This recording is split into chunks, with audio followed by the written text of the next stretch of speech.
What up, everybody? It's your boy, the Infinite Dragon here, and welcome to Baldr Sky. I really actually kind of don't know what this game is. I just know it's a really old game that got re-released in 2019, and it's got raving reviews for all the ones that I've seen of it, with the exception of that one review that was pretty negative, but it was in broken English, and fucking every L was replaced with a semicolon. But yeah, if you're watching this on YouTube, you're watching an archive stream. Be sure to check me out live. Link is always in the description down below. I need to be prepared on the button for censorship because apparently there is some deep and fucked up themes. So if you are sensitive to that kind of stuff, this is your warning now. You would not get another one.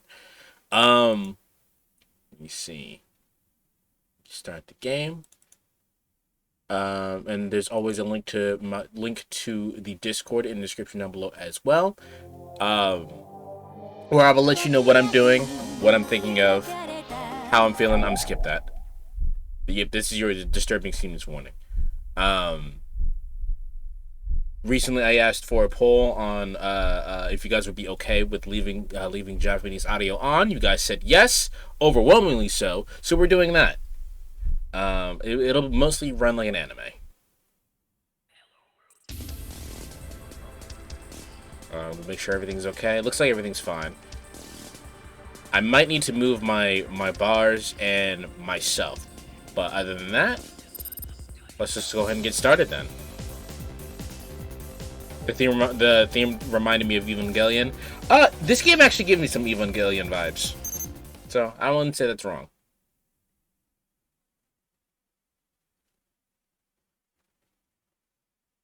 Chapter 1, Awakening. 目覚めると、俺は白い海に漂っていた。柔らかなシーツの感触。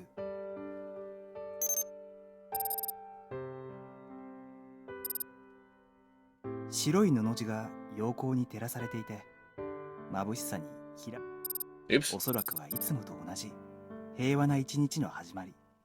おそらく今日もいい天気。窓から差し込む光がまぶたを閉じてもなお眩しい。Yeah, so we're already getting our anime vibes on. ベッドから抜け出すにはまだ早い。だって聞き慣れた呼び声がまだ俺の耳には届いていないから。ゴー、起きて。とか考えていると、ほら早速あいつの呼ぶ声が聞こえてくる。ほら起きて。早く起きないと遅刻しちゃうよ。そう。もう起きないと学園の始業時間に遅れてしまう。Alright, we got our standing anime opening. We gonna put toast in our mouth. 今日も学園に行かなくちゃ。退屈な授業をやり過ごせば、午後からは仲間たちとのお楽しみが待っている。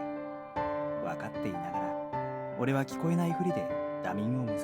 It'd be like that. もう少し待てば、あいつの手が優しく俺を揺り起こしてくれるはずだから。もう仕方がないな。ほら。Whenever I see your PNG sprite, it reminds me of Hero from Danganronpa for some reason. Interesting. 俺にとってちょっと特別な女の子。生まれて初めて。Is it a sin that I was hoping to hear the voice of Garfield the cat? I don't know. あいつを思うと胸が切なく痛んでしまう。毎日寮で顔を合わせ、一緒に学園に通っているの。Did you mention this was a sister and I missed that? 一緒の時間を過ごしたくて。なのにどうしてだろう。あいつの名前がどうしても頭に浮かんでこない。こうこうさん。こうこうこうこうさん。こうさん。こうさん。起きてください、コーチュー。Wow.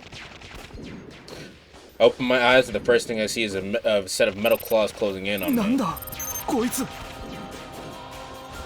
As I sit there, dazed and confused, the machine sticks a limb out at me. I back off on reflex, just in time, too. The claws come together with a clang where my head was a moment ago. Still on my ass, I use my arms and legs to put some distance between us. My palms and butt slide across the concrete. Wait, my ass? Concrete? Wasn't I in bed? I panic and look down, only see that my lower body is covered in armor. This must be a dream. This is way too realistic to be a dream. but none of this could ever actually happen.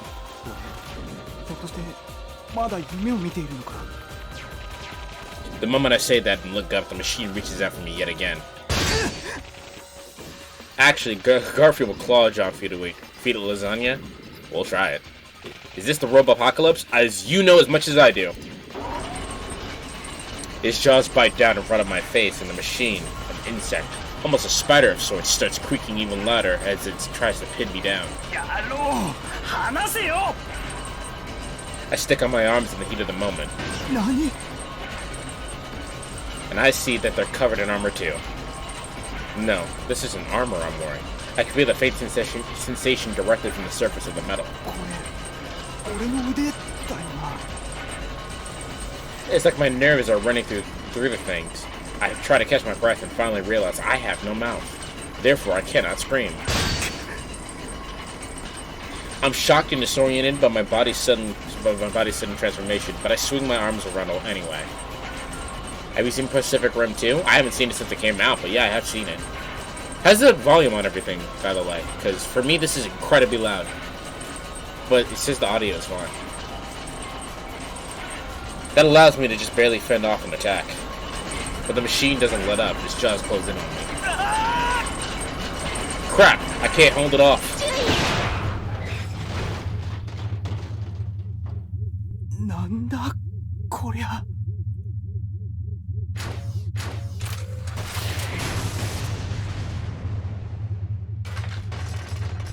A flash followed by a thunderous roar. The machine gets pierced clean through and explodes into tiny pieces.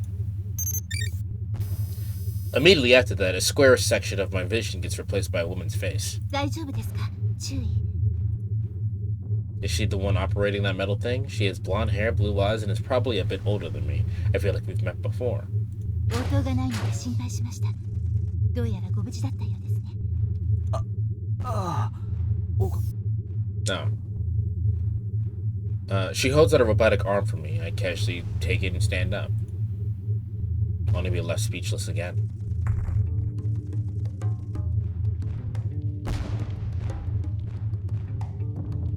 Guess he has amnesia? I think so. 一体何なんだよ Racks up in smoke. Lifeless. Massive constructions as far as the eye can see. A tracer bullet slices through the dark sky above and then explodes.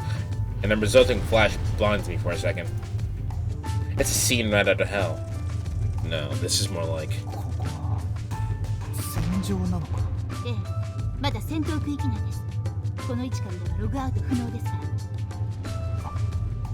施設内に自爆装置が仕掛けられていた模様。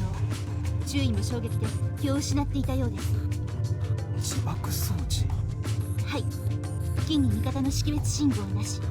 残っているのは我々だけです。幸い損傷は軽微。私もまだ戦います。敵にも混乱が見られるようですから、この隙に脱出を。いや待てってちょっと待った やあ、何でしょうか、中。Oh, she said the German, yeah. Yeah, what?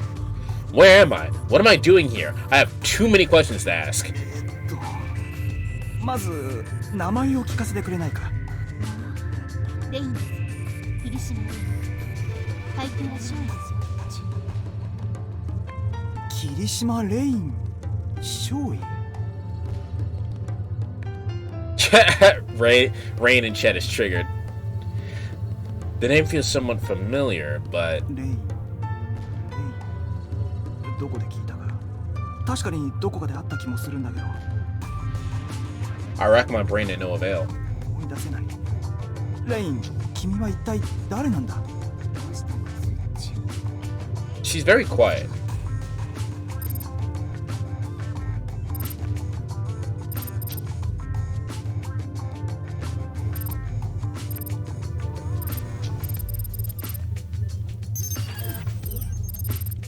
There's so many menus, but I kind of dig it.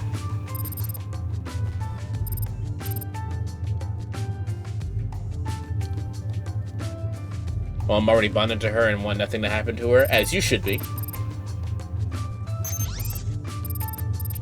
The music is kind of loud, so I'm turning it down slightly.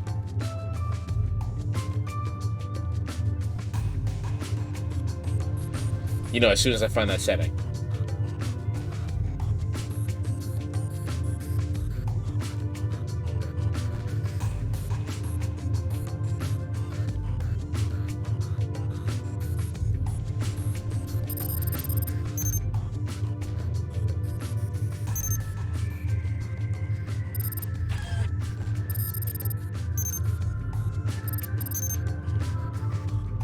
I can see it grasping through the face window. Gasping. Ugh. もしかして注意、私がわからないのですか？あああ、ついでにその注意ってのも聞きたかった。それって俺のことなのか？はい、門倉コーチ、あなたのことですけど。Rain stares at me worriedly, perhaps expecting some kind of response, but I don't know what to say to her. The awkward silence gets wiped out by an electronic beep. 警報、カチューシャです。回避を。間に合わない。伏せて。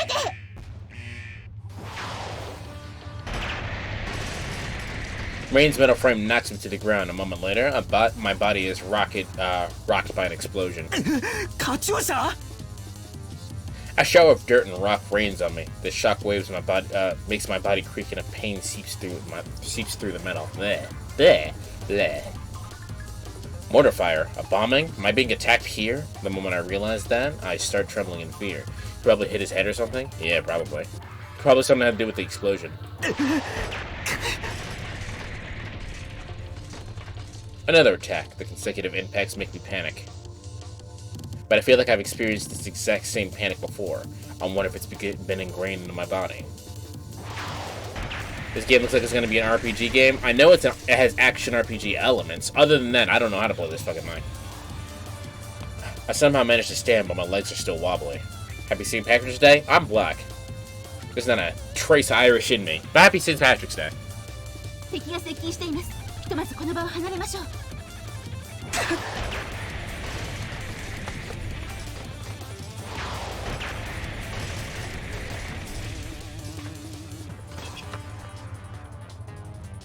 Sorry, take a drink. A rocket lands close by and wipes out my screen. The explosion threatens to swallow me whole.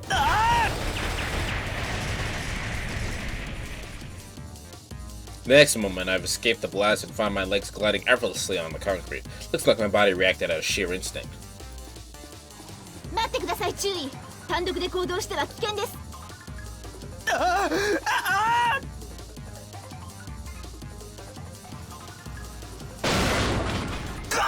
Good job. 大丈夫ですか、注意。Happy St. Patrick's Day to you too, Baran. なんとか。Am I still having a bad dream? But everything in this feels way too real.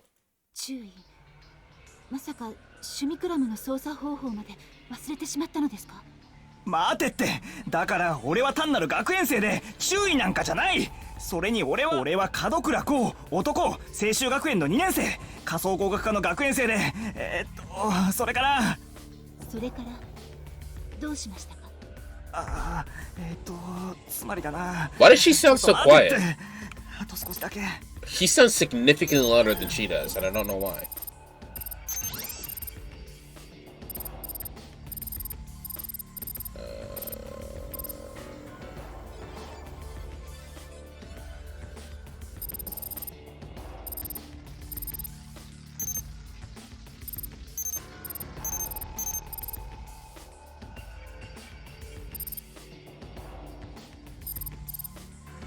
I do like this screen. Like, you have specific options for your characters, but I can't choose what the characters these are because I have no idea who they are. Mushrooms are the only produce source of vitamin D. That's my mushroom tip. You gave me that one already.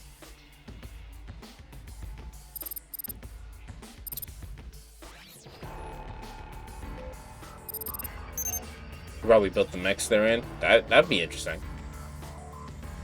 I think I live in a student dorm with friends. I think there's a girl I'm quite close to.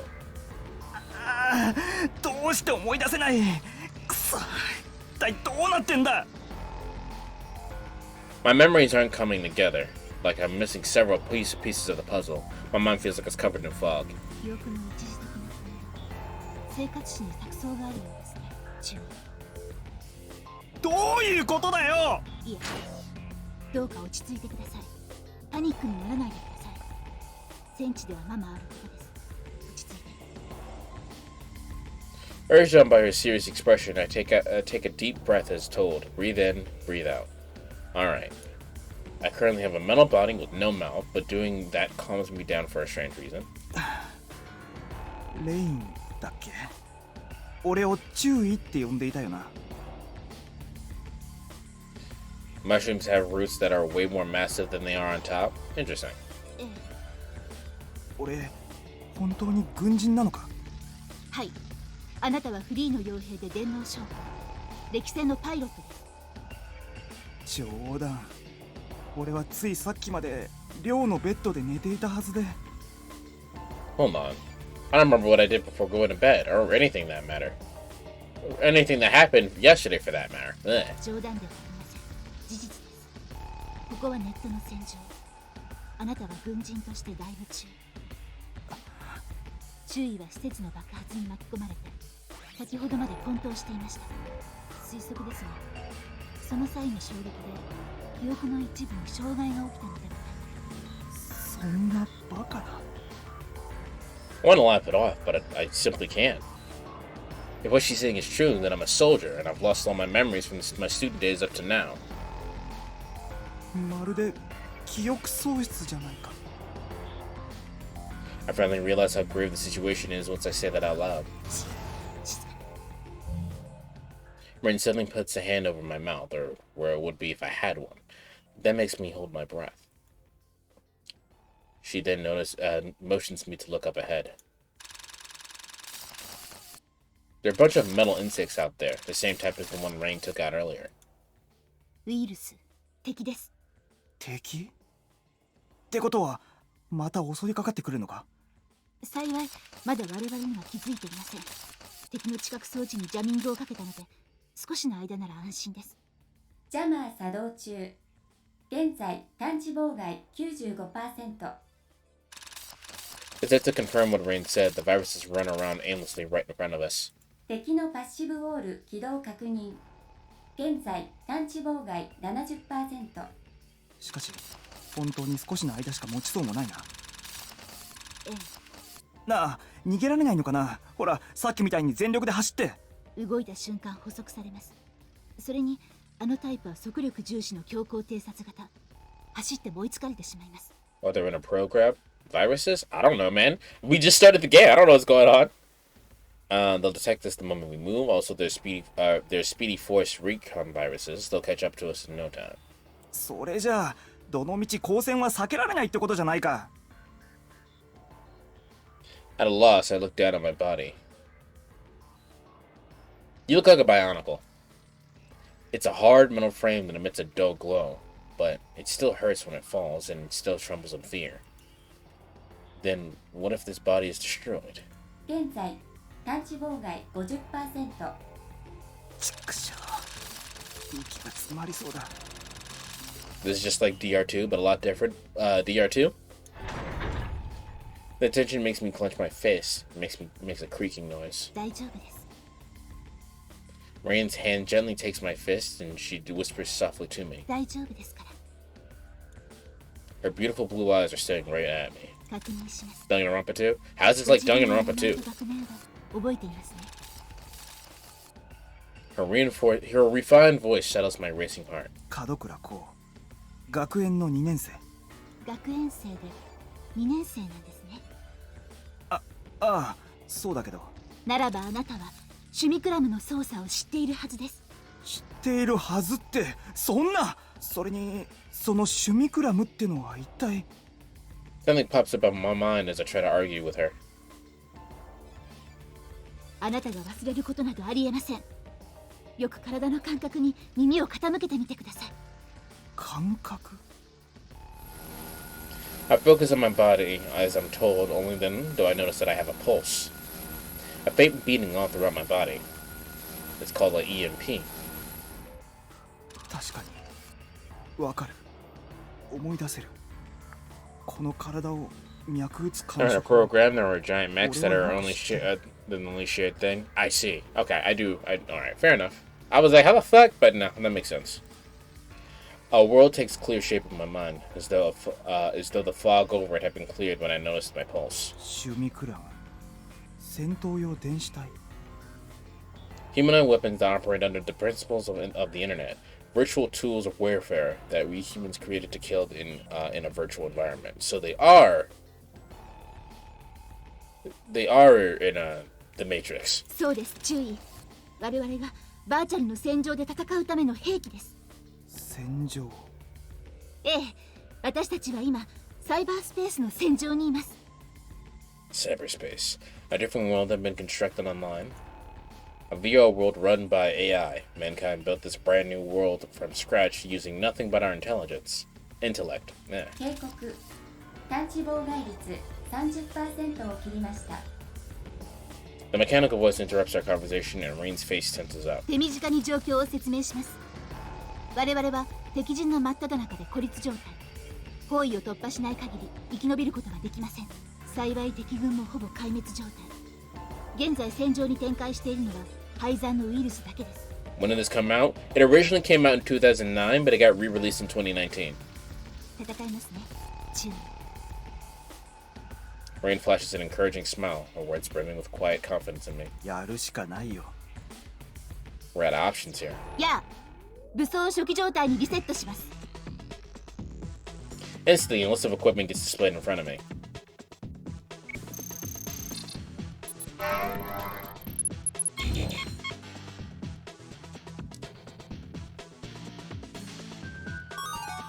About the hunt menu. The game will offer various ones to explain new elements that are unlocked as you progress. You can review any advice you're already obtained in the help menu. Plugins are supplementary features that modify your gameplay. They're divided into 5 categories: battle, gauge, information, menu, and voice. Some of these plugins will be available to you from the start, while others are unlocked by satisfying various conditions throughout the game. You can use the plugin menu to switch these plugins on or off at any time. Okay, I think at this point, I'm gonna put my controller in. I hope we learn Kung Fu, right? Alright. JK didn't want to take my controller.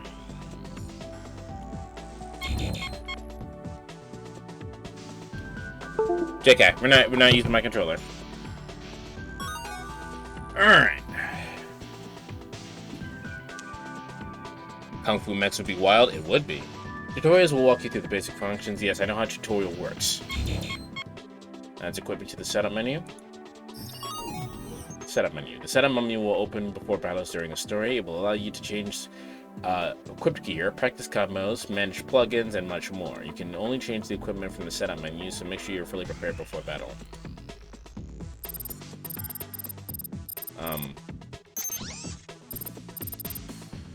Let's start with the controls.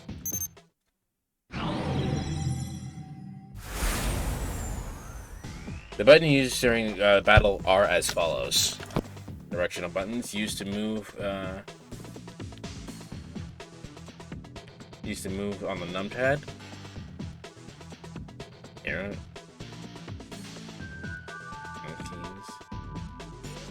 keys and numpad. Why would I use the number pad to control myself? That sounds clunky as fuck. Can I use my controller? I'd rather use my controller. I have applesauce and chips? What a weird combo.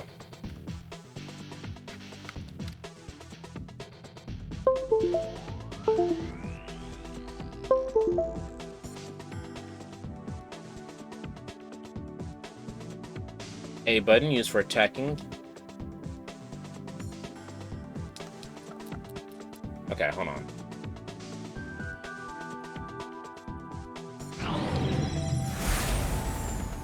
I would like to use my controller.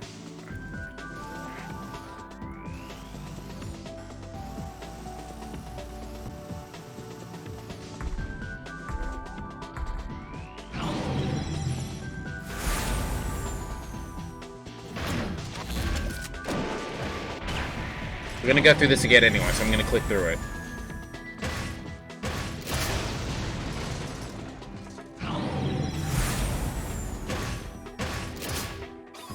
Everyone has their own weird food combo. Mine is Oreos and orange juice. Those two things don't go together.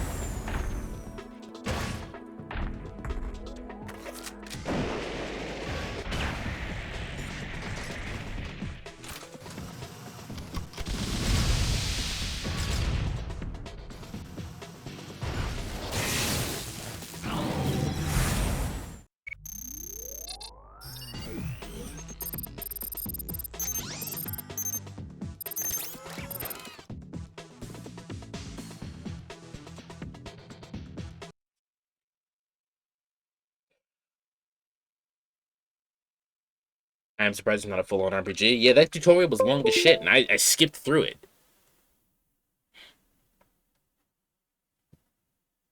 Nice save. You're funny.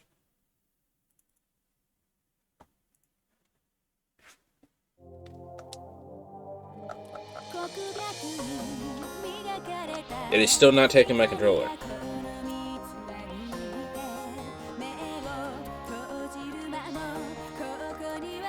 I know it's connected. Let me try my Xbox controller then.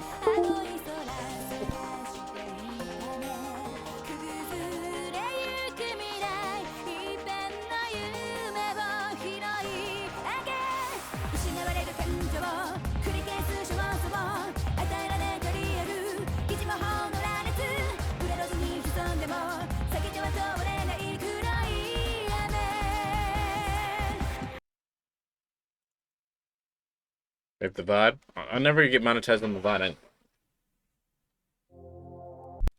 Okay, there it is.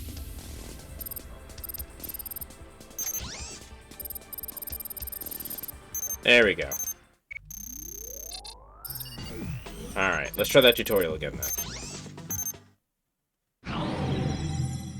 That's why I need you guys to hit the like button and subscribe and all the good stuff, you know. Use my my Ko-fi and my tips action to you know, help me.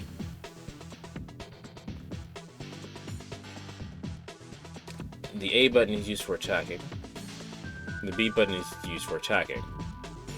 The C button is used for attacking. The D button is used for special actions.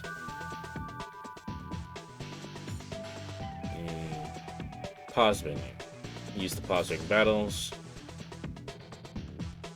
These are the default button settings. They can change the configuration at any time.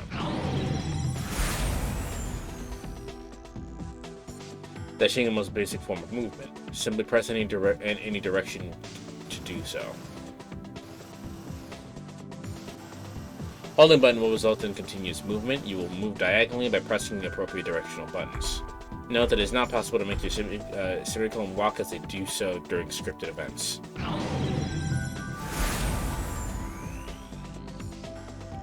Action can be performed through the A, B, and C buttons. By pressing the certain button, you can unleash an attack map to it. You can unleash an attack. Be sure that all your attacks hit their mark. Attacks can be changed through the equipment menu. Health gauges display each survivant's remaining health. Your own health is displayed on the left. Your enemy's health is displayed on the right. Health is depleted whenever an attack connects. You can destroy an enemy's curriculum by reducing his health to 0. Pay attention to your own health, as it being reduced to 0 will result in a game over in most fights. My selective ass hearing dead ass heard used my tits to help me, and I had questions, and then I did. I don't know what I said, but it probably wasn't that. I hope there's a quiz at the end. I hope not. Different colors are used to represent multiple bars of health on a single unit. The heat gauge represents the heat accumulated through each attack. By attacking, the meter will increase based on the type of attack. You can attack continuously until the gauge fills up. Attacking is no longer possible once the gauge has been maxed out like this. The accumulated heat will disperse after a set amount of time without attacking. Attacking is not possible while the gauge depletes. Be sure to distance yourself from the opponents during this time. Attacks performed through a certain button can change based on your movement type on the distance between yourself and the enemy. Take note around the ring around your curriculum. If you attack while the enemy is within it, you'll perform a close range attack. Punches and kicks are most effective here. should you attack while you're outside of that ring. You'll perform a long-range attack. Firearms and the like are most effective here. Equipping an attack that allows you to close the gap between yourself and the enemy is also a valid strategy. Movement type also plays a part in what attack is performed. If you attack while dashing, you will perform a dash attack. Dash attacks will always take priority over close range and long range attacks. They allow you to attack while creating distance from the enemy, making them compatible with firearms. Finally, you should attack during a surge rush. Should you attack during a surge dash, you will perform a surge dash attack. These allow you to close the distance while attacking, making them compatible with close quarter combat.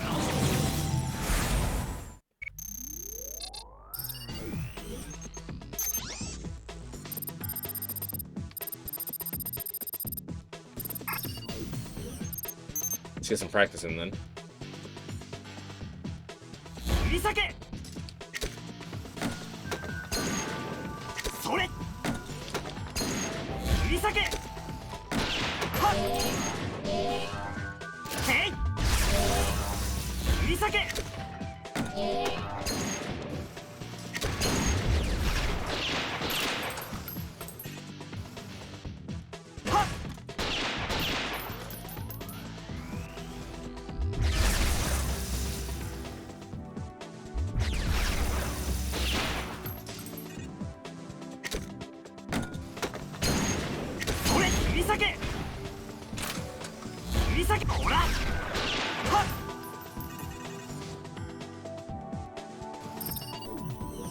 That is not the pause button.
It's kind of weird.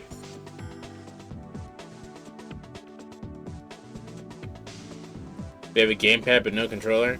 No matter what, this feels kind of clunky. But perhaps I'll get used to it.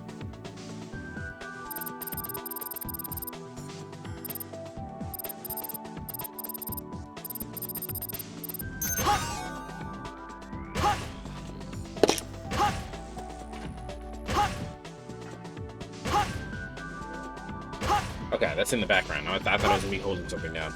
Equipment will let you change the weapons you have equipped. At the bottom of the screen, you will see the weapons you have currently equipped to these 3 available buttons. Please check the tutorials to learn differences of attack types. On the right screen, you will see the weapons that are currently in your possession. You'll start out with 6, but the game carries on. You'll possess more. To swap out weapons, simply click the one you want to use, then click the slot you want to put it in. This will exchange the 2 slots. You can also use this weapon to swap between the equipment list and your current weapons. Clicking on the small icon at the end of the list will unlock its position and swap the way it is displayed. By doing so, you can customize the appearance of the menu and even make multiple columns.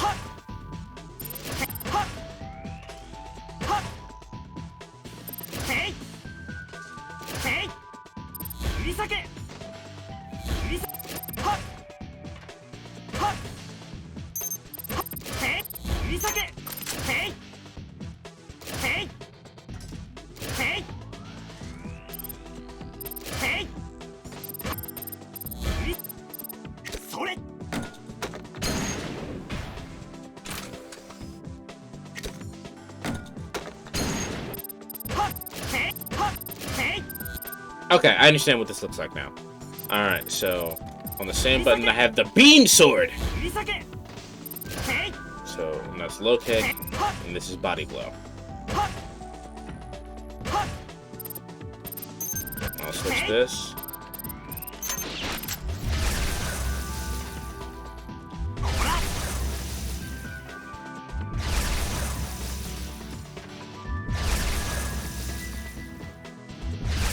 Beam sword, bean lasagna.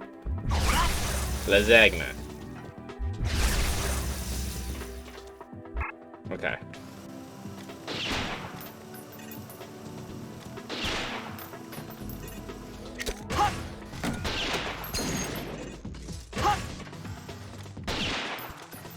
Why is that like that?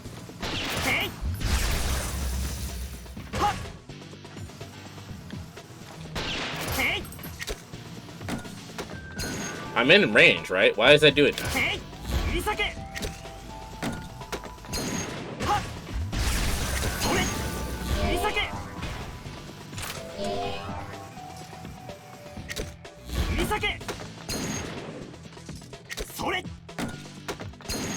Man, the fucking grenade sucks.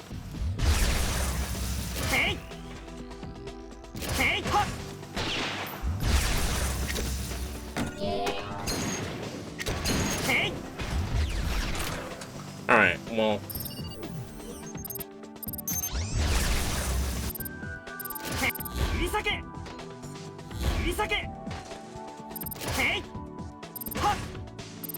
I assume these kind of suck on purpose, and they'll get better as I continue on with games, so.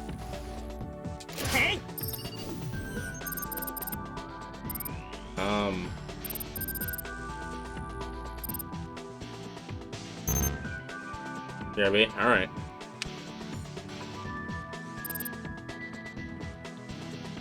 A 30mm handgun, reinforced fist and nails. Crude weapons, but that I faintly recall. 武装の初期設定の完了を確認しました。選択機構、遠近距離センサー、オールクリア。使用武装は敵機との距離および時期の移動モードにより3種類の装備カテゴリーの中から自動的に選択されます。武装はオーバーヒートしやすいですから単一の武器を連打すると危険です。複数の武器を効率よく使い分けてください。分かった。やってみる。And my body really doesn't remember all of this, so I should be able to manage. ジャマー解除されました。警告、敵ウイルスにより捕捉。いきますよ、注意。There goes. オープンコンバット。見えた。着手。それ。演習通りです。敵排除。計算通り。敵排除。やった。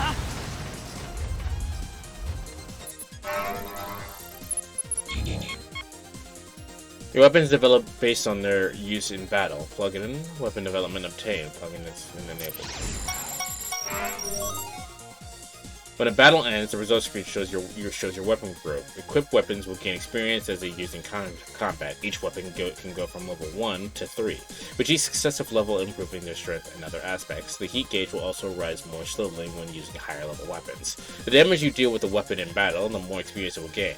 You'll eventually end with up with lots of weapons, so it's best to focus on the ones you enjoy most.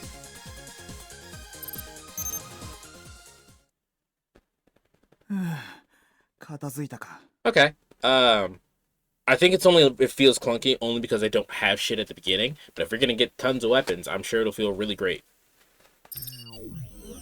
What the fuck? 予想通り戦いましたね。注意。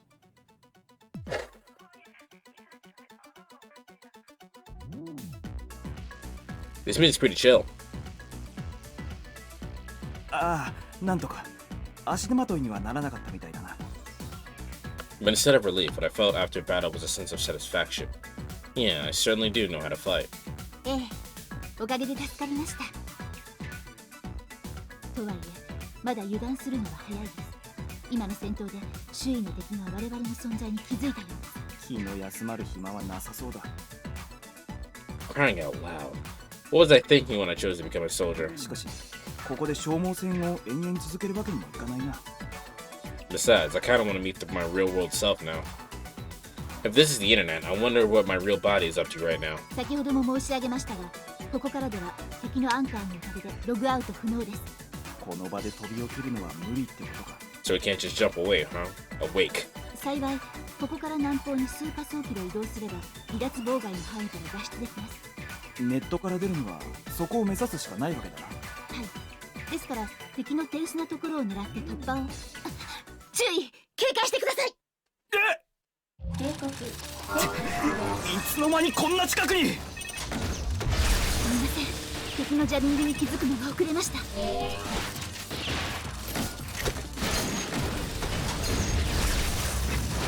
見えた。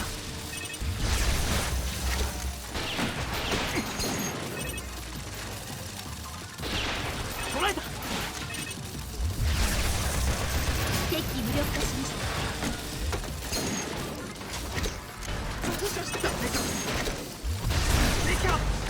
いや、行きます。敵機無力化しました。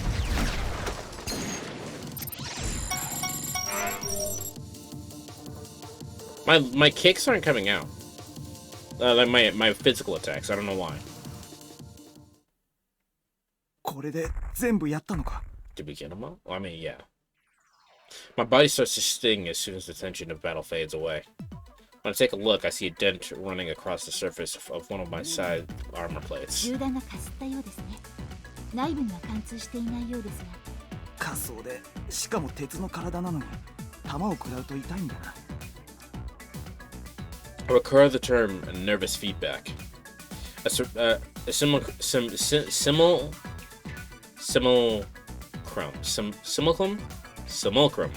A simulacrum isn't just a robot. It's got nerves running through it so that the pilot can maneuver it like they would their own body. 被弾には気をつけてください。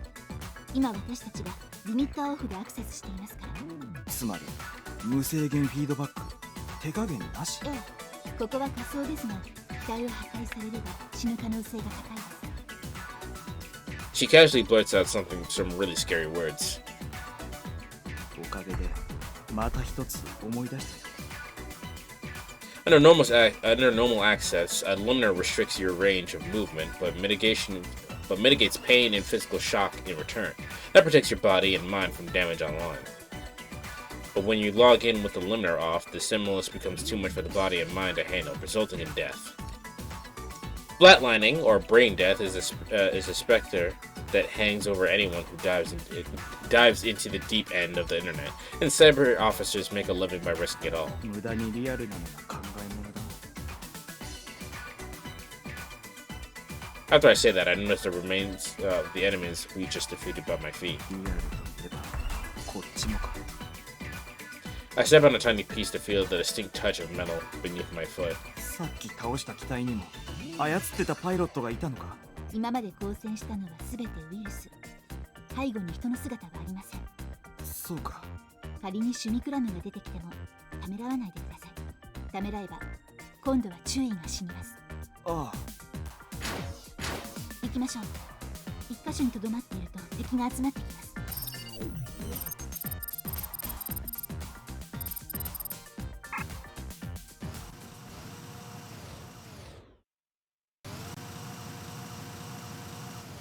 気をつけて。右前方より敵機。それまだか。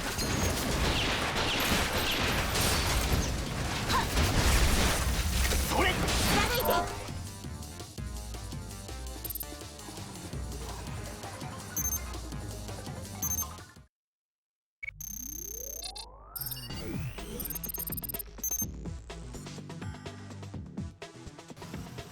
それ Why isn't that? へい切り裂け切り裂けへいはっはっはっはっはっへいへい切り裂け Is he just not doing it? 切り I don't get the range. The range should be working at all ranges, right? It's just not. That's so weird.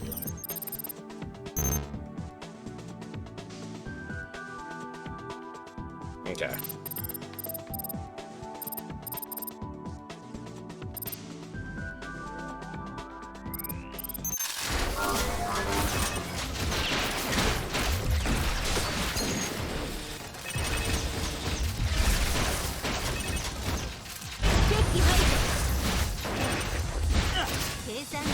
Okay, now it's doing it.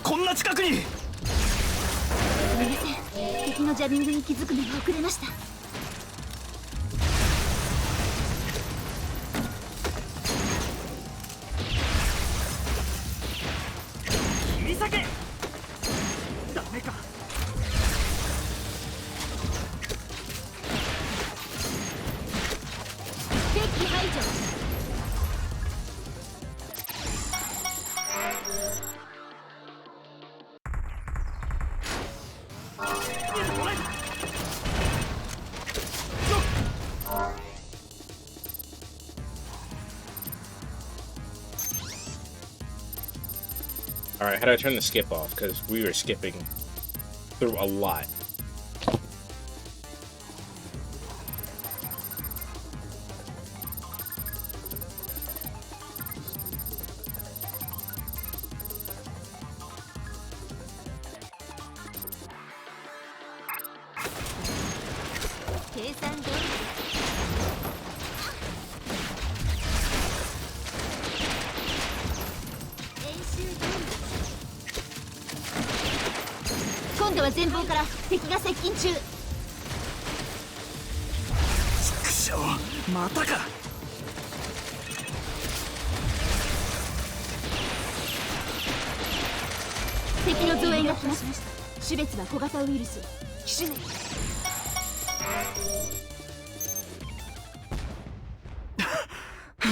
Okay.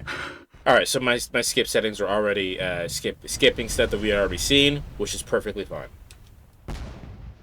I'm out of breath. Lungs or no lungs, my body still needs oxygen. 深呼吸してください。微弱でも感覚がある以上、体は生理現象から逃れられません。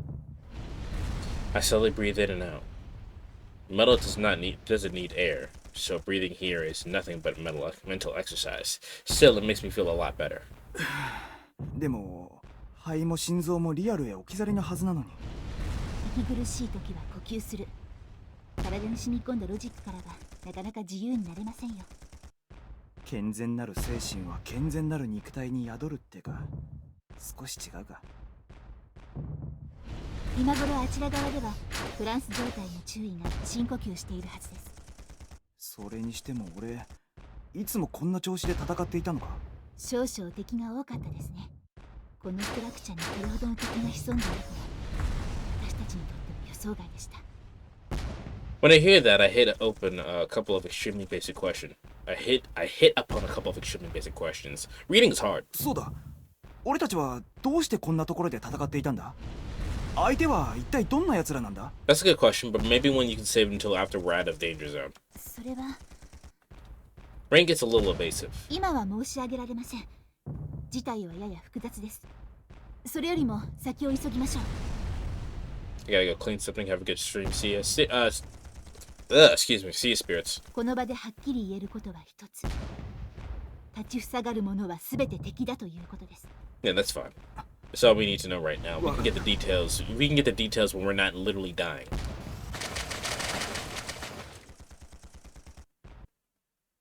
After that, we ran through the uninhabited structure for what seemed like an eternity.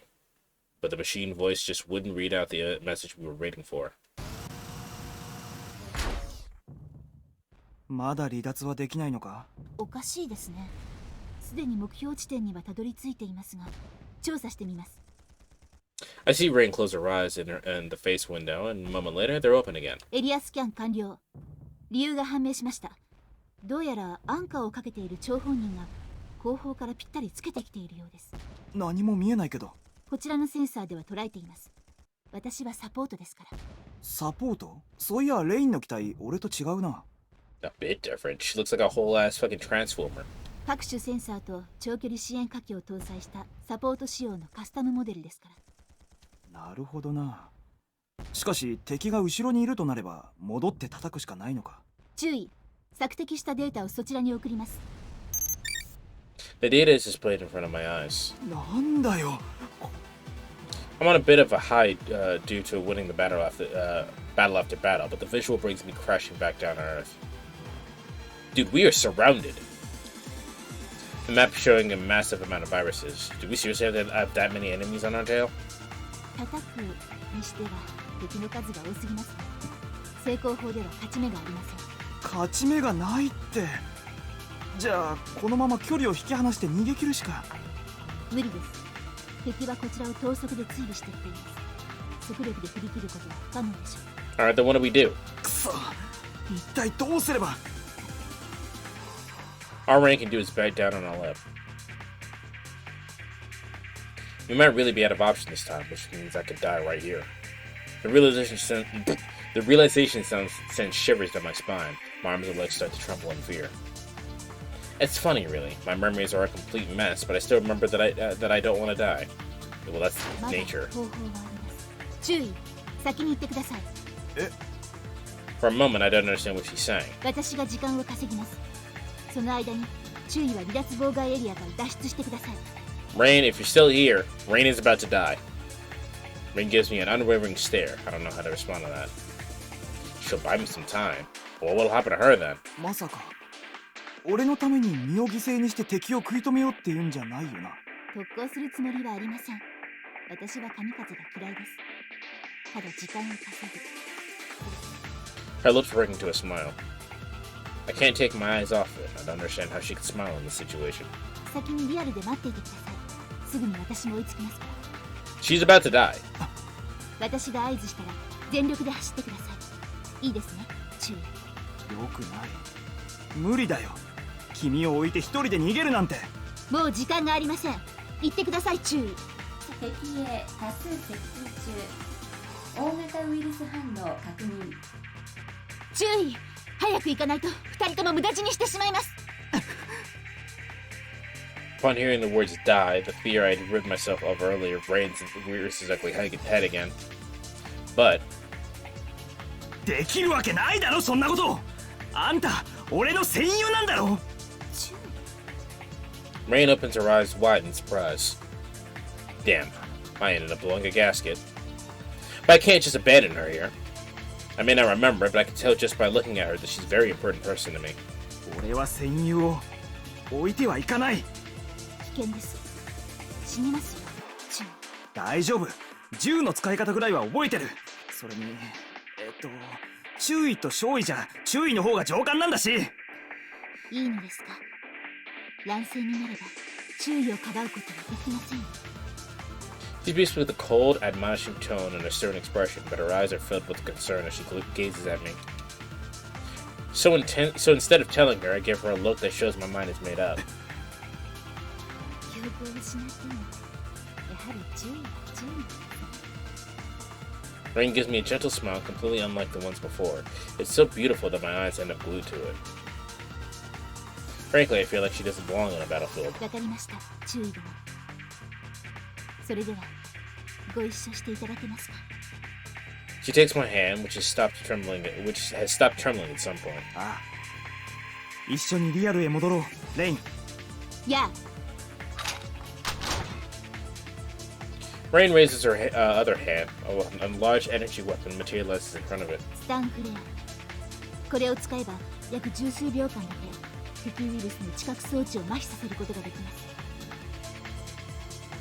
I'm not sure. In a fight, being stunned for a couple seconds is invaluable if you're taking one enemy out, but if you're taking out multiple enemies, that doesn't sound that useful. つまり目くらましか。ええ。スタン使用後、その隙に全速力で敵前衛をすり抜け、奥に隠れているサポート機を破壊。そのまま反対方向へと脱出します。なるほど。了解した。As they say, there's nothing more dangerous than a cornered animal. 警告敵機接近 I look up and see a tidal wave of viruses rushing towards us.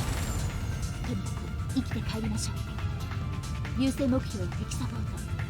他の敵を相手にしている余裕はありません。ああ承知。行きます。スタンフレア投射。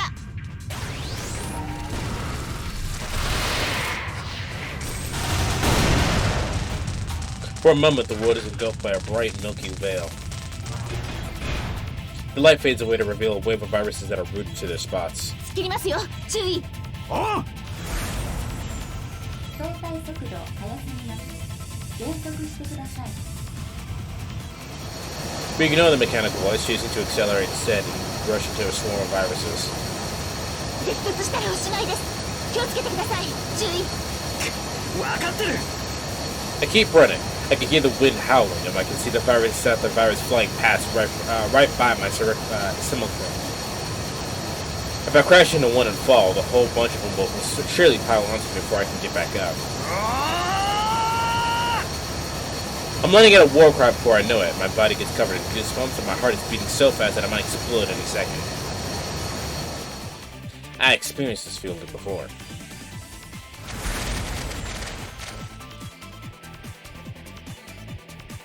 As if the rung of viruses suddenly ends, we jump out into a vacant lot as we passed through earlier. 注意。ああこっちは無事。それよりあれが目標か。ええ、あれが敵のサポートです。早く破壊しないとウイルスは復活します。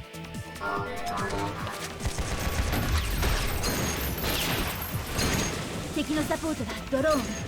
敵まで行けます。演習通り。それ。えい。切り裂け。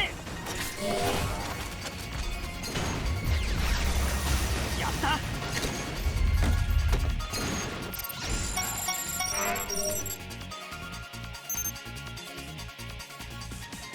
離脱妨害解除プロセス起動。退避します。飛び降りてください。ここから。早く。いやうわ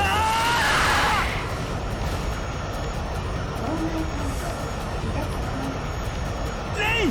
ログアウトプロセス起動。 Just before the process activates, I finally remember the most important thing. I'm Ko Karakura, a freelance mercenary. My time as a student was probably several years in the past now. Along with the realization that the faces of my friends from back then flashed through my mind. I can't remember their names or where we are at the time, but I do somewhat remember those were really peaceful times. My memories are gone, but the nostalgia still remains. How much time has passed since those peaceful times? What kind of life did I lead to bring me to this battlefield? I'll look back at the battlefield one last time and see it covered in dust and gunpowder smoke. どうして俺は兵隊になんかなっちまったんだ。 Before I can find my answer.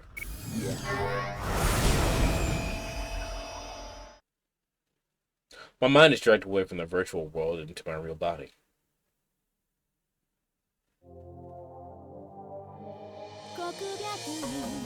Just in case I'm gonna skip this. My chest is being squeezed hard.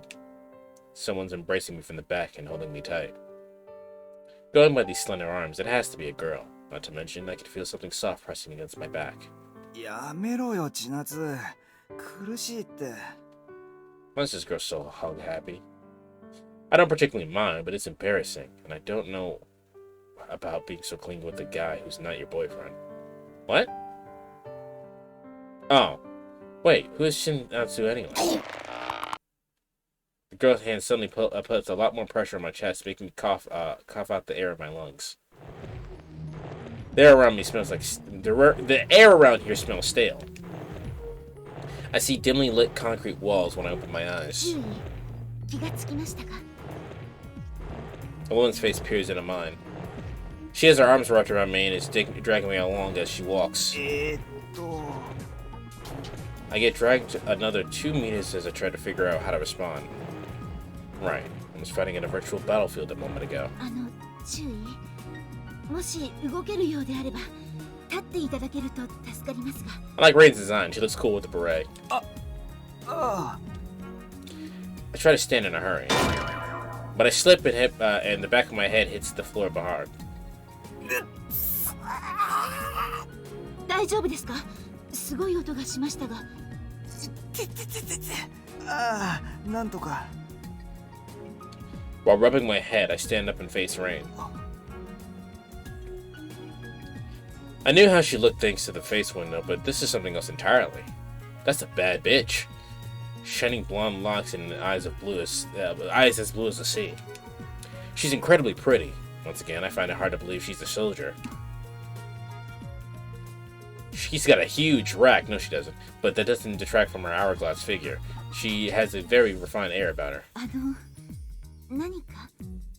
You're hot! いや、すまない。ここはどこなんだ？ I quit gawking at Rain and shake my head. 急増のダイブポイント。我々はここから仮想空間に没入していました。 As soldiers, we lie in consoles equipped with life support systems and dive into the battlefield, I think. コンソールがないな。どうして俺は作戦室にいないんだ？我々は非正規の軍事行動の最中です。通常の任務時のようにちゃんとした作戦室やコンソールなど使いません。どうも普通じゃないな。ゲリラ戦でも仕掛けていたって言うんじゃないよな。Rain shoots a glance behind her. Now that my eyes have adapted to the dark, I see a few silhouettes. Oh no, my eyes are watering.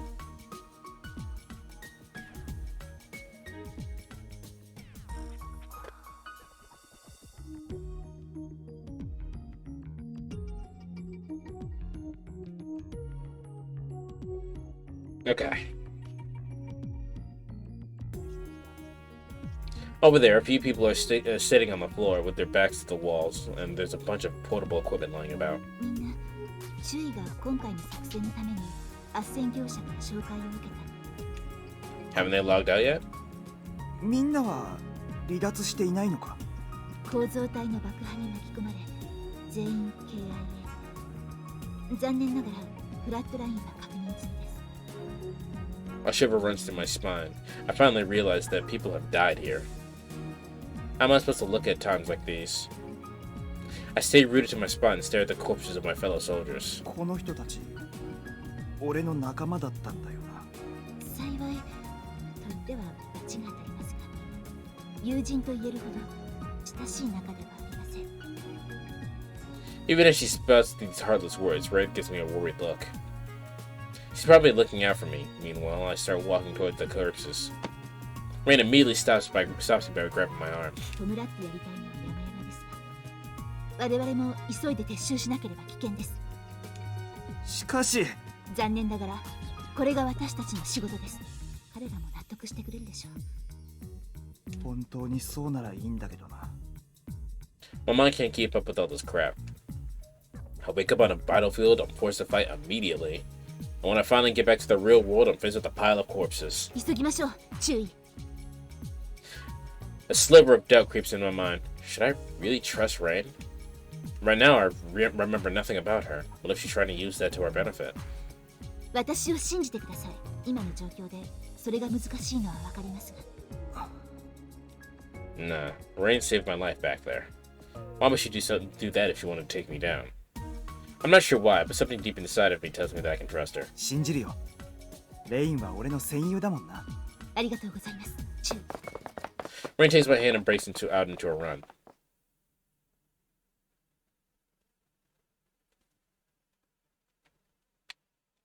防壁解除。扉開きます。 That's convenient. Lockdown lifted and opening the door. Cold air rushes in the moment the hatch opens up, carrying with it an awful stench and the hustle and bustle outside. Since my eyes had gotten used to the dark, they blinded for a moment with all the bright lights. As my vision gradually returns, I see a lit-up skyscraper in front of me, neon signs of all colors at its bottom. 行きますよ。注意。 Rain drags me into the crowd. When my eyes adapt to the city lights, everything they've been hiding comes into view. ひどいもんだな。Old, dilapidated high-rises with their walls literally littered in graffiti. Nah. Trash strewn about all over the place, and a crowd of dead men walking. It's a sign that embodies the concept of decay. Looking at it reminds me of something. ここは鈴代市か。ええ、鈴代市 GU 直轄のポリスです。 2 or 3 generations ago, the world was consolidated under the banner of the global union. The nations of the past became provinces, and national militaries became provincial ones. That was supposed to have put an end to our long history of warfare, but it turned out to be wishful thinking even in the world's unified. With the world's unified. Words are hard! Civil wars and rebellions were rife, and armed conflicts among various regional blocs became commonplace. Even right before we were born, this province had been involved in a massive war. To us, it came to be known as simply the war. 俺の親父も確か大戦に参加したんだ。いや、大戦が終わっても傭兵を続けていて。ええ、そうです。お父様の名前は思い出せませんか？英二。親父の名前は門倉英二。An image of him, clad in uniforms, comes to mind. For some reason, it doesn't elicit very pleasant feelings. After the war, heavy restrictions were placed upon provincial armies everywhere, and they were downsized and merged into the police organizations like the City Defense Force here in Suzushido. But the demand for troops never really went away. Private military companies rapidly rose to prominence and plugged the gap the armies had left behind. It was almost like our society had regressed to the 18th century. And at that point, PMCs and their contractors made up the majority of the world's military operations. So like Metal Gear. レインは俺の親父がどうしているのか知っているのか？ええ、ご健在ですよ。あの方は今も傭兵を続けていて。Miriam begins to speak, but her words are wiped out by a roar of the VTOL flying past. あの機体どこかで見た気がする。確かあれって軍用機。ええ、でも安心してください。ここでは日常の光景ですから。そうなんだよな。俺もさっきまでネットで戦争していたんだもんな。俺の親父はまだ傭兵から足を洗っていない。はい。記憶が戻ればお父様のことも思い出すはずです。Ray doesn't seem very comfortable with the topic, but I can see why. Even now, with my memories all jumbled, just thinking about him gets me irritated. I seriously doubt we're on the best of terms. 行きましょう。宿の手配が済みましたから。そうか。っていつの間に手続きを？私たちは24時間ネットにつながっていますから。I like Ray, she's cute. With that curt answer, Rain starts walking away. 私たちは24時間つながってる。Something about Rain's words bothers me. I think I've heard them before. 私たちはいつもつながっている。Who said that? Saying it out loud sends a small pang through my chest. 注意。どうしましたか？今行く。Follow Rain and walk into the nightlife. After roaming the filthy streets for a while, we walk into a cheap corner hotel. いいセンスしているな、本当に。In the middle of our trashy rooms, there's a double bed with slightly dirty sheets. Only a glass door stands between the room and the bath, and the closet's filled with toys that are the furthest thing from wholesome. To top it all off, there is a set of contraceptives and drugs by the pillows. Wow. 本当にこんな部屋に泊まるのか？申し訳ありません。この界隈にはこんなホテルしかないそうで。それにシティで一番プライバシーを保証してくれるのはこの手のホテルだったりしますから。As she speaks, she sticks her hand between a piece of furniture and the wall. When she takes it back out, I see her holding a tiny apparatus of self-propelled spy robot. ですから、盗撮用の機材を潰してしまえば安全です。盗撮を警戒。こんな部屋だからか。それとも。おそらく私たちの身元は発覚していないはずです。無論油断はできませんが。先の戦闘と俺たちの関係、明るみになれば何のお咎めもなしというわけにはいかないだろうな。 All of this makes me sigh, and I sink into the couch placed in the room. 今お茶を入れますから。 Rain takes off her coat and heads to the kitchen. Even the slightest of movements make her beautiful hair sway from side to side. We are really admiring this girl. I cannot breathe, so give me 1 second.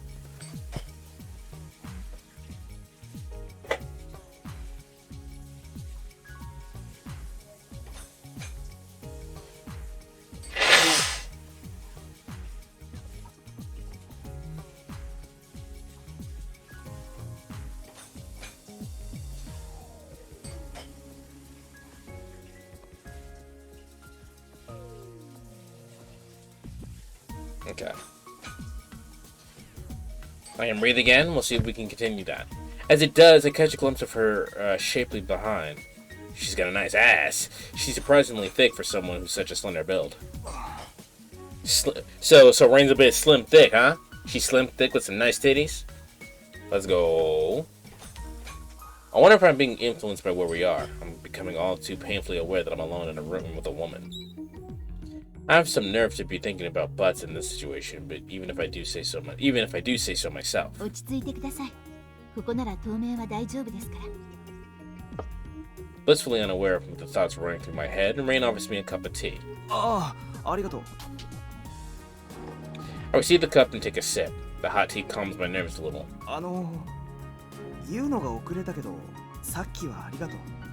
注意。突然のことで気が動転しまくってた。レインがいなかったらどうなっていたことか。当然のことをしたまでです。私はサポートですから。それに余計な気遣いは無用ですよ。今の記憶がどうであれ、注意は私の上官ですから。でも気まずいよ。年上の女の人なんだし。私が年上に見えるんですか？年上に見えるって。俺の方が年上なのか？ I rush to look myself in the mirror. I breathe a sigh of relief when I see the familiar face of a youngster in the reflection. よかった。中年の顔になっていたらどうしようかと思ったよ。注意の顔つきは昔から変わっていませんよ。戦いを重ねて精悍な感じにはなりましたが。そうか。俺、童顔なのかな？ Yeah, are you? I may be relieved, but I'm not convinced. I took a look at my reflection once again, this time in the one in the windows. 今時の若者は10代も20代も見分けがつかないそうです。訓練しても全然軍人らしい顔にならないってよく教官殿がぼやいていました。俺とレインの付き合いってそんなに長いのか？ええ、同期で軍に入隊して以来数年間ずっとご一緒させてもらっています。そうだったのか。俺どうして兵士なんかになったんだろう。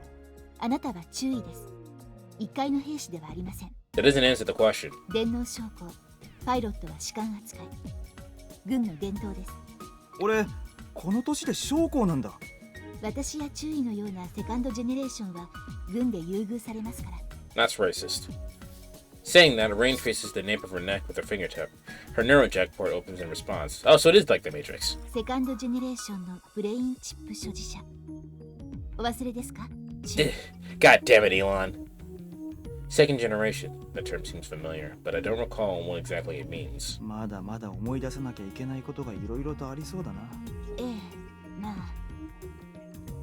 I mean, right now.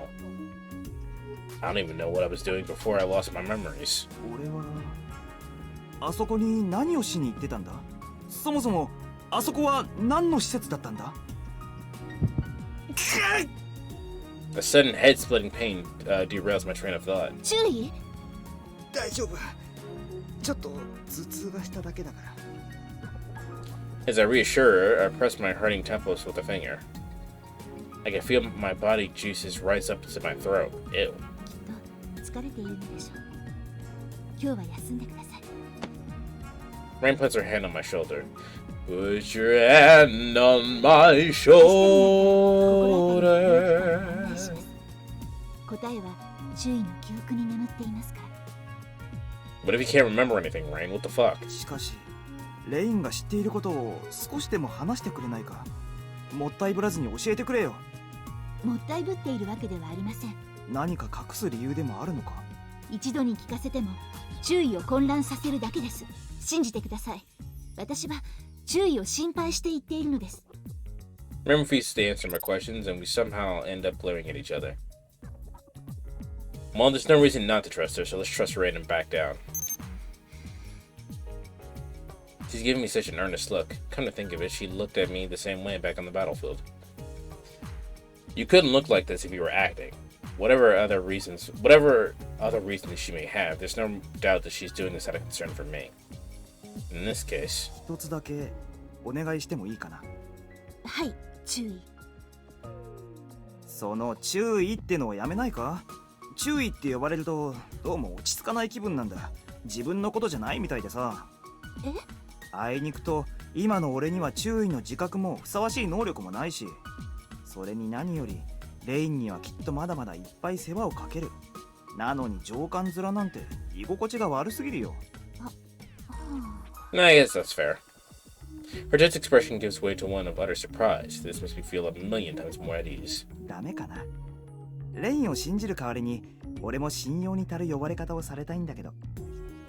いささか承服しかねるのですが、でも仕方ありませんね。では記憶が戻るまでの間だけ。頼むよ、レイン。いや、こうさん。Despite seeming somewhat uncomfortable with it, Rain utters my name. I can't sleep. Same. Not with all this crap on my mind. Well, anyone could have seen it coming in this situation. But as much as I hate to admit it, what's bothering me most right now is the woman lying next to me. I feel a soft, warm touch every time our bodies come into contact, and it's too much for me to take. まずいよな。I really should have just slept on the couch. I remember the argument we had before calling it a night. ベッドで寝ればいいではありませんか。この大きさなら二人並んで眠れます。だけど注意。いえ、コウさんに風邪をひかれたら困ります。これからしばらく忙しい日々が続くでしょうから。The moment I let her talk me into sleeping on the bed, it was the moment I ran out of luck. これじゃあ風邪をひかなくても睡眠不足になりそうだ。眠れませんか？ Bro, the game just started. How are we already getting scenes like this? Surprised, I turn around and see Rain staring at me. 軍の同僚に異性を意識していたら持ちませんよ。陸軍ほどではありませんが、動機は珍しくありません。そうなんだ。Yes, it certainly doesn't seem to be bothering her too much. でもこんなところに泊まるの初めてだから。って本当に初めてなんだよな、俺。No answer. Guess it's not. あのさ。Get a grip, you moron. You really, really shouldn't ask her if we've done it before. It's not unusual for soldiers to sleep with one another. Relationships in the military are all about snap decisions, with fortune favoring the bold. For example, if you waste too much time planning to ask someone out on the weekend, one will be dead by then. A love letter might end up becoming a farewell note. Given those circumstances, soldiers' romances tend to be very utilitarian in nature. Why am I remembering all of this? It doesn't matter. おやすみ。 I pull the blanket over my head and close my eyes. Bad idea, because the inside of said is filled with a nice bittersweet scent. Is this Rain's?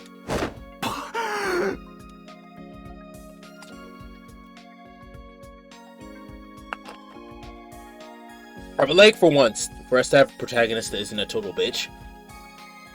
I'm like, not that he should be like putting the moves on her or anything at the moment right now, but I would like him to not be uncomfortable with the presence of a woman. The thought makes me jump, stick my head out, and take a deep breath. Damn it, she's gonna laugh at me. They're gonna laugh at you. I hope she didn't sleep in the same bed because she expected this to happen. Oh, she didn't laugh. Or wait, could she be stifling her laughter with all she's got? I can't deal with this. I feel like she's staring at me, but I'm not sure if it's just my imagination. I can't sleep like this. I make up my mind and turn towards Rain. I find her sleeping peacefully. Apparently, I was the only one getting worked up. 本気で異性とか意識されていないんだな。As I struggle to cope with the complicated feelings, that's part relief and part disappointment, my fatigue catches up with me. 寝るか。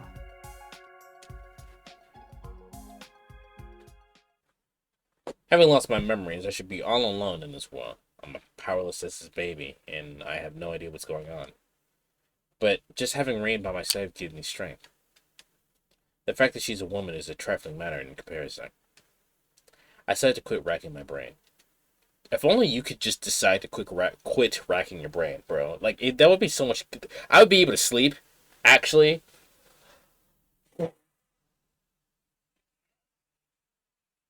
I didn't go to sleep till 5 a.m. because I couldn't stop racking my brain, as it were. And my consciousness fades to black, enveloped in the sweet scent of a gentle warmth.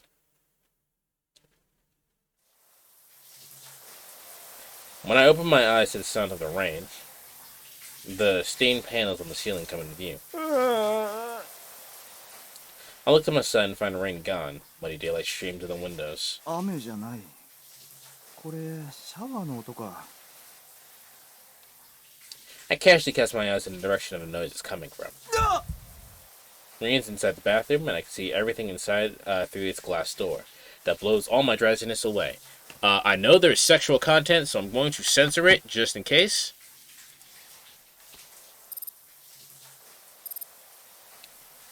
Her long, slender legs and firm hips are simply gorgeous. 目に毒だよな。 Talk about a sight for sore eyes. Somehow I managed to look away and end up spotting the clothes she's taken off, along with weapons lying on top of them.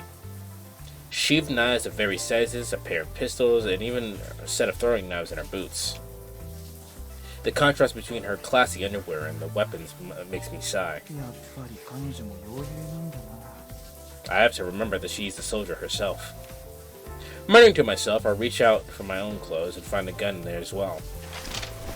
I'm too scared to touch it directly, so I wind up picking it up together with my clothes and feel its weight in my chill hands. 同業者ならこれぐらい持っていても不思議じゃない。 Guess I would obviously be packing one of these if I'm a soldier too.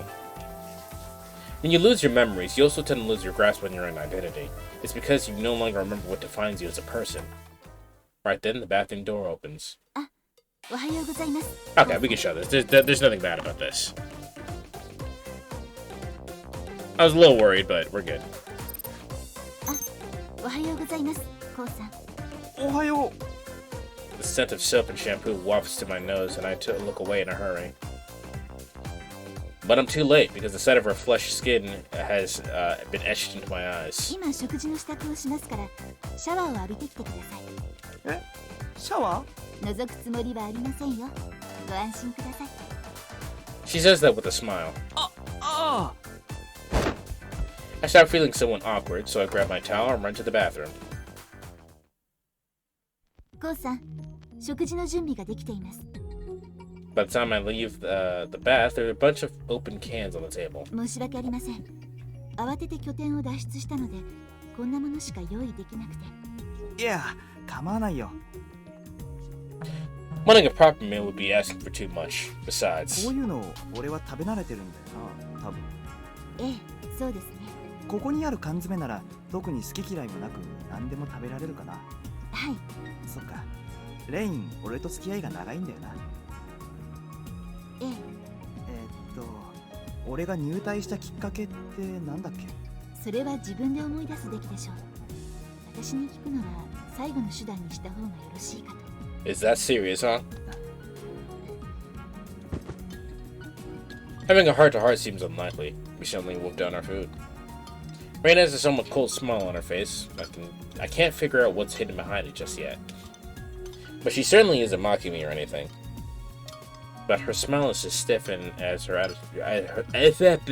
But her smile is as stiff and her attitude businesslike.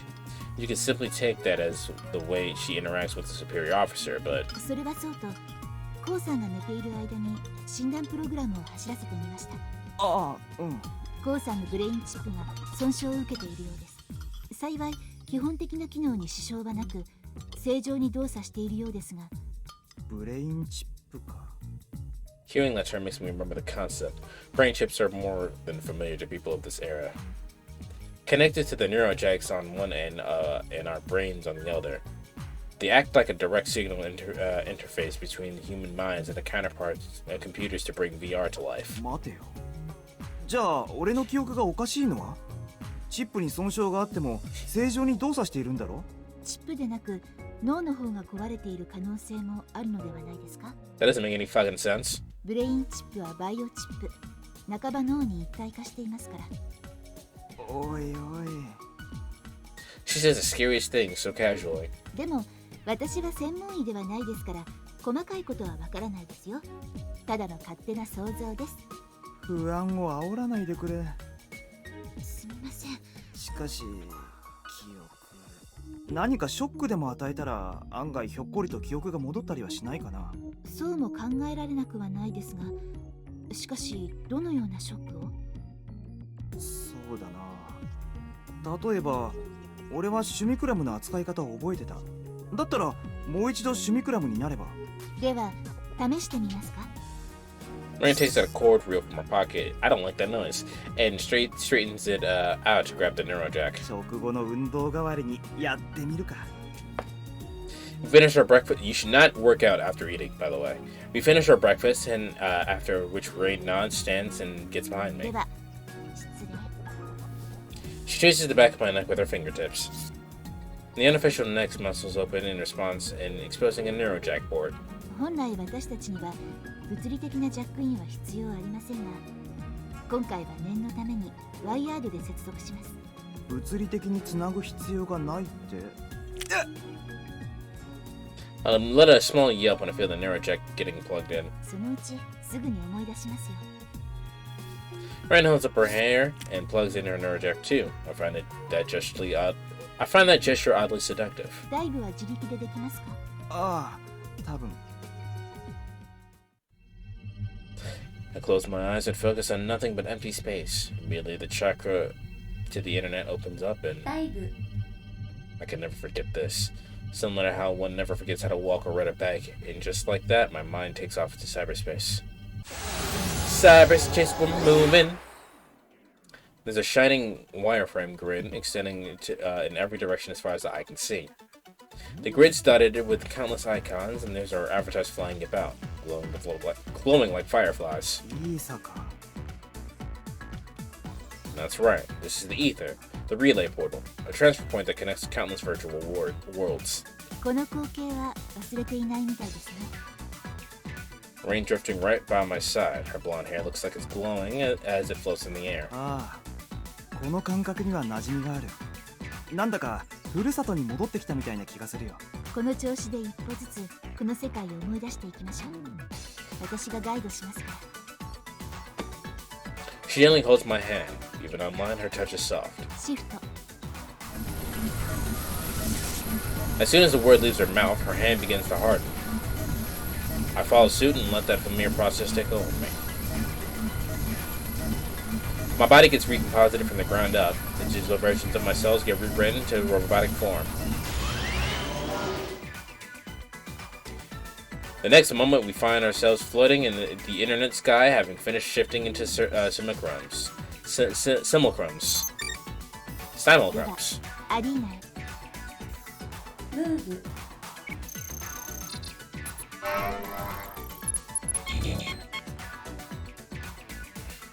Add 2 extra blocks of health.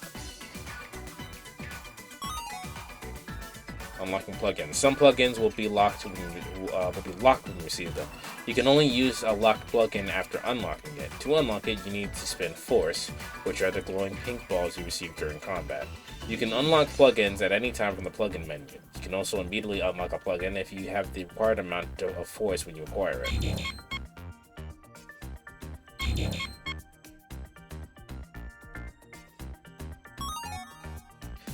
The combo gauge will fill up as you string hits together throughout your battle. Once the gauge is full, it will increase your combo level. However, if you take damage or stop attacking, the gauge will stop filling up and your combo level will go down. The combo gauge will fill up as you string hits together throughout your battle. Once the gauge is full, it will increase your combo level. However, if you take damage and stop attacking, the gauge will stop filling up and your combo level will go down. Right. Some plugins have the options that allow you to configure their functionality. Plugin options allow you to change. Yep.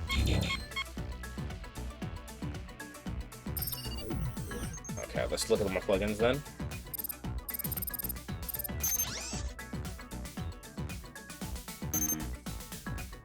I only have 69. Nice.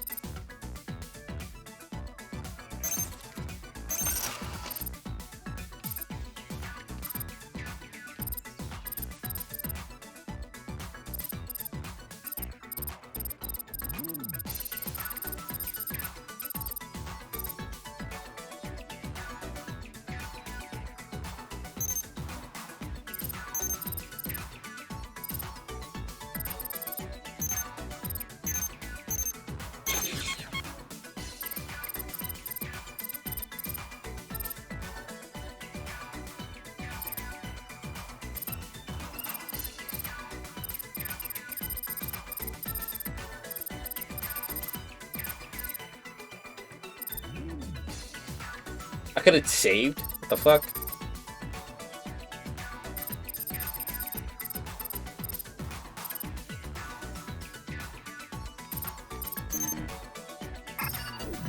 Alright, well.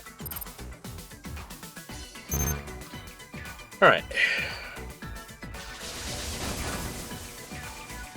We reached the virtual training ground, feeling like we've covered a fair bit of distance. Distance that isn't actually real. 調子はいかがですか？そうか。リアルボディより調子がいいぐらいさ。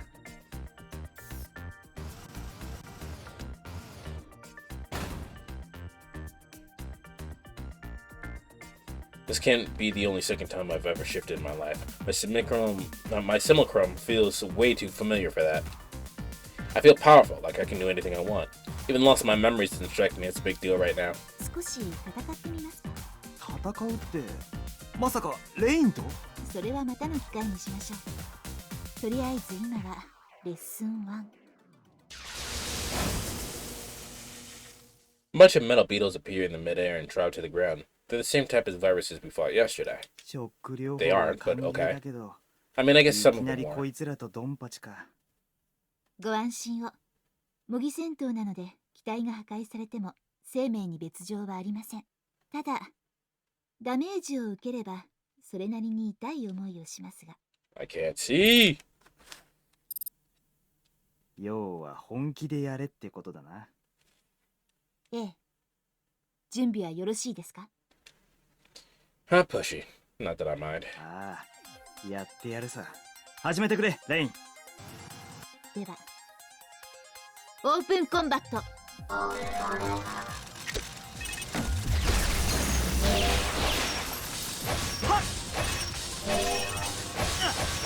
I'm getting jumped! I'm getting jumped!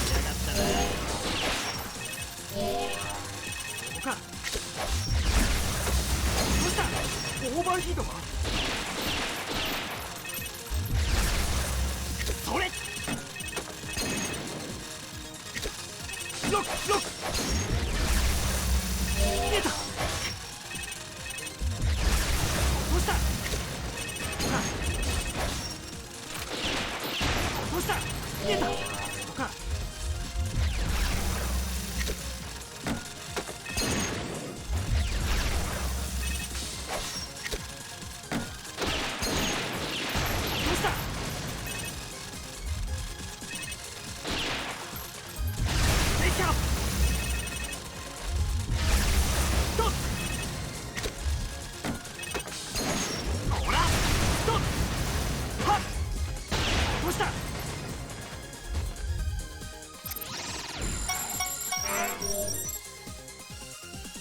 ！Okay.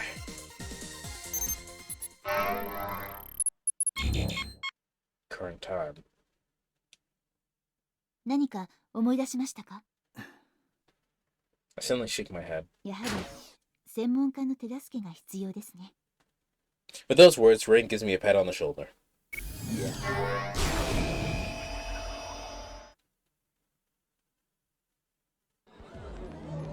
Early that afternoon, we set out into town, heading toward the clinical Rain mentioned last night. 軍服のままで出かけちゃっていいのか？大丈夫ですよ。ほら。 I take a look around. Among the crowd, I spot several people decked out in uniforms of various designs. A Apart from those soldiers, I see sex workers, hoodlums, bums, and junkies of all ages and genders. 随分と環境のいい街なんだな。アンチ AI の人々に言わせれば、ここは現在のソドムだそうですから。Anti-AI people? アンチ AI か。AI をめぐる対立は今も続いているのか。コウさんが学園生の頃よりも対立ははるかに激化しています。Rain shoots a weary look up at the sky. In this day and age, the internet has become the lifeblood of a civilization. That's kind of how it is in general, though. If the internet just stopped working all of a sudden, you know how many things would be fucked up? And it's governed by countless AI systems around the world, which construct and maintain our virtual reality. Unfortunately, there are more than a few people who hate the idea of mankind not holding the keys to its own society. ここはエイリアニストとアンチ AI の対立する最前線。だからこそ私たちのような者たちが流れ込んでくる。エイリアニストなんだろう。その言葉を聞くと不快な気分になってくるよ。私もです。セカンドジェネレーションでこの言葉が心地よい者はいないと思います。アンチ AI 流の AI 派の呼び方。彼らに言わせれば AI はエイリアン。それを支持する者はエイリアニスト。That's actually racist. I wonder if the battle I went through yesterday was also part of the conflict between the two factions. いずれコウさんも実感されると思います。この地は、いえ、この時代は決して穏やかなものではありません。そうみたいだ。 The sky above is the color of television from days gone by, tuned to a dead channel. And looking at the gloomy gray clouds makes me want to see a clear blue sky. I'm sure that'd make us all feel a little bit better. では、行きましょうか。 We start walking down the city streets once again.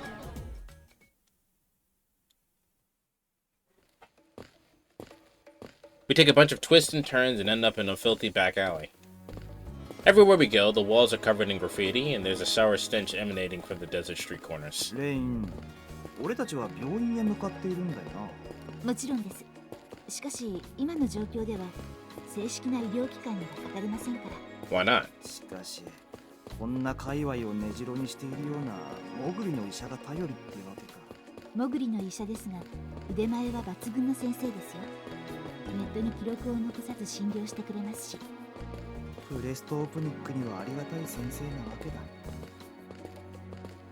Being reassured of her skills, nothing to ease my concern about letting some fishy doc mess with my head. ご心配なく。腕に定評があるからこそ、こんな場所に引きこもっていられるのです。引きこもるにしても場所を選べばいいのに。で、その先生とやらはどんなやつなんだ？通称ドクターノイ。私も会ったことはありませんけど、医療費は高額ですが、どんな手術でもしてくれるとか。違法な擬態移植とか不正なクローニング処置でもか？それもこれも金次第との噂です。やることはヤバそうだが、アンダーグラウンドの名医には違いないみたいだな。そんな人がどうしてこんな貧民窟にいるんだろう。ここは闇医療のメッカです。規制の緩いこの都市にはエッジ企業が世界中から集まってきています。その最先端を求めてうさんくさい奴らも同時に集まってくる。この街では何でも手に入りますから。バイオ、ナノ、AI、果てはクローニング。Rain suddenly comes to a halt and starts looking around. どうしたんだ？ええ、ナビゲーションによればこの辺りのはずなんですけど。Puzzled, she surveys the street, and then, ありました。a somewhat baffled tone, I follow her gaze and find an obnoxiously decorated show window. Wow, that'll stand out in a place like that, looking like a place looking like it has graffiti and everything, like literal slums in the ghetto. That'll stand out. Displayed in it are an array of enamel bustiers, bondage goods with chains, dildos, and leather whips. どう見てもアダルトショップなんだけど。ええ、ここで間違いはないはずですけど。誰だい君たちは。Upon hearing a lipsy voice, I turn around to find a young girl dressed in black staring wearily at us. Her frilly dress is so out of place of these filthy streets, it's kind of hard to look at. 君は質問に質問を返さないでくれたまえ。君たちは一体どこに所属している傭兵なのかね。 The way she talks doesn't suit her age at all. She has a cute little face, but look in her eyes is the furthest thing from childlike. She might be going through some tough times. I start feeling sorry for her when I think about her life in the slums. あのさ、ちょっと尋ねたいことがあるんだけど、いいか？ I take some change and offer it to her. なんだそれは。そんなはした金で何をしようというのだ？ You definitely made an assumption there, my friend. On top of the fact that she's wearing a bunch of frilly dresses and whatnot, she probably is not hurting for cash. But she ignores it and glares at me. ごめん、足りなかったかな。もうちょっとお小遣いあげようか。話を聞いてくれたらだけど。ドクターノイって人を探しているんだ。何か知らないかな？私だ。私がノイだ。市民番号 F12A699B。公開データベースを調べてみろ。調べろって言われても。As my thought process grinds to a halt, a whole bunch of text starts scrolling in front of my eyes. コウさん、Oops. Looks like Rain sent Dr. Noe's data. I scanned through the text and... 君、俺より年上なのか？初対面のやつらの反応とくればいつもこれだ。 The absurdity of it all leaves me scratching my head. I mean, okay, maybe I was in the wrong here. You were. 失礼しました。 On top of that, a lot of people look younger than they actually are. Like, again, I have a friend in college who literally wore all pink at all times. And she was short on top of that. So if you didn't know any better, she looked like a middle schooler.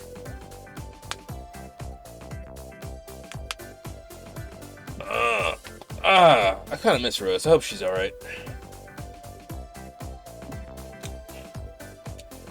Rain barges into the conversation right on time. 私は正規の医者じゃない。だからドクターは結構だ。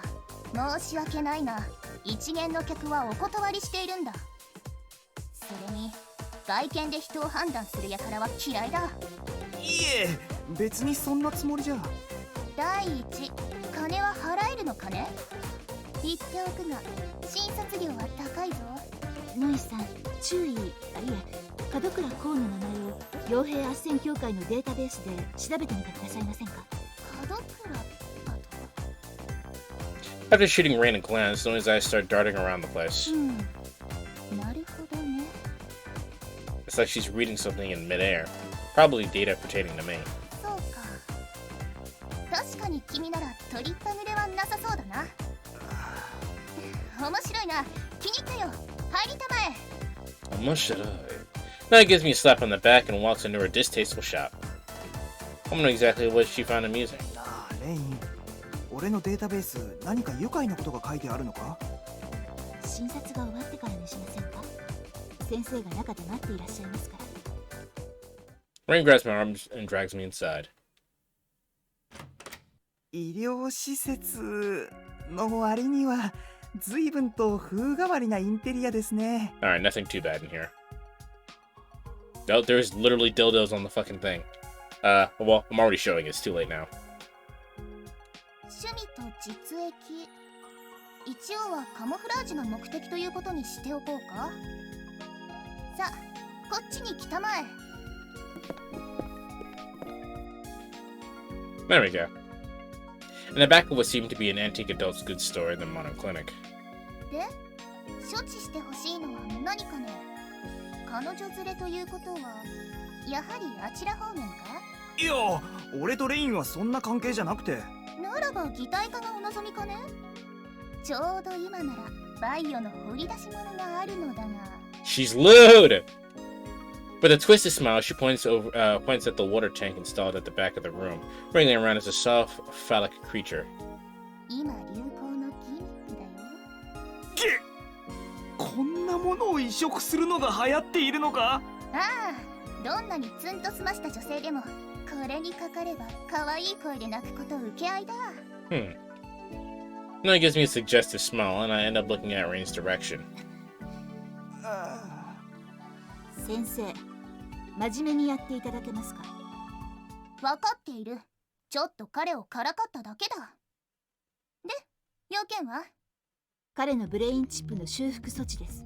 引き受けてくれますね。頭がいかれたのか。しかしそれなら真っ当な病院へ行けばどうかね。ここでの治療には保険が効かないぞ。How are you not licensed but you still take insurance? Rain doesn't respond. どうも訳ありのようだな。いいだろう。言い訳は後で聞く。そこにかけたまえ。早速診察を始めようか。That makes me sit in the medical console and plugs in the neurojack. After examining for a while, she finally opens her mouth. 先生、注意の具合は？すごいな、これは。脳内チップの安全装置に救われたな。論理爆弾かブラックアイスか手段はわからんが、とにかく仮想で過負荷を受けて本当。おかげで脳細胞の身代わりに脳内チップが破損したというところか？ But that doesn't make sense. はい、ロジックボムです。我々の部隊は私と彼を除いて全滅しました。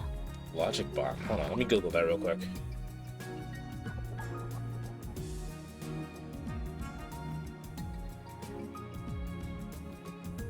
Logic bomb. A logic bomb is a piece of code intentionally inserted into a software system that will set off a malicious function when specified conditions are met. For example, a programmer may hide a piece of code that starts deleting files should they ever be terminated from the company. Oh! Okay, so it's literally a smart bomb. I get it.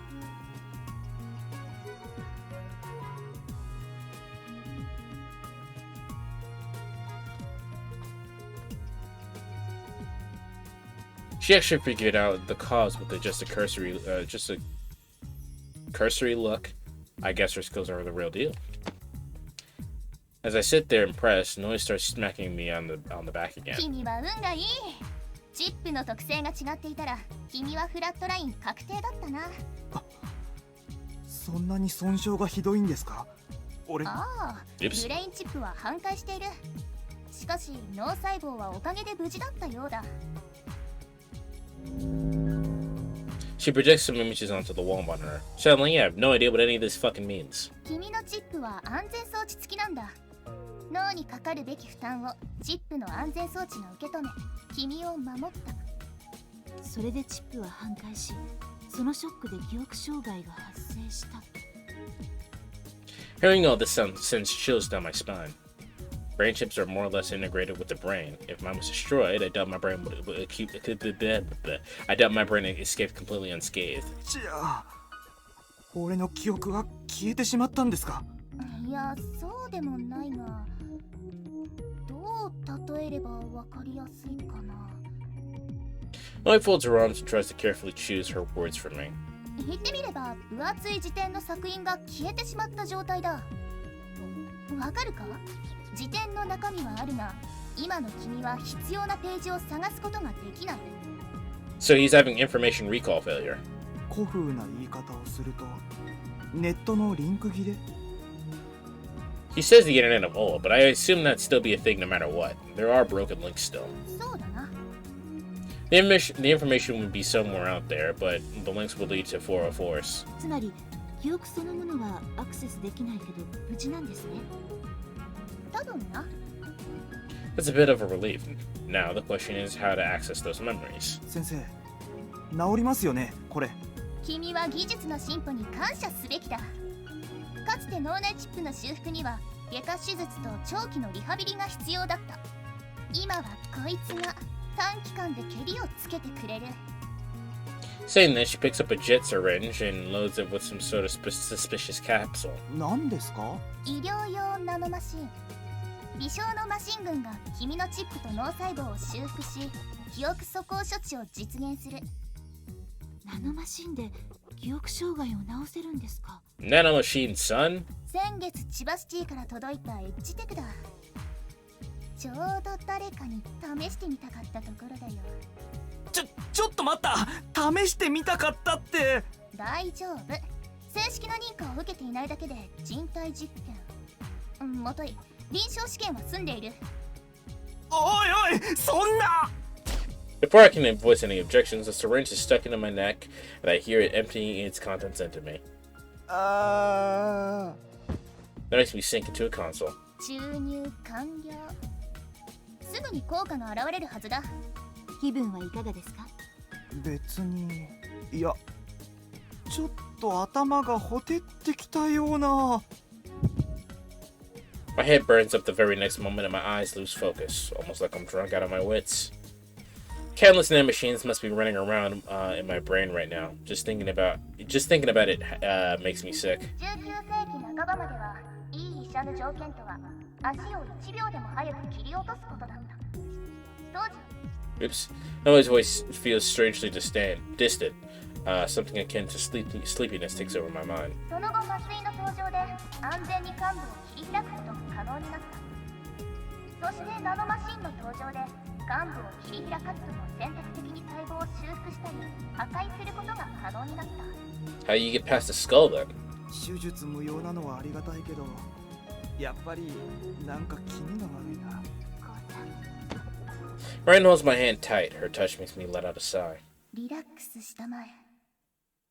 さあ、ダイブをするときのように落ち着いて。 Even as I listen to her, my consciousness begins to fade away. Those tiny insects are messing with my brain cells. 君はこれからセンスフォローを見るように自分の記憶を追体験することになる。さあ、目を閉じて。君はナノに導かれ自分の記憶にダイブするんだ。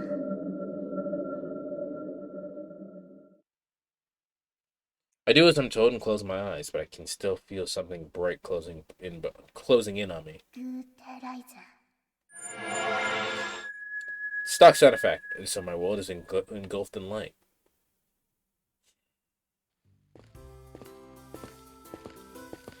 It's the beginning of spring. A gentle breeze caresses my cheek. For the first time in a while, sunshine peeks through the thick clouds above, shedding light upon the surrounding scenery. 青い空、舞う桜の花びらか。出来すぎな春の光景だな。 Man, what a relaxing sight. Gazing at it helps me take the mind off the crisis I find myself in, if only momentarily. おいこう、何ほうけたこと言ってんだよ。そんな場合じゃないだろ。 I know, my bro and well, my partner in disaster, you don't have to tell me that. But you know, what's wrong with a little escape from reality? Masasuda, the guy walking next to me, and the one who spoke up as I stared blankly at the sky. He and I are freshman virtual engineering students at Seishu Academy. We're not, not that we'll be in our first year for much longer. And under normal circumstances, we'll all be excited about the upcoming spring break. Alas, these are not normal circumstances. しかし、いきなり荷物をまとめて出ていけだもんな。 We look at each other and sigh. たく、いきなり配慮なんてありかよ。仕方ないだろ。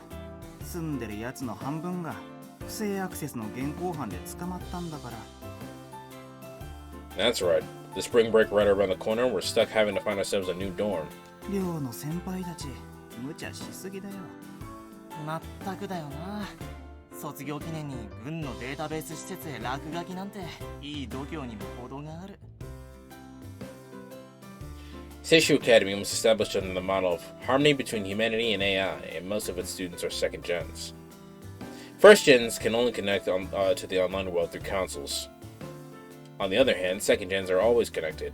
We have more or less no need for any outside equipment. We're always more equipped to deal with demands of AI and the internet. As a result, hacking and the like has become an everyday occurrence.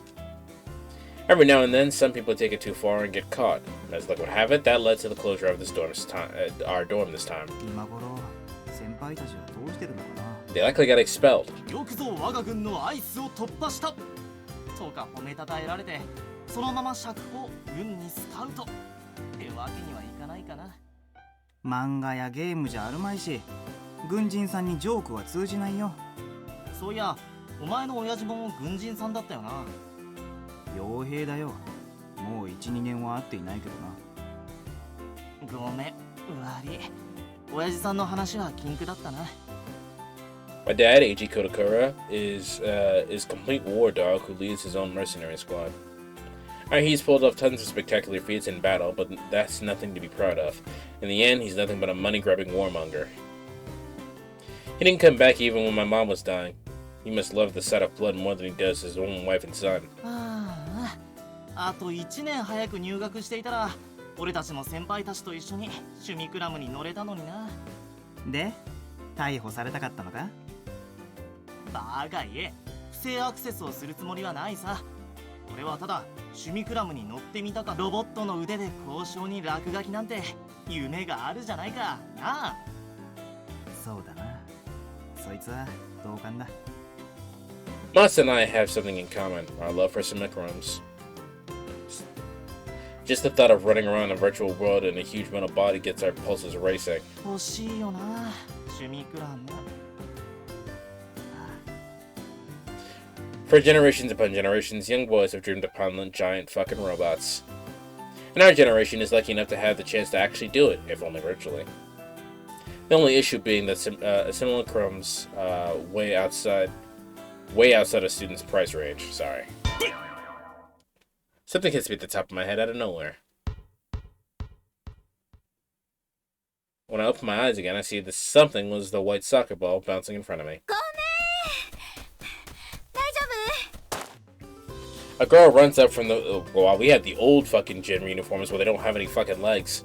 A girl runs up from the field to the left of the path we're walking down. ああ、大丈夫。平気平気。なんでお前が返事すんだよ。いいから、細かいこと気にすんなよ。ほら、ボールを投げ返してやれ。じゃあ。Pick up the ball and throw it back at the girl. ほんと、ごめんね。With a smile, she takes the ball and runs back to the field. 結構可愛かったよな、今の子。ああ、それも同感しとくか。Moss and I stop in our tracks to stare at the girl. もう一つの少年の憧れだよな。As she chases after the ball, every step she takes is accompanied by the bouncing of two other balls on her chest. Her legs look slender yet sturdy. I guess that's what it means to have legs like a thoroughbred. Suddenly I have a dizzy spell, and it feels like everything around me goes dark for a second. Is it because I got hit by the ball? I feel someone staring back at me. Oh. I find its source standing under a cherry blossom tree to the right of the path. A girl? No, a young woman. Who is that? Is it just me, or is she not taking her eyes off me? I squint, but she's too far away to get a clear look at her face. But for some reason I get the feeling I know her.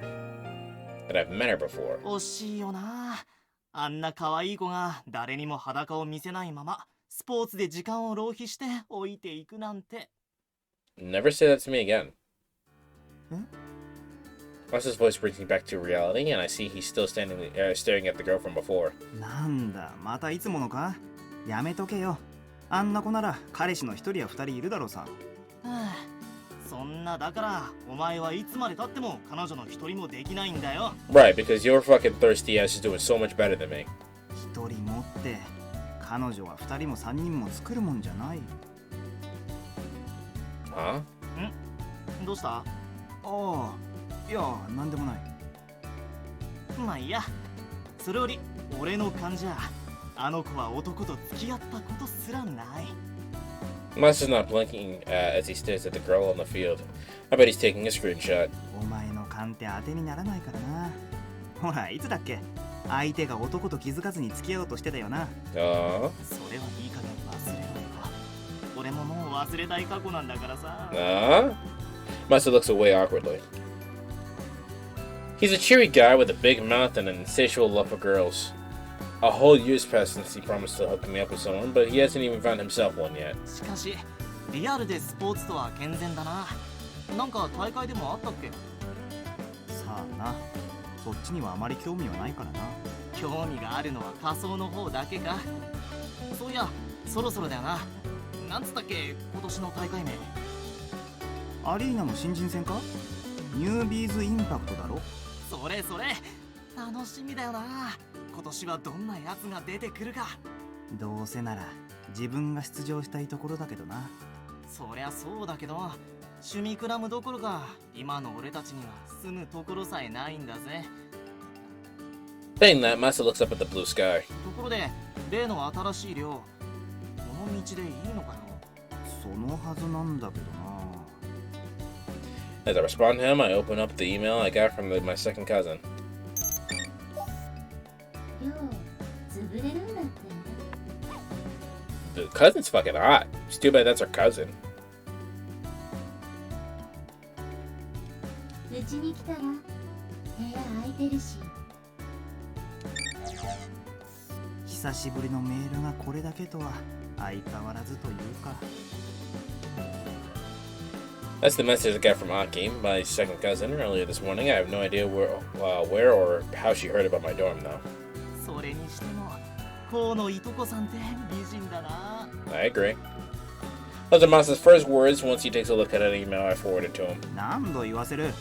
いとこじゃなくてはとこだ。 Well, I mean, you don't have to like her. In fact, you shouldn't like her. I had a rather complicated upbringing, to say the least. And while she may be my second cousin, Aki happens to be the blood relative I get along with the most, despite the fact that you haven't talked to her in X amount of years. まあ顔立ちは悪くないな。 After my mother passed, I was taken in by some relatives of mine. That was when I first met her. Even as a child, Aki was really pretty. My initial impression of her was that she was pretty, like a doll, and that sight has been permanently etched into my memories. 私は青州学園に推薦入学してみせる。 I'm having a memory inside of a memory right now. それで嫌な人たちに頼らず自分の夢を叶えてみせる。 Well, what is your dream? こうも一緒に来ればいい。それで正義の味方になればいい。私はこうの夢を笑ったりしない。正義の味方か。 A wry smile escapes me when I remember that. Back when I was a child, I seriously wanted to be a semicolon random hero. Actually, I'd be lying if I said I still didn't want to be one. I mean, it's not like I want to be a comic book superhero or anything. I just want to be a pilot who does the right thing. For me, want to be a hero symbolizes my vow not to end up like my old man. しかしさすがはとこだよな。この落書きみたいな地図がわかるとは。 Masa's voice interrupts my thoughts. それなんだが。何？迷った？すまん。 Aki's email only came with this hastily scrawled map attached, no addresses or anything. I've been running searches on the internet for a while now, but I can't figure anything out. Sure, I may be second gen, and the internet may be my second home, but I can't do anything when this is all the information I have. You can probably figure something out from this. You have the Educational Institute and a grassy plain. You should be able to figure that out somehow. I don't know what the fuck the penises things are, or the little groundhog over there in the bottom left is, but you should be able to figure something out. ちょっと待てよ。俺はお前が分かってるもんだとばかり。 Is that a dragonfly at the top there? We sit down and sit down on the grass beside the path and try to find our way by comparing Aki's map to the one we found online. God, how analog. And Aki's no better. She really should have sent us an actual map with addresses and street names on it instead of drawing this thing. だからこっちがこの道だろ。じゃあこの路地みたいなのは何なんだ。なあ、この目玉の飛び出た芋虫は何かの目印か？ダメだ。さっぱりわからん。 We look at each other, dumbfounded. なんでメールで手書きの地図なんだよ。 Knowing Aki, I bet she'd say anything important ought to be written by hand with care. Sadly, her hands aren't good at using anything other than keyboard and mouse. This is basically a mind map. You know, the kind 3-year-olds draw from memory. 参ったな。あきねコールにも出てくれないし。何か困りごとかね。見たところ道に迷っているようだが。 I know this voice from somewhere. え？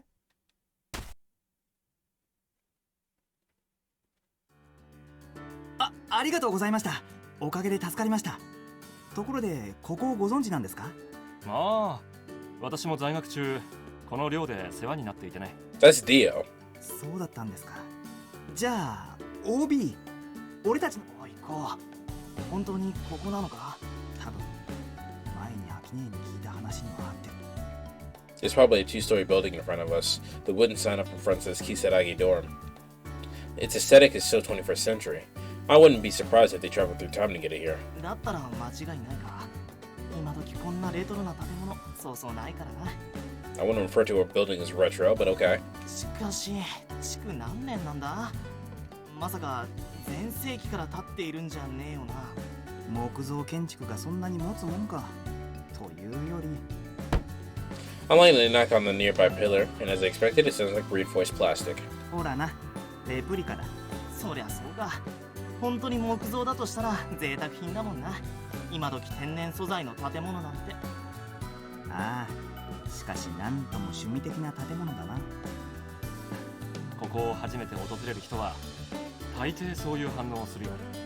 でもよくあの地図でここだって分かりましたね。あれにも見覚えがあるからね。じゃあちょっと用事があるので私はこれで失礼するよ。はい、ありがとうございました。 The man lightly raises his right hand, and then he turns around and walks away. What do you mean he was familiar with that? Not the map actually drew, surely. よし、じゃあ早速入ってみようぜ。ああ。 We stand in front of the building's main entrance. Bleh, bleh, bleh. おい、動かないぞ。この手動式かよ。 What century are we living in that お邪魔します。 they expected all doors to be manual? Not surprisingly, we find an old school entrance and hallway on the other side of the door. And the moment we open the door, an appetizing aroma tickles my nose. なんか味噌汁の匂いがしないか？なんだ、妙にきつい匂いだよな。 I take a few sniffs and try to figure out where it's coming from. There's no doubt about it. It's coming from within the door. That's okay. Whatever it is really makes my mouth water. But it also seems just as likely to be make the heart burn. Could it be? はとこさんが料理しているのか？いや、絶対にそれはありえない。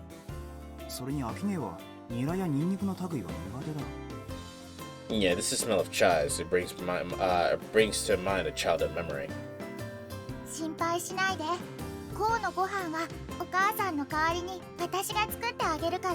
ダメだよ、コウ。好き嫌いしちゃう。これ。あいつがここに？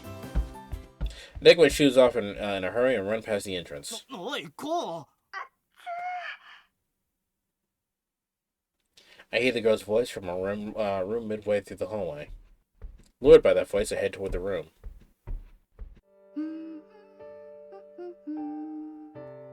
The room turns out to be a kitchen, and standing in it is a girl. As she hums to a tune, her short hair sways along with it. 嘘。どうして醤油すら置いてないの？はあ、後で買ってこなくちゃ。 Feeling like I've traveled back in time, I end up staring at the girl's back. ああ、もう仕方がないな。後で冷蔵庫も掃除しなきゃ。菜の葉だよな。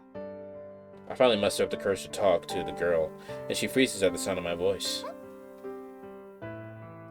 She then slowly turns around, and I see she still looks the same as she used to. It's her, my childhood friend, Nanaha Wakakusa. こうだよね。 She's wearing overalls, therefore I like her. ああ。 My heart starts racing before I know it. I'd give it up on ever meeting her again. Nanaha doesn't say a word. She just stares at me with her lips trembling. 元気してた？お前こそ。 By the time I realize what a bad sign that is, it's already too late. Nanaha starts running towards me.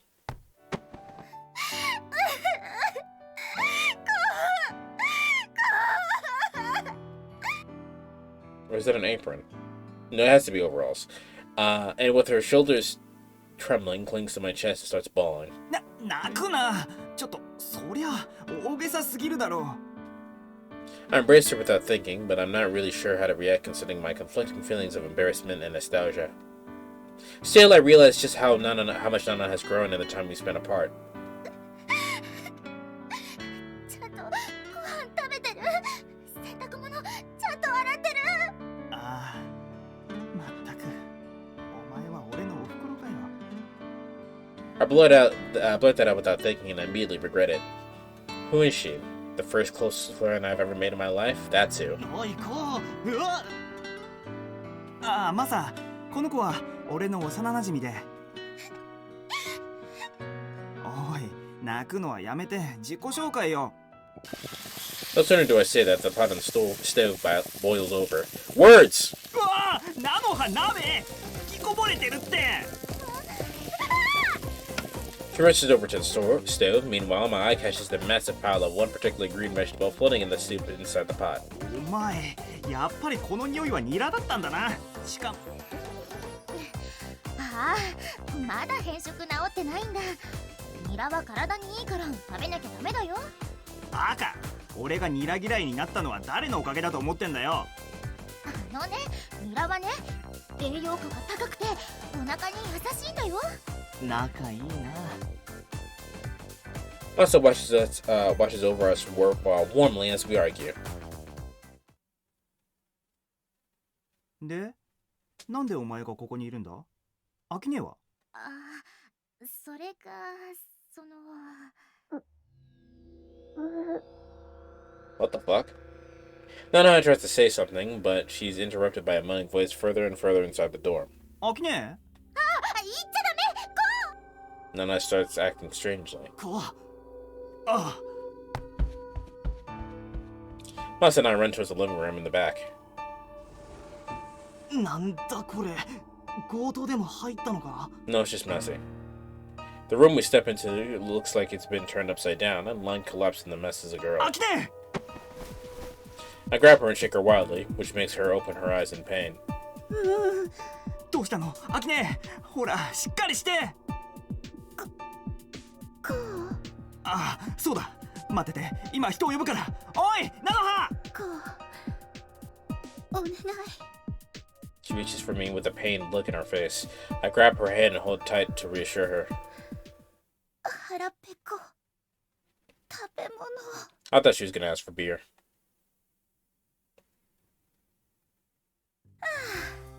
無事生還。 After wolfing down the food Nana had cooked, Aki crumbles down to the floor once more. 一応事情を説明してくれる？ネットに潜りすぎた。リアルに戻ってきたら空腹でダウン。 She really lifts her head and looks at me. だから待ってた。一日先週の思い出。 In the time that you could have waited, that you were waiting, you could have came and gotten your own food. You could have like ordered snacks or something.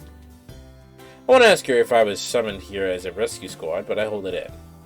I haven't seen her in ages, but she still hasn't changed one bit. Same old Aki. Actually, her laziness might have even gotten worse, to be fair. だからダメだって言ったのに。いや、あんな言い方されたら何があったのかと驚くだろう普通。そうかな。あ、私お茶入れてくるね。 Saying that, Nanaha returns to the kitchen. こうそろそろ俺も紹介してくれない？ああ、悪い悪い。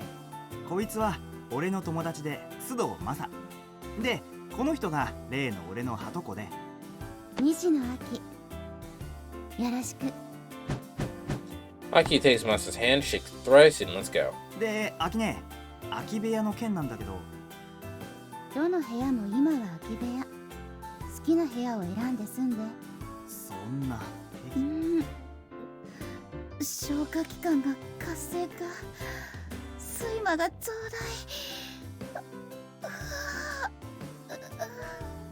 大。She got the itis. She doesn't even finish before crumbling to the floor. もしもし。行こう。こうなったらなかなか起きてこないから。Aki quickly falls fast asleep, and I drag Masa out of the living room. Once in the hallway, I realize that it's already mid-afternoon.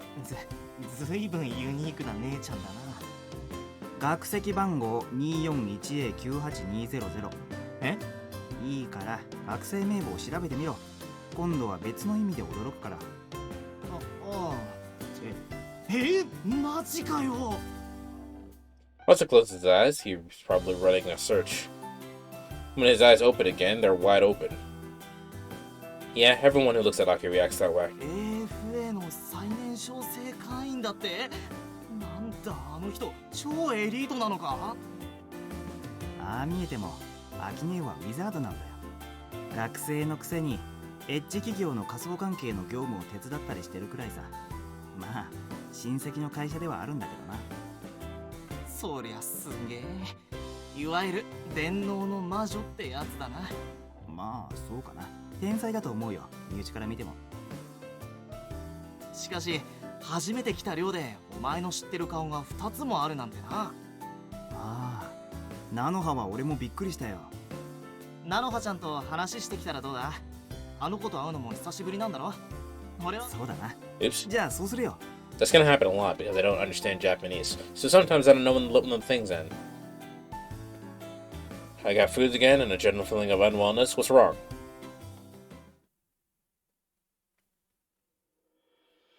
しかし本当に久しぶりだよな。もう何年になるんだ一体。私が南朝霞を越した時以来だもんね。Back when we were kids, we were neighbors in a town called Minami Yasaka. I had to move out first, and Nana had left not long after that.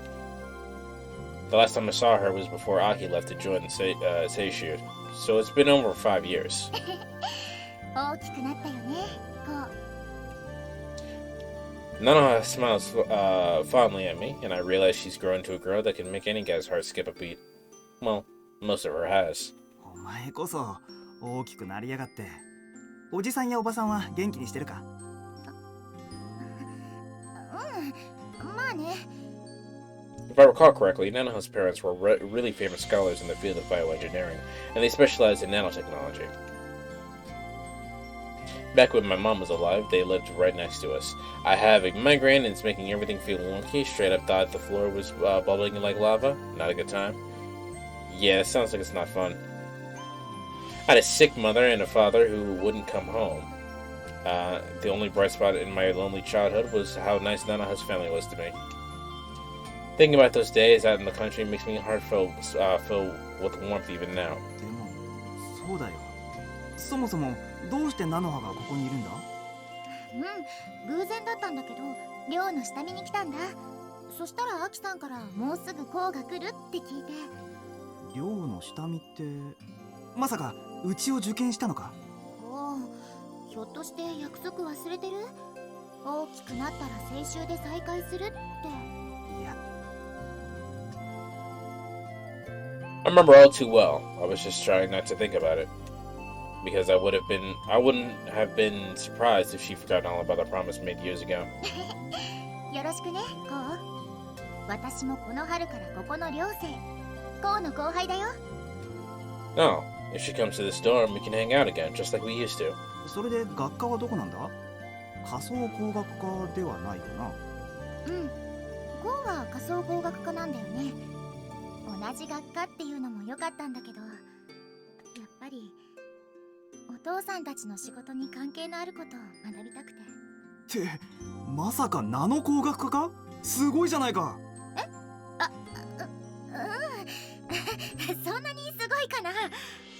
当たり前だろ。それってうちの最高峰クラスの一つだぞ。The apple doesn't fall from the tree, huh? That's not okay. The apple doesn't fall far from the tree, huh? そうか、そうか。I stare at her face, filled with pride. 恥ずかしいからあんまり言わないで。She turns away with her face beet red. How adorable. This whole conversation fills me with a warm and fuzzy sense of nostalgia. And it continues until she leaves a little while later, and covering everything from the times we spent together in the past, and the fun times we're looking forward to up ahead. After setting Nanoha off, I start checking out the dorm rooms with Masa. We both have to pick up one for ourselves. ここは物置だったのかな。It's too dark to get a clear look, but I can tell this room's full of stuff. ちょっと他の部屋を見てくるよ。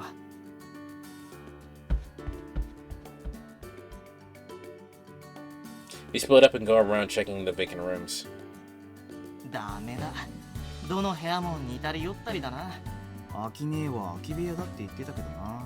引っ越しの時に家具を置いていったのかな。いや、違うな。Masa shakes his head and opens the door to a nearby room.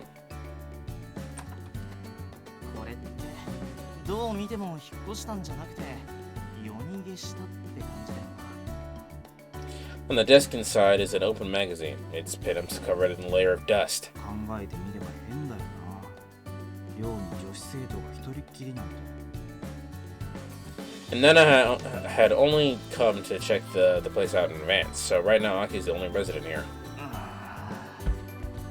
Masa suddenly runs out of the dorm. おい、マサ？ I follow him out into the hallway. And I find him standing frozen at the door to the next room. I walk toward him, peek inside. I come to a standstill myself. こんな設備個人で所有してるやつなんか見たことないぜ。 The clothes on top of the stuff in the background is very dangerous.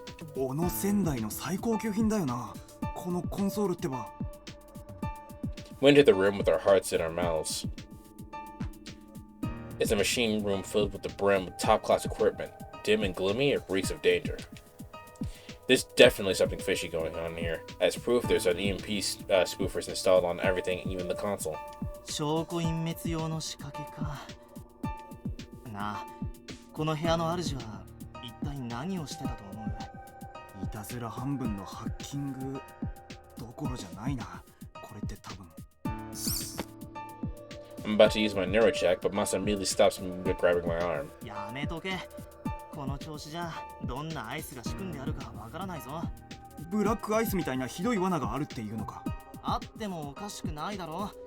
脳みそをたこ焼きにされたくなかったらコンソールにお邪魔するのはやめとこうぜ。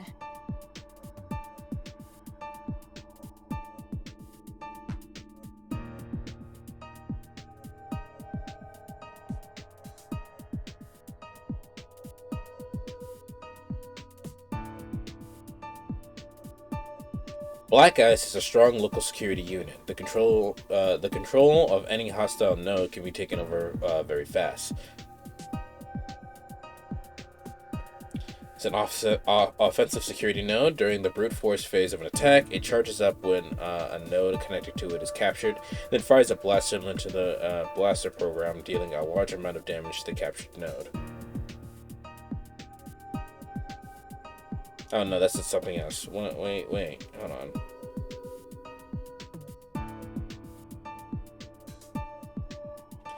Well, ICE stands for Intrusion Countermeasures and Electronics, so basically they're saying it's dangerous. ああ、しかしこの部屋気になるな。As we're looking around, must have found something lying in a corner. これ軍用のカードリッジじゃないか？ It's heavy, lead-coated cartridge with letters GU etched into its face. あ、貸してみろ。I connect my neurojack to the cartridge. Immediately, an index pops up, and the text I see takes my breath away. シュニクラムのインストーラー？マジかよ。 I disconnect from the cartridge in a hurry, paying it no heed to the pain it caused my neck muscles. 飽きね This reeks of danger. What was this cartridge just lying around the room for? As much as I don't want to think about it, the sight of our seniors getting arrested flashes in front of my eyes. なあ、こうなんかやばくね？え。いや、考えすぎだよ。ここはきっと単なるラボ。単なるラボになんで証拠隠滅の用意がしてあるんだよ。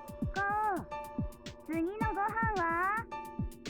Right then, Nike's voice drifts in from the hallway. I shove the cartridge into my pocket and jump out into the hallway. Not long after, Aki shows up. ほう。ああ、なんだい、アキネ。その部屋に入った。Gulp. While I struggle to figure out how to respond, Mus's mouth opens his mouth, his voice full of cheer. いえ、ちょうど今入ろうとしていたんですけど、何かまずかったっすかね。そこ、私の部屋。勝手に入っちゃダね。 There's no sign of her usual laid-back attitude. Her eyes have a cold, sharp look to them. She's scaring me, Aki. もし入ったもしらロケットパンチ。わかりました。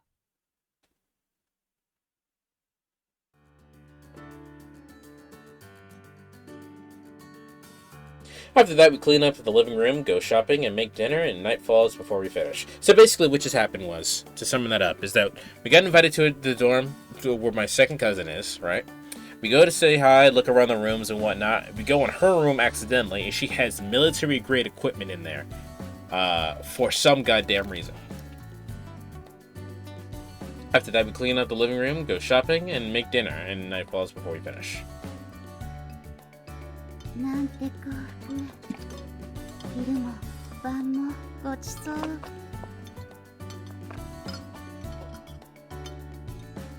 She is very pretty. まあ昼間は菜の葉の作ったごちそうだったけど、これってレトルト食品を温めただけ。大事なのは心を込めてお湯を沸かしましたから。 Must have something else, really. He's being as high-spirited as always. Almost like we never saw what was in that room. But I can't just stop thinking about it. What the heck was Aki doing in that lab? こう食欲ない？いや、そんなことないよ。I take a bite, but I'm too distracted that I can't even tell how it tastes. Screw it. I'll make a small talk and get the truth out of her. ねえ、アキネ、今は一体何をしているの？学生。そうじゃなくて、副業とかアルバイトとか。おばさまの会社の手伝い。こうも。他に何かやってない？ Baldr and Waifu Max, yes! How you doing, bite? 他って？例えば変なところにハッキング仕掛けたりとか。Crap, was that too direct? She's all serious now. あはは、アキネがそんな子供っぽいことしないよね。That was the infinite. I'm alright. どうしてそんなこと気にする？ BRB, you just got here, bro. それは。What now? I can't exactly say we saw the lab. いや知ってるかもしれませんけど、俺たちの前の寮、先輩たちのハックで壊滅しちゃいまして。Mustard to the rescue. 当のやつ心配してるんですよ。ほら、アキさんも相当のホットドガーなんですって。俺 Oops. むしろ心配してるのは私。 I like this character's design very much. Aki stops eating and gives me a piercing stare. こうはイリーガルに使ってないね。 My heart nearly jumps out of my mouth. The cartridge in my pocket now feels a million times heavier. 大丈夫。こいつバカですけど、根は真面目ですから。Masa immediately barges into the conversation, smacking me on the shoulder in the process. こうはバカじゃない。いや、そういう意味じゃなくてですね。バカ正直というか、バカルディというか。ナコ、お前もなんか言え。I try to laugh it off, but the way Aki's looking at me hurts.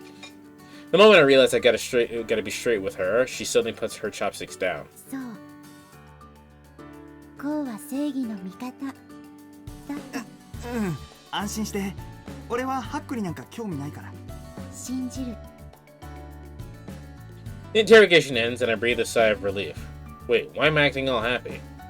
If I care about Aki at all, I should dig to the truth about her, even if I end up making her mad. ねえ、あのさ。ごめん。また睡魔。 She's faking that. Cutting the conversation short, Aki lies down on the floor.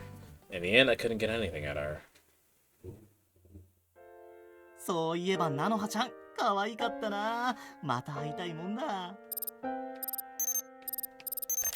That is so convenient, I love that. なに、またすぐ会えるさ。なんだって菜の葉もここの寮生になるからな。なに、マジか。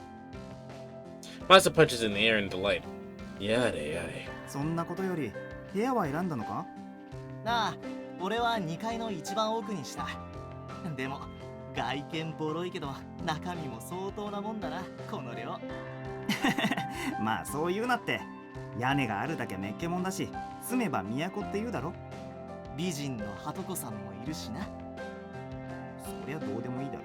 あんな美人に一日先週の思いで待たれてたんじゃ、そりゃ住めば都だわな。そんなんじゃないってば。俺と秋音はだな。まあそう照れるな照れるな。ともあれ、今後ともよろしくな、相棒。He holds out his hand with a smirk, and I try to grab it, hard enough to break it. いてててててて、このバカ力。ま、口は災いのもとだな。I laid a smackdown on Masa with a light smile on my face. そういえば、お前部屋はどこに住んだよ。ああ、そういえばまだ決めてなかったな。俺の隣も空いてるぜ。You gotta be kidding me. We'd be able to hear everything from each other's rooms. That'd be awkward as hell if I got a girlfriend. 俺の部屋か。そうだな。I noticed that the room next to Aki's has a note stuck to it on its door. There's some sort of weird abstract art on it. Or, well, that's what it looked like to most people at first glance. But those are words. I can read them. Ko's room. Welcome to Kisaragi Door. Who wrote this? Aki. Who else? I peel the note off the door and stick it in my pocket. 俺の部屋はここにするよ。アキさんの隣かよ、こいつね。I look away from Masa, who's throwing a melodramatic hissy fit, and look out the window. さて、部屋の片付けを始めるかな。I open the door, roll up my sleeves. I'll start by dusting. And that's how my life at Kisaragi Door began. さてと、これでどうやら快適に暮らせるかな。I take a look around my now neat and tidy room and smile, proud of myself. No, all I really did was dust everything off and clean it. The furniture and other stuff are already here. 統合政府は本日、第2世代ナノマシン、通称アセンブラの開発計画について、認可・推進する方針であると発表しました。開発指揮者の栗原直樹博士はこのように語っています。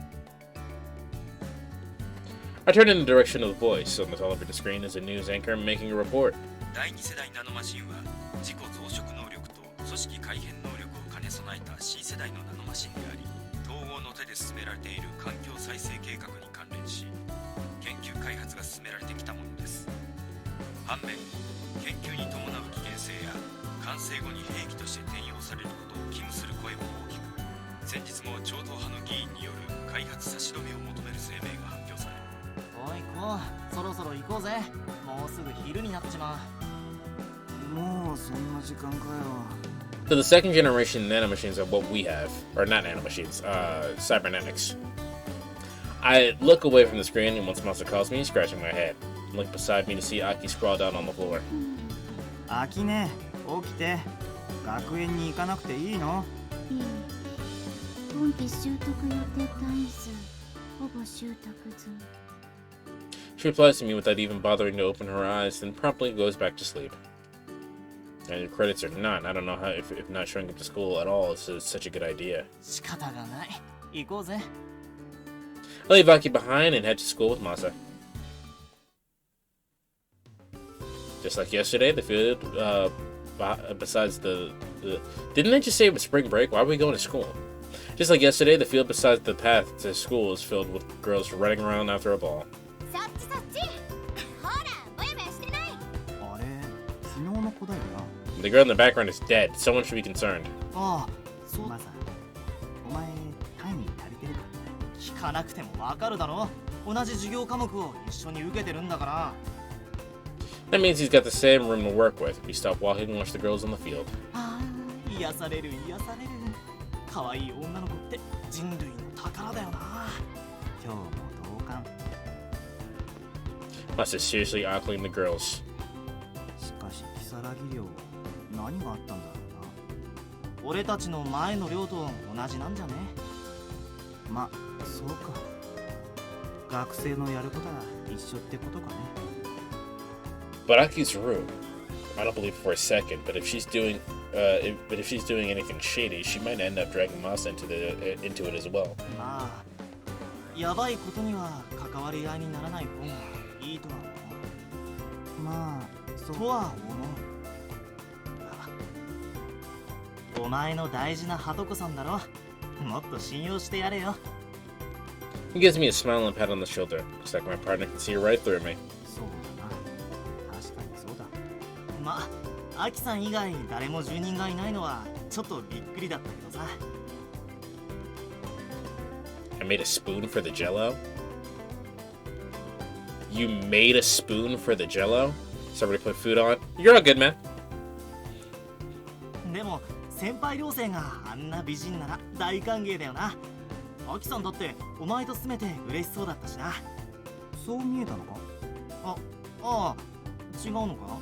いや、多分それで正解。さすがだよ、マサ。It's extremely hard to tell what's going on through Aki's mind from her financial for the. It's extremely hard to tell what's going on through Aki's mind from her facial expressions. Even it took me ages before I could guess with my real accuracy. I made a spoon. I didn't have one. What do you mean you made a spoon? Why didn't you have a spoon? His perception to this might be the reason it's so easy for him to befriend girls. Don't ask me why he can't get any further though. で、結局これってあれか？ああ、多分間違いない。Also smacks my pocket, making the thing inside shake. I ended up bringing it with me. 一応中身を調べておくか。単なる型落ちの流出品って可能性もあるんだし。I sit down on the grass by the path and connect my neurojack to the cartridge.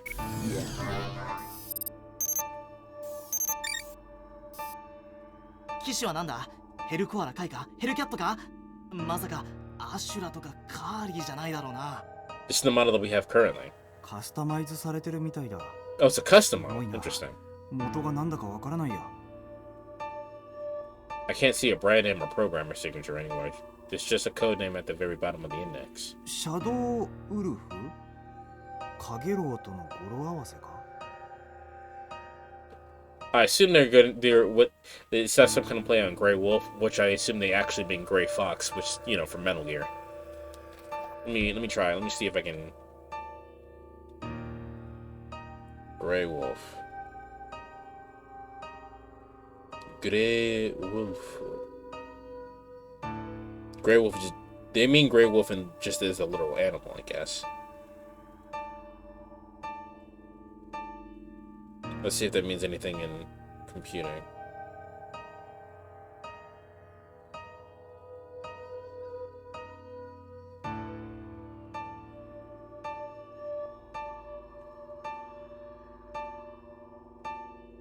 Doesn't seem like it.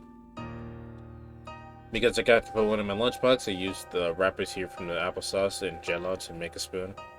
That's the ghettoest thing you've ever said to me. 聞いたこともないタイプだな。I try to access the data from the cartridge in a bid to learn more. ダメだ。ガチガチにガードがかけられてる。ここから先、中身はインストールしなきゃチェックできなさそうだけど。What now? そうだな。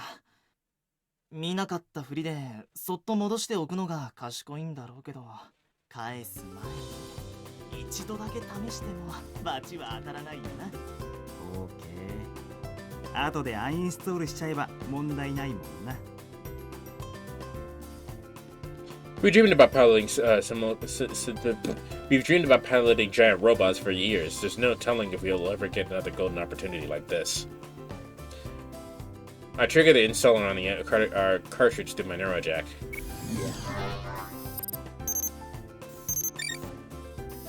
ブレインチップへのシュミクラムのインストールを準備します。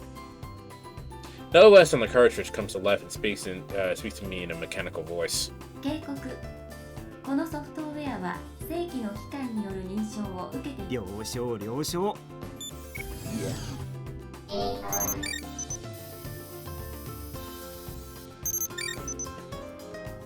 The installation finishes in a flash, and I'm left with a bit dumbfounded about how abrupt it all was. どうだ？何か異常は？いや、今のところは何も。よし。じゃあ次は俺が。Masa instantly yanks the cable from my neck, plugs it in his, and freezes for a few seconds. なあ、こう。おお、なんだ相棒。これで俺たちもパイロットなんだよな。ああ。本当にこれでインストールされたんだよな。なんか感慨深いぜ。じゃあ早速。ああ、善は急げってな。We lie down on the grass and close our eyes. Our minds instantly travel to the digital world.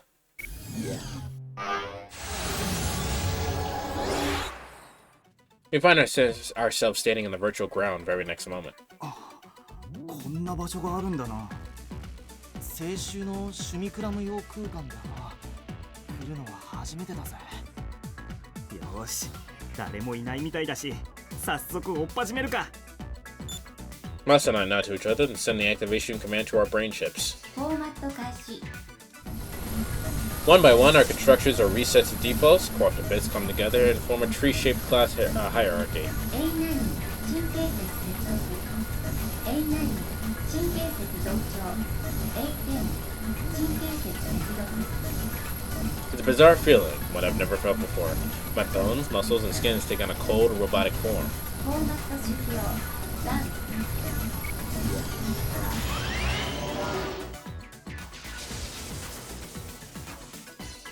I notice that my body is now covered in metal, and my heartbeat has been replaced by a racing electronic pulse. おい、大丈夫か？ That's a different model. あ I see a simulacrum of a different color standing where Masa was mere moments ago.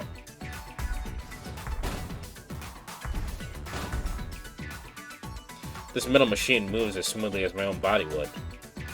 So this is how piloting a simulacrum feels.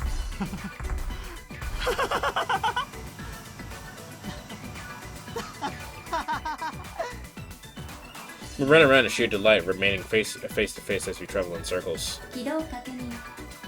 並走システムイニシャライズスタート。おい、なんか勝手にタスクが起動してるぞ。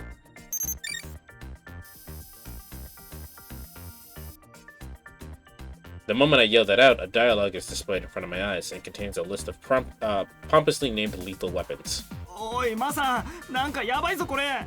いいから、毒を食らえよ、皿までずっぽし。 And then a gun of sorts materializes in my hands. It's a 30mm handgun, the likes of which have only ever been seen in the arms catalogs. 本物なのか？うわだ！気をつけろよ。俺が蜂の巣になるところだったじゃないか。すまん。でもこれ間違いなく本物だ。ああ、ここリミッターあり空間だったよな。ああ、だから弾を食らっても死にはしない。記念に模擬戦闘でもしてみるか。ああ、もちろんだ。待ちに待った童貞喪失の記念日だからな。 Masa and I nod to each other, do a backup set to put some distance between us, and オープンコンバット。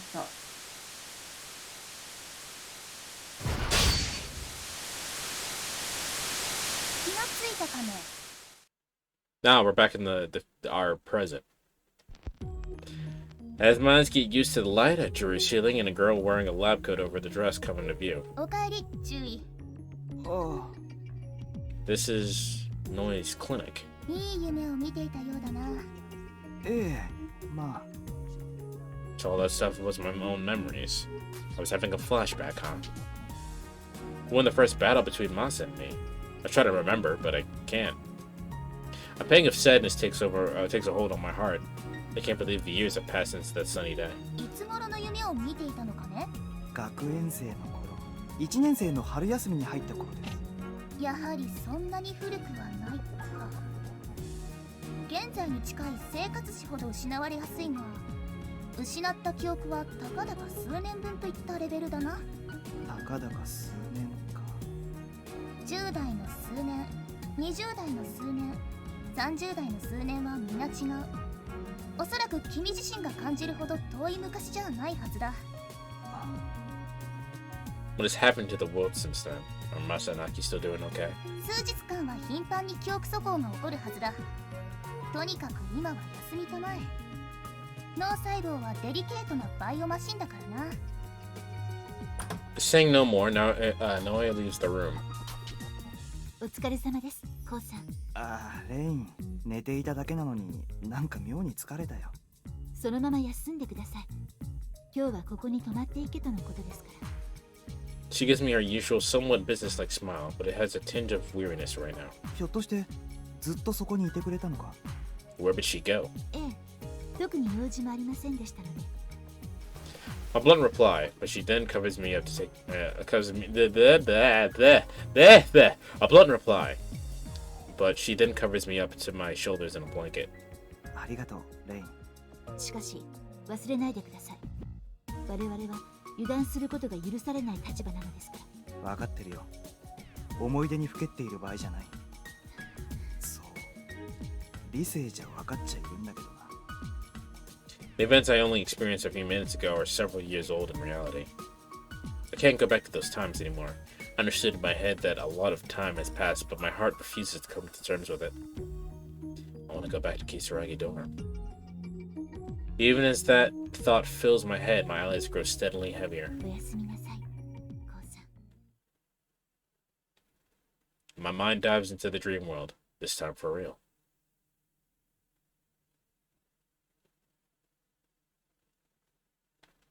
I'm gonna take a quick break to use the bathroom. Yes, I do wish to save my game. Thank you. Give me 1 second as I use the bathroom.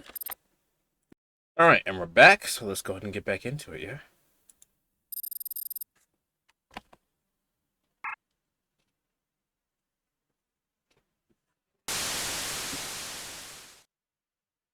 Now we're back in the flashback. As soon as the battle ends, my entire body starts creaking from the pain and all the strikes and gunshots I took. いてててて。しかし話には聞いてたけどひでえなこれ。ああ、これでもリミッターが緩和してくれてるはずなんだけどな。でもすごかったよな。ああ、小便ちびるかと思ったぜ。A complex kind of fatigue that is a mix of comfort and exhaustion comes over us, and we both collapse to the ground. なあ、リミッターなしなら今ので俺たちのどちらかが死んだのか？だろうな。あれはゲームじゃないからな。本当に殺し合いをしてるんだな。ネットで戦争を。ああ、そうだな。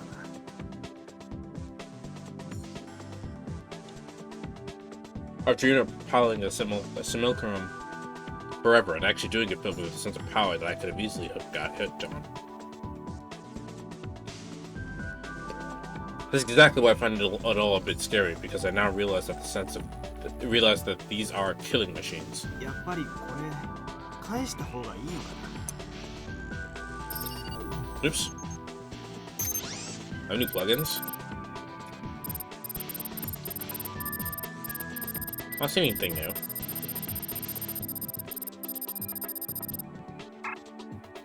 そうかもな。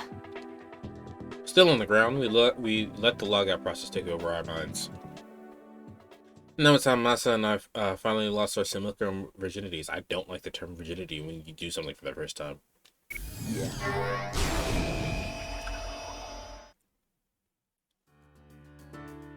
In the end, we skip school and go straight back to the dorm. ただいま。 There's no response. アキさんまだ寝てんのかな。まっとうに考えれば学園に行ったってところなんだろうけど。 That's when I noticed a pair of black leather shoes near, by the entrance. They're quite big and probably belong to a man. アキさんの靴じゃないな。来客かな。それとも誰か寮の住人が戻って。 Masa and I exchanged glances before I even finish. If we go by what Aki said, no one else was living here. Have the authorities come for us? My palms get covered in sweat. Why would they come for you guys specifically? 様子を伺ってみるとすれば。 We quietly take off our shoes and tiptoe down the hallway. We find the mysterious visitor in one of the rooms. There's a 30-something Asian man. He was wearing a simple suit and glasses, and overall looks really plain. He's sitting cross-legged on the floor with his eyes closed and a peaceful expression, like he's meditating or something. You can hear a pin drop in the silence. It's like the air has frozen over and time has come to a standstill around the guy. Overawed by this, Masa and I are unable to talk to him. He slowly opens his eyes and turns towards us. すまない。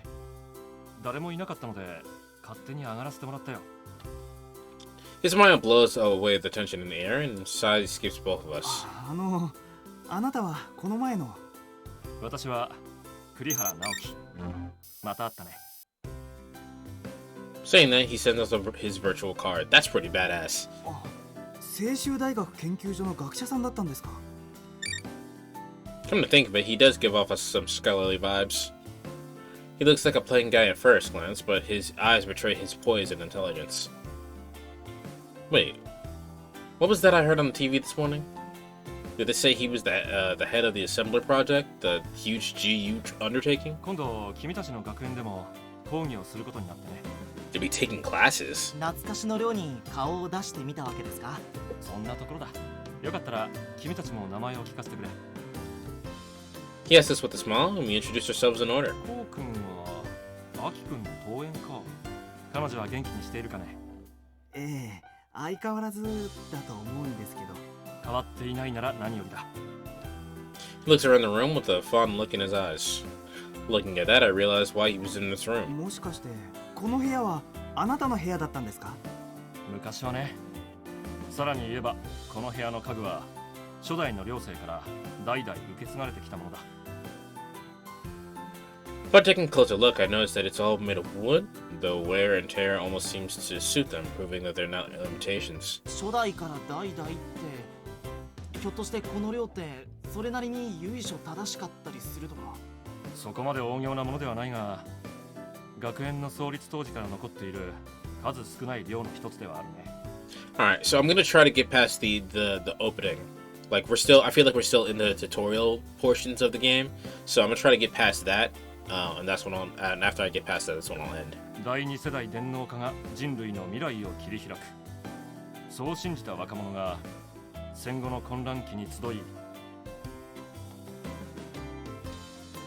It feels strange to think that this room was once home to a man whose name now makes headlines. I'm not sure if I can follow in the footsteps of someone like that. そういえばテレビで見ました。アセンブラの開発をしていらっしゃるんですね。すみません。そのアセンブラって何です？俺勉強不足で。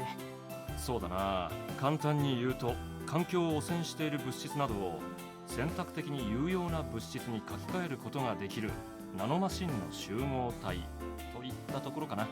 例えばだが、ダイオキシンに汚染された土壌を有機肥料に満ちた肥沃な土壌にしたり、汚染された水源を清水にしたりもできるはずだ。That's pretty convenient. そりゃまさに夢の技術ですね。ああ、アセンブラは大げさではなく人類の希望だと思っているよ。Kurihara begins to speak passionately, but stops himself and scratches his head with a wry smile. ああ、よかったら座ってくれないか。いろいろと話を聞かせてくれると嬉しい。あ、はい。Once and I hurriedly kneeled on the floor. When I do, the cartridge falls out of my pocket. Of course it does. I try to pick it up quickly, but Kurihara gets his hand to it first. How? これは His expression goes from jovial to serious in an instant. He may figure out what's on the cartridge just by seeing the GU logo. We gulp in fear. He takes out a neurocheck and plugs it into the cartridge. すでにインストールしてしまったようだな。すみません。I end up apologizing before my brain can even catch up to what's going on, and Kurihara stares at both of us with a stern look. これをどこで手に入れたのかね。I probably shouldn't mention Naki here. I steel myself and look Kurihara right in the eye. 拾ったって言っても信じてくれませんか。 He didn't say anything. He just continues to look me in the eye with zero unwavering gaze. And I stare back at them without flinching. My back does break out in cold sweat, though. 信じよ With a surprising reply, he places the cartridge in front of me. 栗原さん。う。君たちダイブの経験、いや趣味クラブの経験は？一回だけです。それもさっき初体験を済ませたばかりで。誰かの指導のもとでかね。When I suddenly shake my head, he lets out a big sigh. 無謀だな。趣味クラブは危険なツールだと理解しているのかね。We have no words, my son. I can only hang our heads in shame. That's when a large pair of hands pats us both on the shoulders. ついてきたまえ。どこへですか？無論ネットだ。 With a smile on his face, Kurihara holds out a pair of neurojacks for us.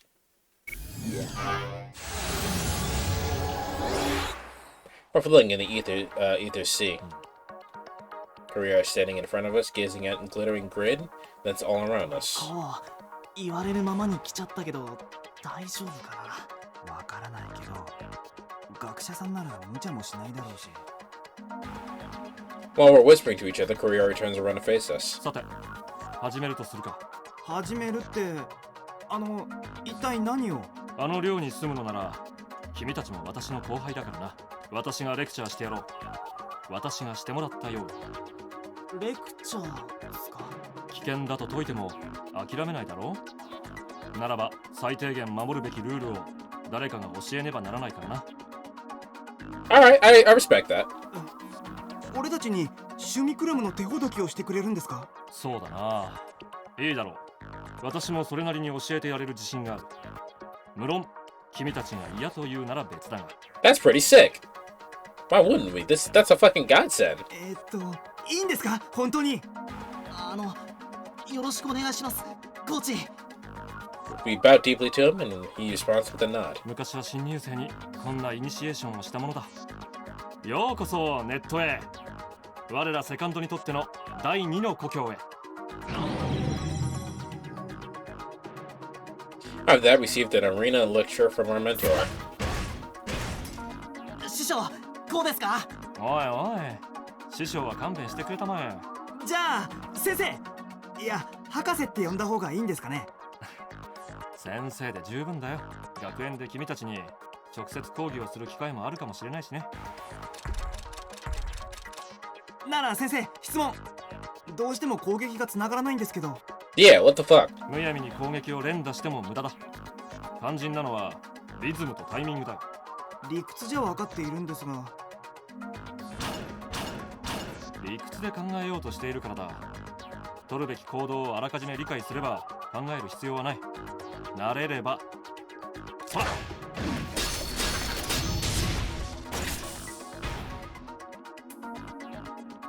すげえ神業だ。なに、私なんぞまだまだだ。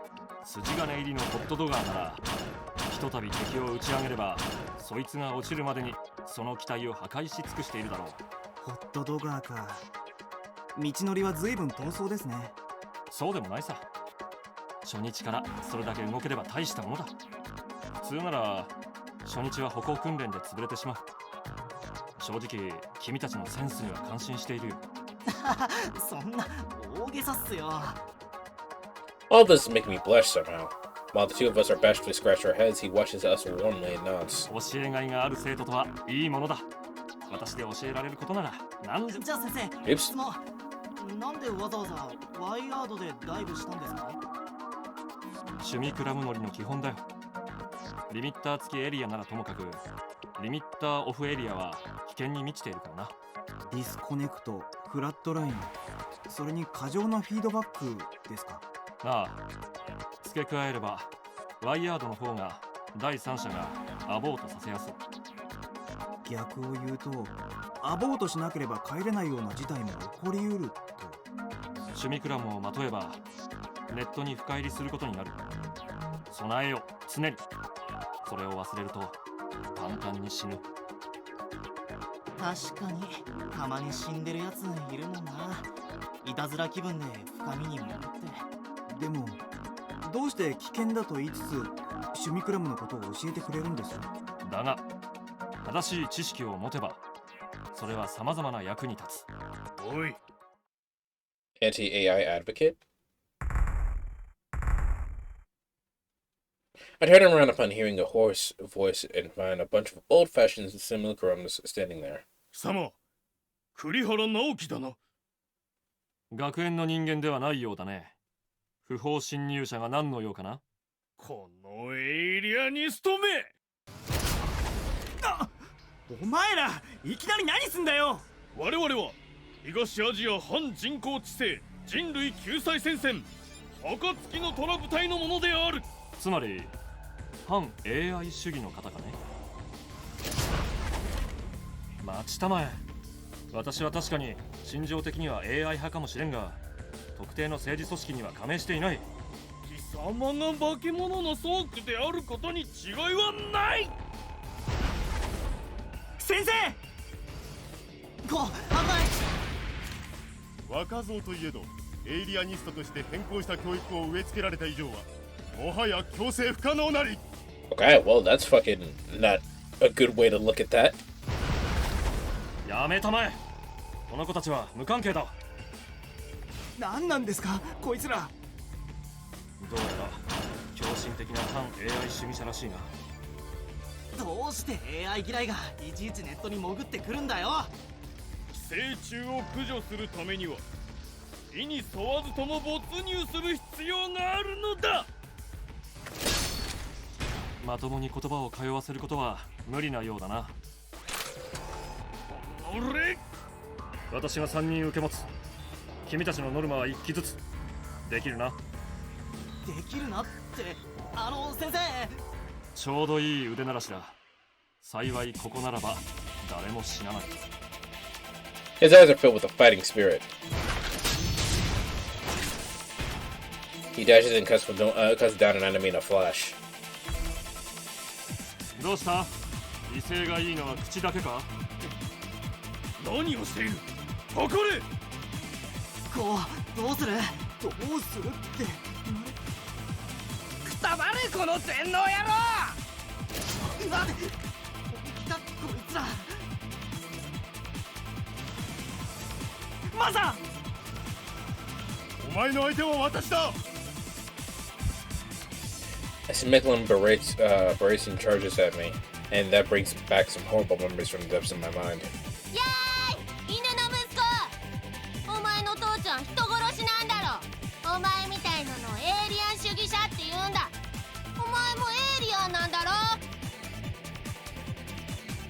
お前ら余計なことを思い出させやがって。 I grind my teeth and clench my fists.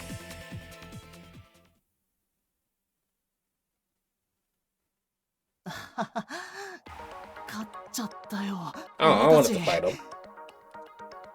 偉そうな態度の割には大したことのない連中だったな。彼らが弱かったのではない。君たちが強かったのだ。セカンドである時点でネットでの戦闘力に差が生じるものだ。例えるなら両生類とて自ら陸に上がることはできる。しかし陸に適応した爬虫類にはかなわない。そういうもんなんですか。いずれネットで子供が生まれ育つ時代が来れば、我らはきっとその者たちには勝てないだろう。そんな時代が来る。私はそう信じている。そうですか。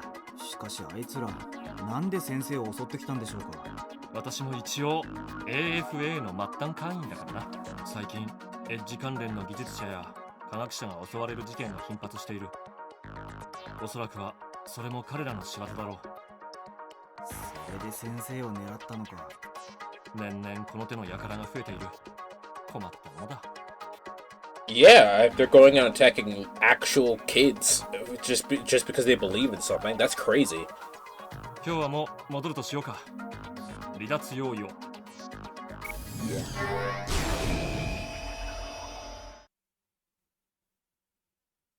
And then, after we parted with Mr. Kuihara, I found out he waiting to give me a real talking to. こうカートリッジを持っていったね。ごめん。 She reaches out and lightly smacks me on the head. That lazy hit didn't hurt my head at all, but it did make me feel pangs of conscience. Having received my punishment, I immediately hold out the cartridge to Aki. いい。あげる。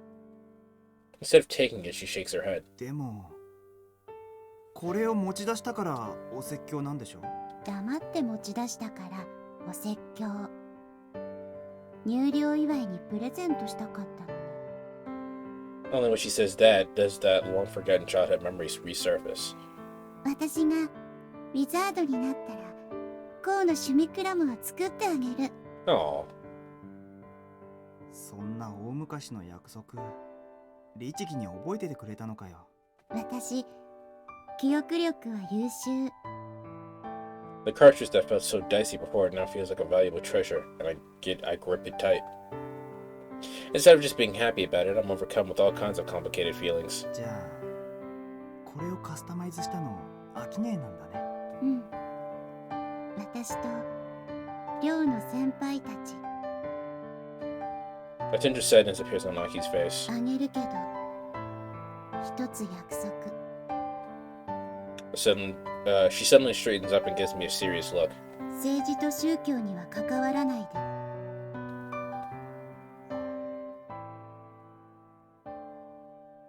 趣味クラブに乗るなら自分のために、人の大義のためには乗っちゃダメ。 She continues to stare at me without blinking. I just answered a question I've been wanting to ask for all this while. アキネーの先輩たち、この寮の人たちは関わっちゃいけないものに関わったんだね。She answers with a big nod. みんなバカ。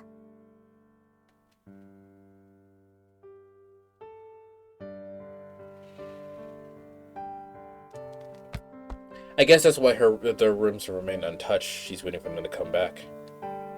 And now she has me to worry about. She's giving me such a concerned look. 約束する。安心して。俺は趣味クラブが好きなだけで悪いことをしたいわけじゃないんだから。 That's why I answer her with a smile. 私不安。こうは基本的に熱血。不安は俺の方だよ。だいたいなんで軍用のカートリッジなんてアキネーが持っているんだよ。私はエリート。無理しなくてもグレーゾーンで手に入るから改造のベースに使ってみた。 A gray market? I didn't even realize that was a thing.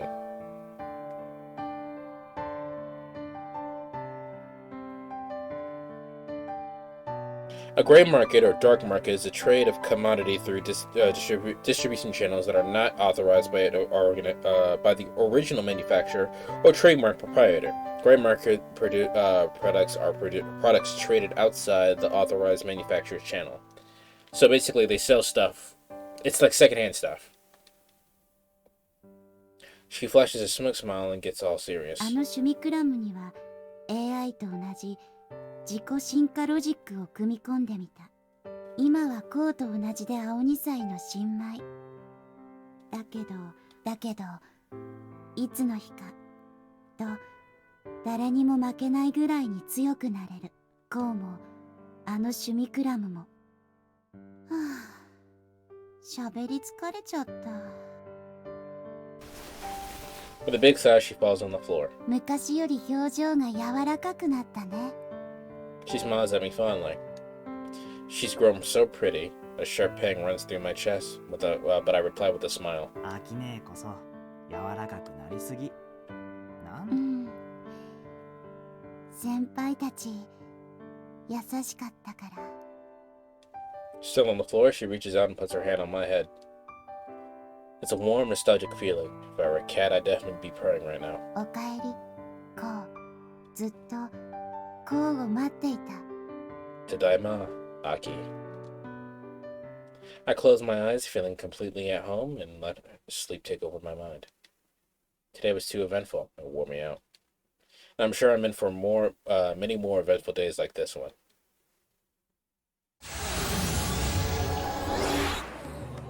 Miles and I are back at the arena again today. Simulacrum pilots gather here every day to take part in the competitive matches against one another. We've been assigned the entry numbers 779867 and 779868. Those are IDs for today. 試合開始は2時間後だぜ。ウォーミングアップしておかないとな。IDs are one thing, but it's normally isn't so easy to get matches assigned to you. But we managed to worm our way into today's schedule on Mr. Kurihara's recommendation. Other than that, one only needs to fulfill two conditions in order to take part of the arena matches: own a curriculum and be an amateur pilot. よし、行くぜ、こう。おう。 We turn towards each other, smack each other's hands, and together in a hard high five. エントリーナンバー779867試合開始3分前です。 That's us. いよいよデビューだな。なんだガキじゃねえか。しかもデビュー戦で俺様と戦う気か。 As soon as I take a deep breath to calm my nerves, my opponent starts talking down to me over the radio. まあ臆病風に吹かれて逃げなかったのは褒めてやるがな。言ってろ。デビュー戦だからって甘く見るなよ。第138組位置についてください。さておっ始めるぜ小僧。おっさんの方こそ秒殺なんかされないでくれよ。We glare at each other through the face windows and keep track of trash.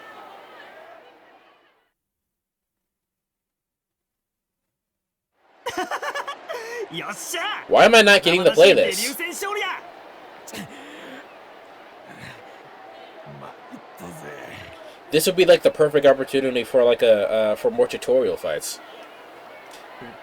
The arena match that I dreamed about for so long ends in a matter of minutes, leaving me with an adrenaline high. I want to fight more. おい浸ってないで場所を開けろ。リレウスレベルで順番が詰まってんだよ。ああ、すまん。I get driven out of the arena before my victory even sinks in.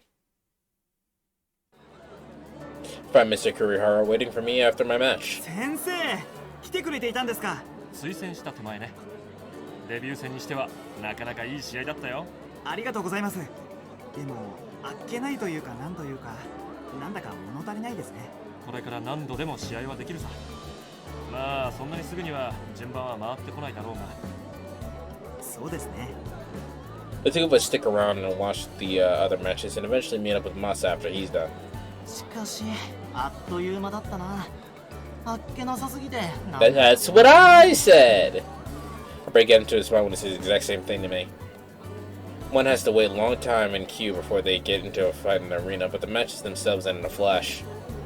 Due to that, people often end up feeling like their thirst hasn't been quenched. 今から申請すれば次の出番は3日後ってとこかな。もっと戦いたいな。休む間もなく、もっと。Just then, a huge cheer breaks out. I look at the wall monitor, which is playing a video of simulacrums fighting with one another with some big text overlaid on top. 趣味クラム新人選手権参加募集。 Newbies Impact. Only rookie pilots with fewer than 15 arena matches under their belt can participate, and it's amateurs only, of course. おい、これって。 Every year, apart from the regular bouts we took part in, the arena also hosts a major tournament that even attracts some big-name sponsors. Most of the famous pilots in the arena tend to be the ones who place highly in the tournament in the past. Until now, I can only enjoy it as a spectator. これに出られれば順番待ちはなくなるよな。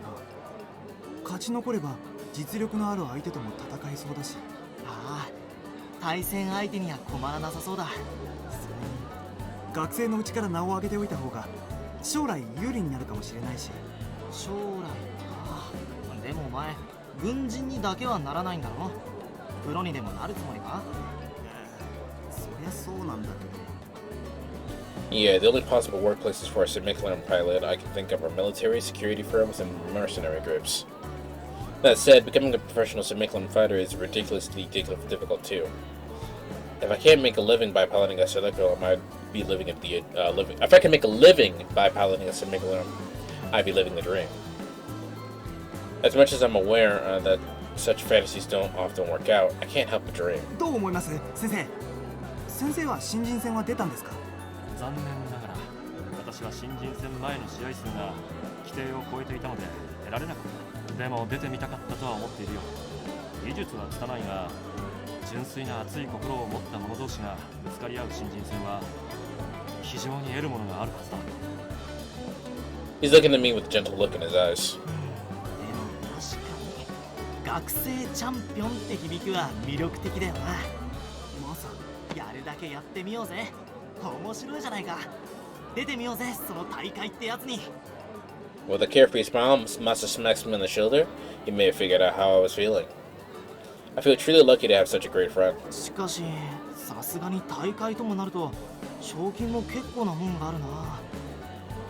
We start reading through the announcement. あ、でもちょっと待て。これって人戦じゃなくて3人1組のチーム戦だぜ。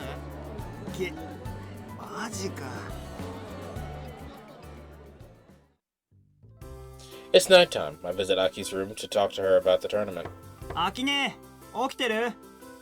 I wait for a bit, but there's no reply. 仕方がないな。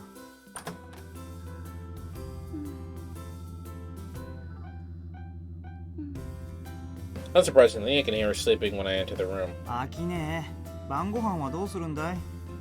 I reach out to wake her up, but then I notice a neurojack sticking out of her neck. だいぶしたまま寝てるのか。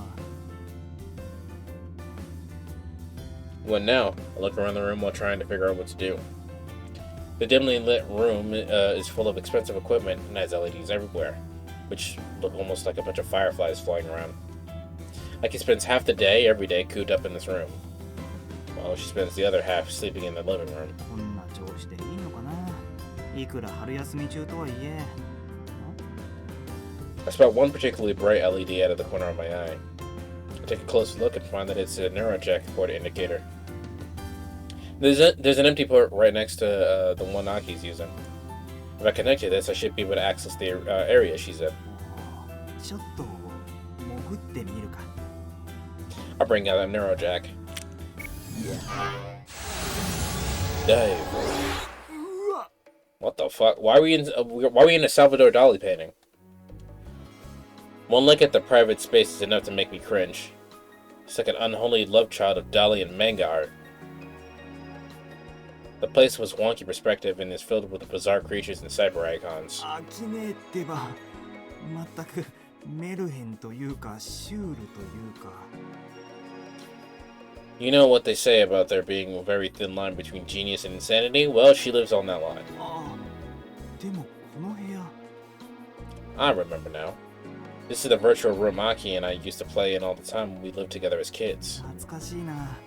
まだ残ってたんだ、ここ。 A closer look reveals some minor differences. I remember the walls having 2 doors before. There used to be a lot more stuffed toys lying around. I tried to casually open the door closest to me. 鍵がかかってるのか。 I then get curious about the other one. I press the other door and place a hand on its knob. And then, あ、開いた。 I figured this one would be locked too, but it opened easily. In fact, it feels like it opened even before I tried to open it. いいのかな、勝手に入っちゃって。 But Aki might be here, so I gently threw open the door. Behind the door is a massive field with flowers blooming everywhere. アキネ、いるかい？ No reply. I timidly set foot inside. 変なトラップとか仕掛けてないよな。 As I walk through the seemingly endless field, I spot a person. Ah. And I forget to breathe for a second. There's a girl sitting there. She just stares at my face, her eyes filled with wonder. She's got plump cheeks and perfectly round eyes. Her long, silky hair sways in the wind. Damn, she's so pretty. Looking at her makes my heart feel like it's about to explode. But why do I get the feeling I've met her before? Oh. An incident from the other day comes to mind for some reason. Back then I couldn't get a clear look at that girl's face, but... I must have muster up the courage to talk to her. She gives me a somewhat skeptical look, but the way she smiles at me at the same time is almost angelic. 君は誰？君は誰？ She parrots my question right back at me. She's got a distinctly clear voice, but one that also exudes childish innocence. 俺はこう、門倉こう。君の名前は？ She places her finger on her lips and looks up to the sky with a puzzled look. It's almost like she's trying to recall what the word name means. 名前。 Wait, does she not know her own name? That can't be. I nervously await her answer. 寝るな！ Crap, I yelled at her. She stares at me with her eyes wide open. ごめんごめん。いきなり大きな声を出しちゃって。驚かせたり怖がらせるつもりはなかったんだ。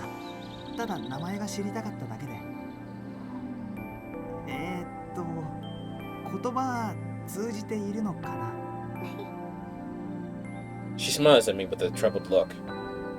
A bashful smile. That means I'm getting through to her, right? I breathe a sigh of relief, and when I do, a strange happiness wells up inside of me.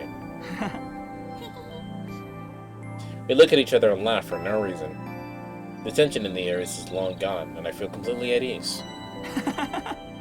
何笑ってるんだ俺。こら I suddenly hear an angry voice and turn around cautiously. Sitting there is Aki, glaring at me with displeasure apparently in her eyes. あ、なんだアキネ、やっぱりここにいる。プライバシー侵害。ごめんアキネ、謝るから。 Fuck being sorry. 耳もげる、ちぎれる。 Fuck being sorry, bro. I was trying to wake you up for dinner, bro. 目的はどうやってここに入った？いや、単にアキネを起こしに来たんだけど、そしたら扉が開いて。鍵は？いや、こっちはかかってなかったけど。それよりアキネ、質問が。却下。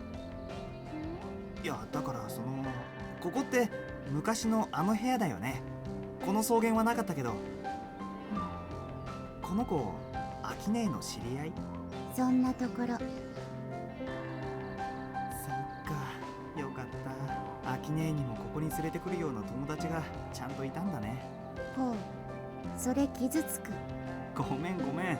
でも友達なら今度マサとかナノハとかにも紹介してあげようよ。それはダメ。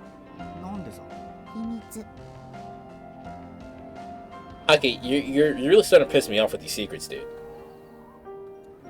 It certainly did look like she locked this space to keep people out. A romantic secret space? Two young girls? Could it be? Alright, my imagination went into overdrive there.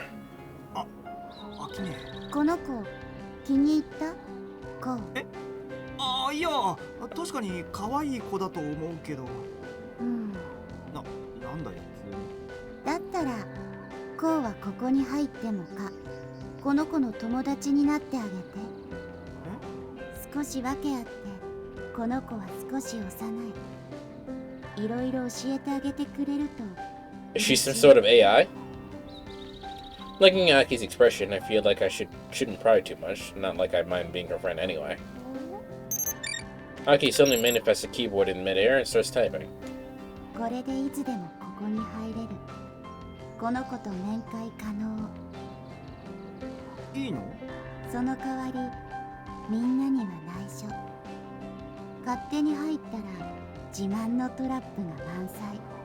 ああ、わかった。約束だからね。With those words, Aki vanishes into thin air. Leaving the two of us alone in the end, I couldn't figure anything out. While I'm scratching my head in disbelief, the girl peers into my face.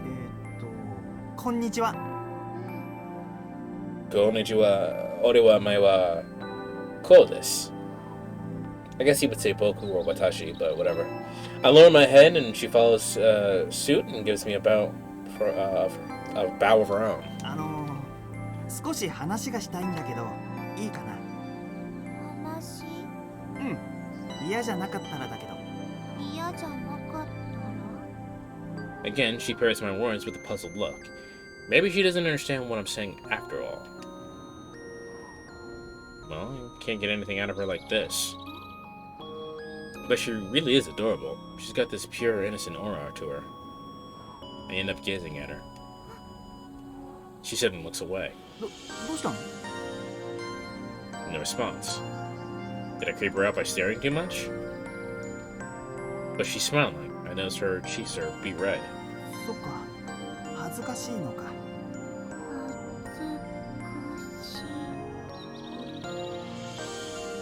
Wondering that, she puts her hand on her cheek to check. And then she places her hand on her chest and says that, almost like she's confirming how she feels. I suddenly feel some mature vibes coming from her. My heart skips a beat. 参ったな。 Now it's my turn to get embarrassed and hide my face. She approaches me and peers into my face up close, her eyes full of curiosity. 恥ずかしい Atsukashi. She's asking me, isn't she? うん恥ずかしいけどちょっと嬉しいかも I give her a straightforward answer without thinking. And if so to say she feels the same way, the girl flashes a dazzling smile. We waking up now? I'm waking up. I feel it in my bones. Enough to make my system know. Welcome to the new age. To the new age. I wake up feeling terrible, and a familiar voice calls out to me from the side. どうした？頭が痛むのか？先生俺は No, right. Yesterday I was treated at this shady clinic and went to sleep right after. 記憶が混乱しているようだな。あるいは心理的なブロックがかかっているのかもしれん。心理的なブロックってどういうことですか？例えば記憶の順番が著しく前後していたり、その記憶がトラウマだったりする場合だ。A source of trauma, huh? トラウマですか。そんな雰囲気の夢じゃなかったけど。It definitely didn't feel that way. But why would the girl make us feel trauma? Hold on, I'm taking a drink. Oof. まあそのような症状も記憶が戻ってくれば収まるようになる。鎮静剤が必要かね。いえ。My headache went away while I was talking to Naoi. I think back to the flashback I just had. 青春の夢だったよな。I dream about my time as a student. I remember a family. No, I guess essentially I recalled it now. Contacting my friends and acquaintances from back then could serve as a catalyst to regaining more of my memories, couldn't it? ツールキットを展開。I guess he remembers how to do that. My toolkit is filled with icons I don't recognize. My favorites from my school days are nowhere to be found. まるで他人の持ち物だ。ドキュメントが欲しいところだな。Blaming myself, I sift through the pile of tools and finally find a mailbox icon. 知ってるやつは。くそ、なんでこんなことに。I see Aki's name and Mas's name, but nobody else's I'm familiar with. Why?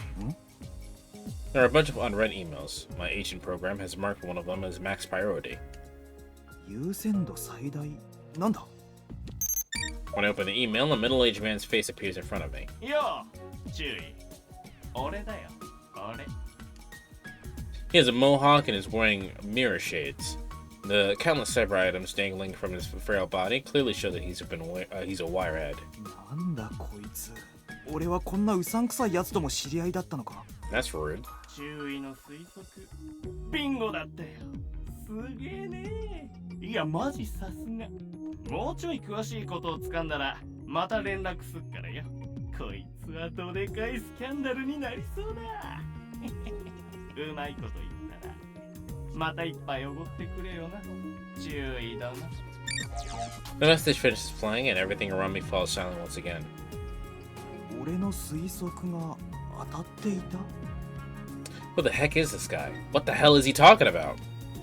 Would Rain know? レインはどこへ行ったんですか Where is Rain? さあな。外の空気でも吸っているのではないかね。Thankfully, I find her standing right outside the clinic. レ I try to call out to her, but I stop myself. She's worriedly looking up at the cloudy sky. Her expression shows no sign of her usual cool and sharp demeanor. Her lips move suddenly, and she whispers something to herself. I'm too far away to catch it. At the same time, she brings something out from inside her shirt and holds it tight. It's glimmering in the light, so it's probably some kind of metal accessory. Rain closes her eyes and brings her hands together, almost as though she's crying. I think I just saw something run down her cheek. I probably shouldn't talk to her right now. I'll head back inside and wait for her to return. I re-enter the clinic and find it empty. Looks like Noi ran off somewhere. Can't stop thinking about the earlier email. What did he mean by guesses right on the money? I don't know, what was I guessing? That's when the door opens and a shapely figure enters the room. 注意。ああレインおかえり。もうこんな時間だったのですね。すみません、お目覚めの時そばにいなくて。召使いじゃないんだから。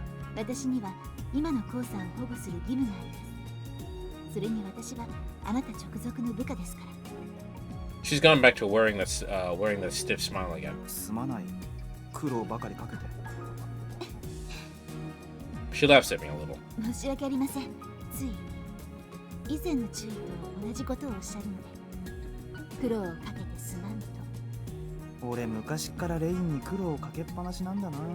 コウさん、あれから何か思い出されましたか？学園時代のことはいろいろとね。それよりこのメールを見てくれないか。メールですか？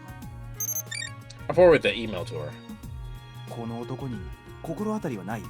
コウさんが懇意にしていた情報屋じゃないでしょうか。私には面識がありませんが、調べてみます。 Rain's eyes space out and regain their focus a few seconds later. She turns to me and report her findings. エディ・オルドラ、通称スマックジャック・エディ。 Smack Jack Eddie. ハッキングなどで得た機密情報を高額で売りつける情報屋です。リアルの居場所は不明ですが、ネットならコンタクトできそうです。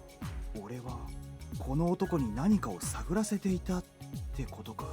おそらくは。注意、もうしばらく記憶蘇生処置を受けた後からにしませんか？でも情報屋から話を聞くことで何か思い出すかもしれない。場所を教えてくれないか？わかりました。 Rain gives it and forwards me an address. 彼が潜伏しているのはアノニマスシティです。 Who named that city?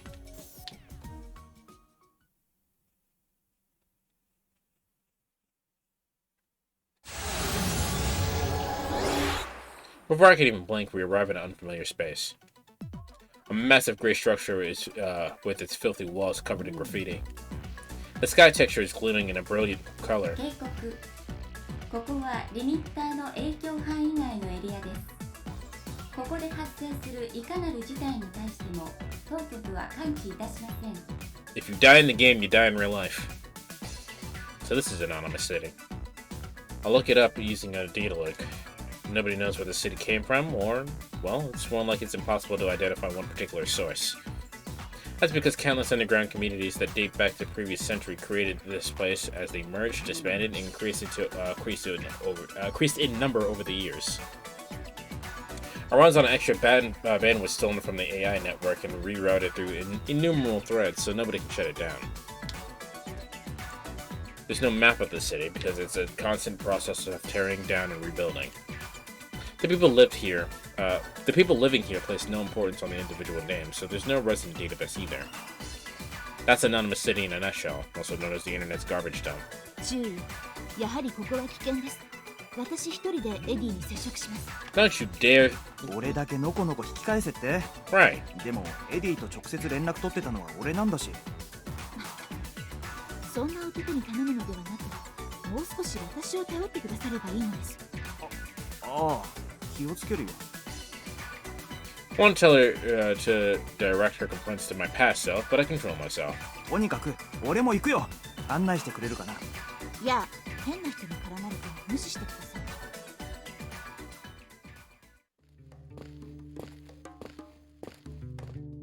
After a while, Rain comes to a halt in the corner of the city and points at an avatar door on the surface of the こ wall. こです。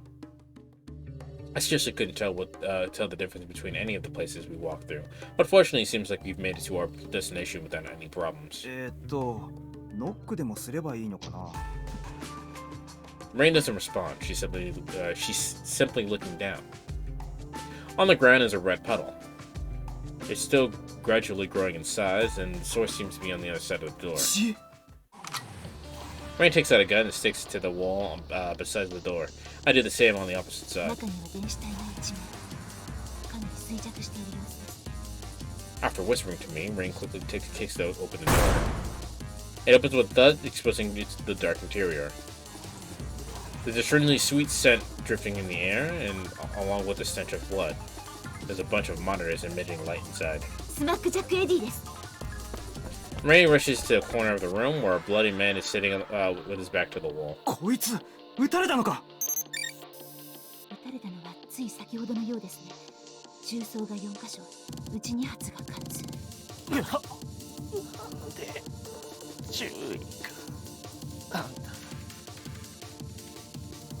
A hoarse voice filled his filthy jacket is covered in holes and blood, and I can see his flesh through his holes. What an incredibly realistic sight. It's almost indifferent and merciless. It's an indifferent and merciless AI simulation of his body dying in agony. The information broker grabs my collar with a great pain. 俺としたことが変な恋だぜ。バレちまって。このざまさ。バレたって誰にだ。おい、何を言ってやがるんだ。注意。お前に頼まれて調べ。頭いかれちまう。今日だよな。あんたが生きてて、俺だけ。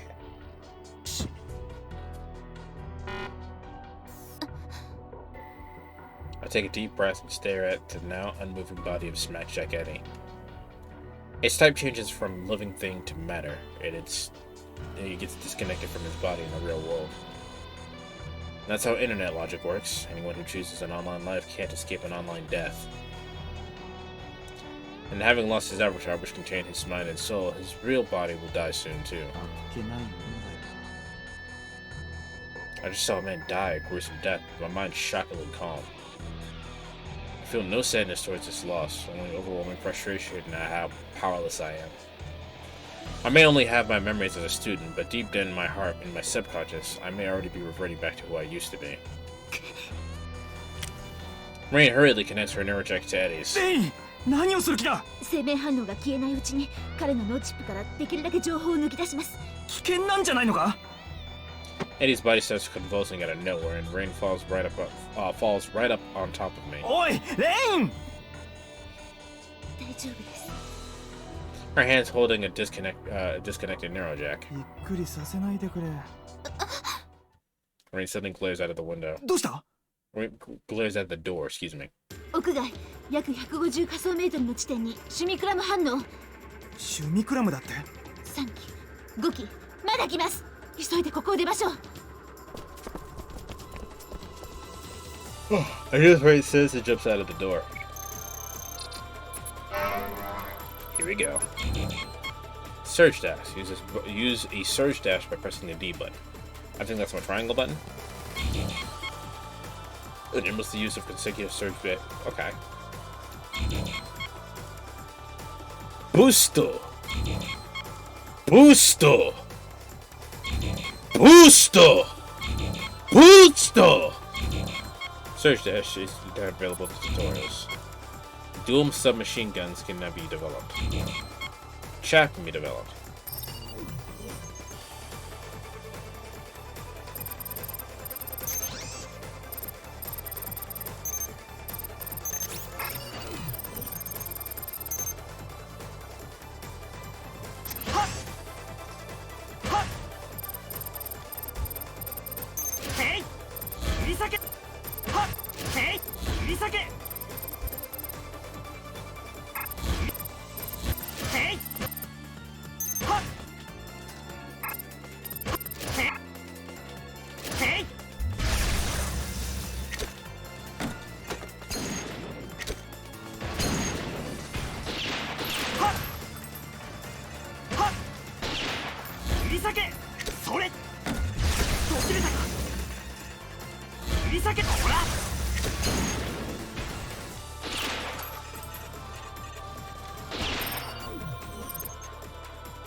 You can develop a new weaponry in the development menu. Weapons you can develop are displayed right at the blah.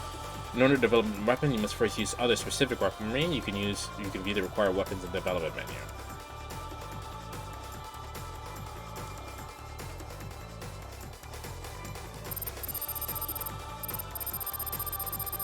Okay.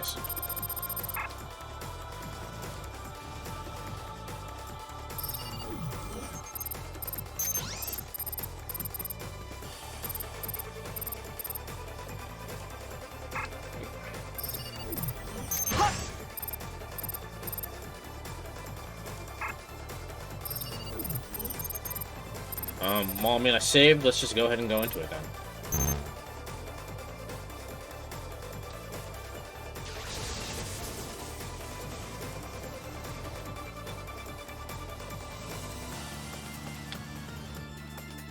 The moment I get outside, I spot a black semicolon approaching. 注意、シフトしてください。 Semicolons aren't like viruses, which are nothing but machines. That's a living, breathing human being. シュミクラムをまとえばネットに深入りすることになる。備えよ常に。それを忘れると簡単に死ぬ。 Mr. Kurihara's voice echoes in my head, the words I'd heard several years ago. 確かにたまに死んでるやついるもんな。いたずら気分で深みに潜って。 I stand petrified as the semicolon gets ever closer. 注意、注意、シフト。 Panic?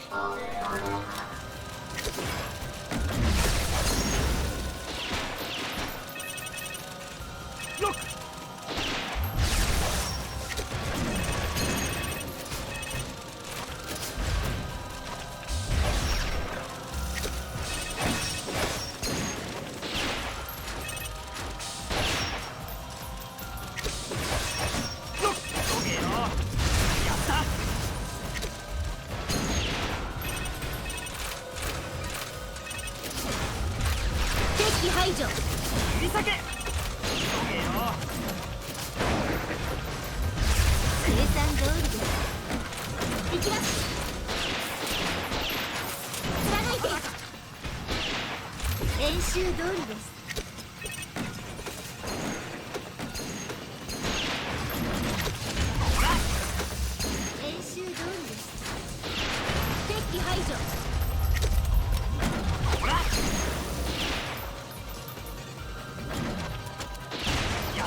Catch my breath and then look at the debris strewn on the ground, finally realizing that I just went through a fight to the death.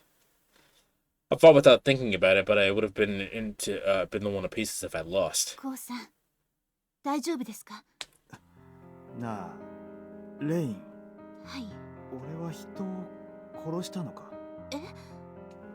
Anonymous City has no alumni, so this wreck lying here is basically a corpse of a pilot. それにしても、歓声もブーイングもないな。コウさん、何を言って？ This isn't like competitive battles that I just took part in as a student. An enemy just died right in front of my eyes. I killed him with my own hands. 住人のヤジも飛んでこないんだな。そりゃそうだよな。兵隊の俺が人を殺したって当たり前だもんな。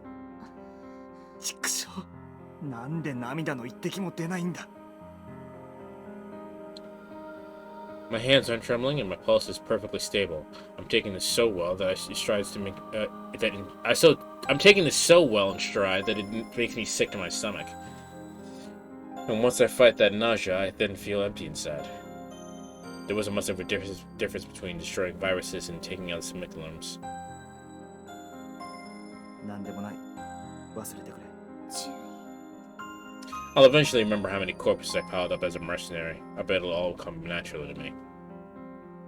とりあえずここから離れよう、レイン。やあ。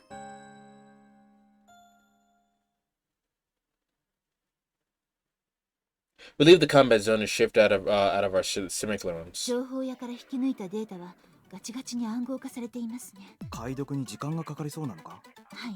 それに先ほど襲ってきた集団。注意が記憶を失ったあの構造体でも遭遇しています。何かがつながっているってことか。All I know right now is that I'm caught up in some kind of massive conspiracy. But I can tell what it is with my memories and tatters. I can't tell what it is with my memories and tatters. Sorry. はっきりしていることは情報屋は口封じされたということです。 Her look is tinged with sadness. Alright, let me look at my plugins real quick. We definitely want more health.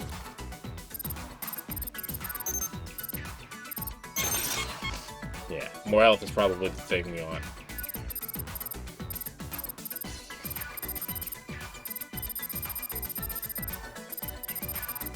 Don't care about my allies' position at the moment. We can worry about those plugins later. Time doesn't matter at the moment either. except for maybe for rank. I don't understand what this does.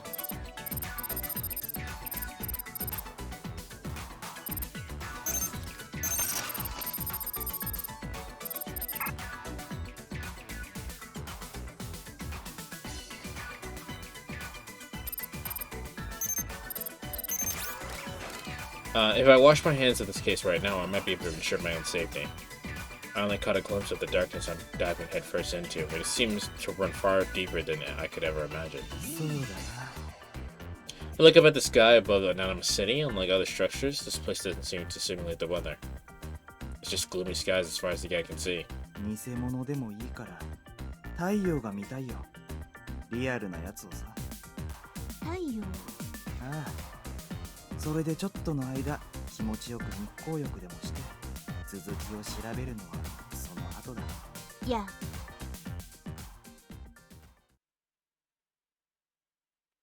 Reunion end.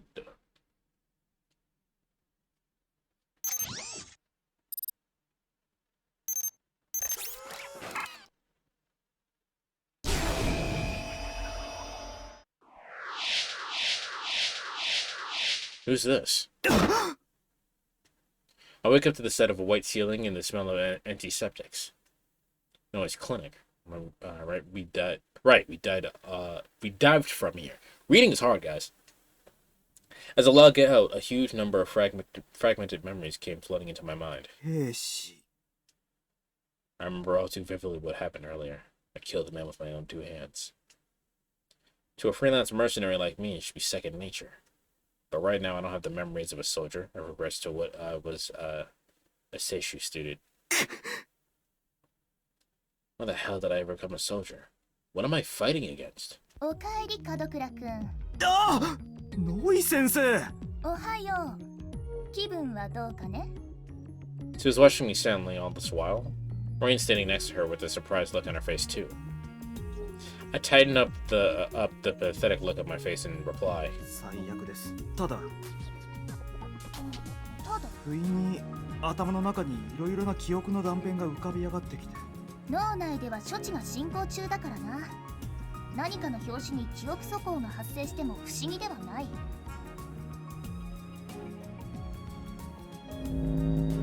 Noah leads me to the treatment room and gives me an explanation while pointing at one of her wall monitors. 君の脳内ではまだナノマシンが活動し、大脳変縁部、特に海馬へ影響を及ぼし続けている。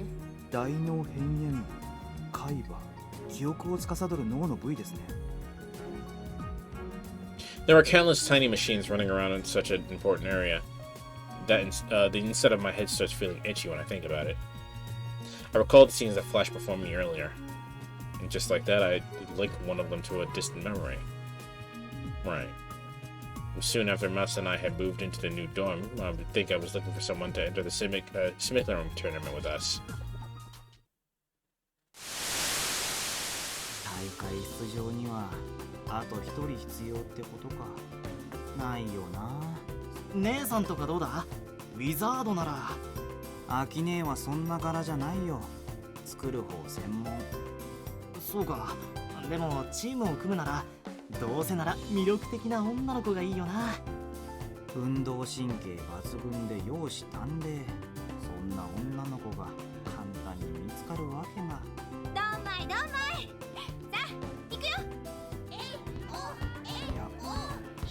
案外すぐ見つかるかもしれないな。知り合いにいなくてもいるところにはいたりするんだよな。やっぱ気が合うな、俺たち。You space out and stare at the girl in the field. 胸が大きいのに身軽だよな、あの子。あんなにスリムなのにどうして胸だけあんなに大きいの？胸だけじゃないぞ。お尻も太ももも柔らかそうじゃないか。でも全体を見るとスマートで均整が取れてるように感じる。不思議だ。出るとこ出てるのに引き締まってるな。不思議なのはあんたらよ、このスケベ。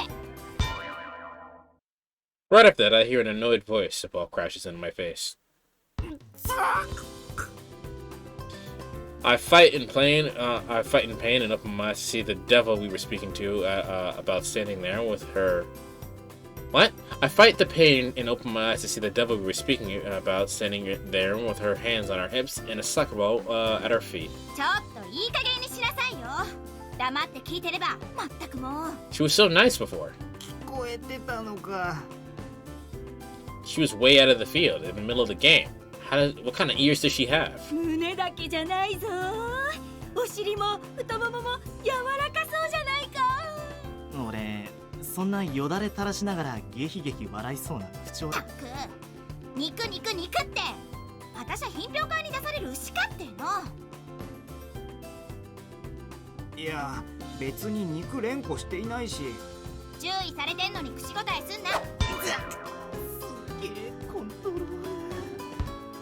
This time, Masa's turn to be receiving and as the ball bounces back toward her, she taps it neatly with her foot. 毎日毎日そうやって覗いてて。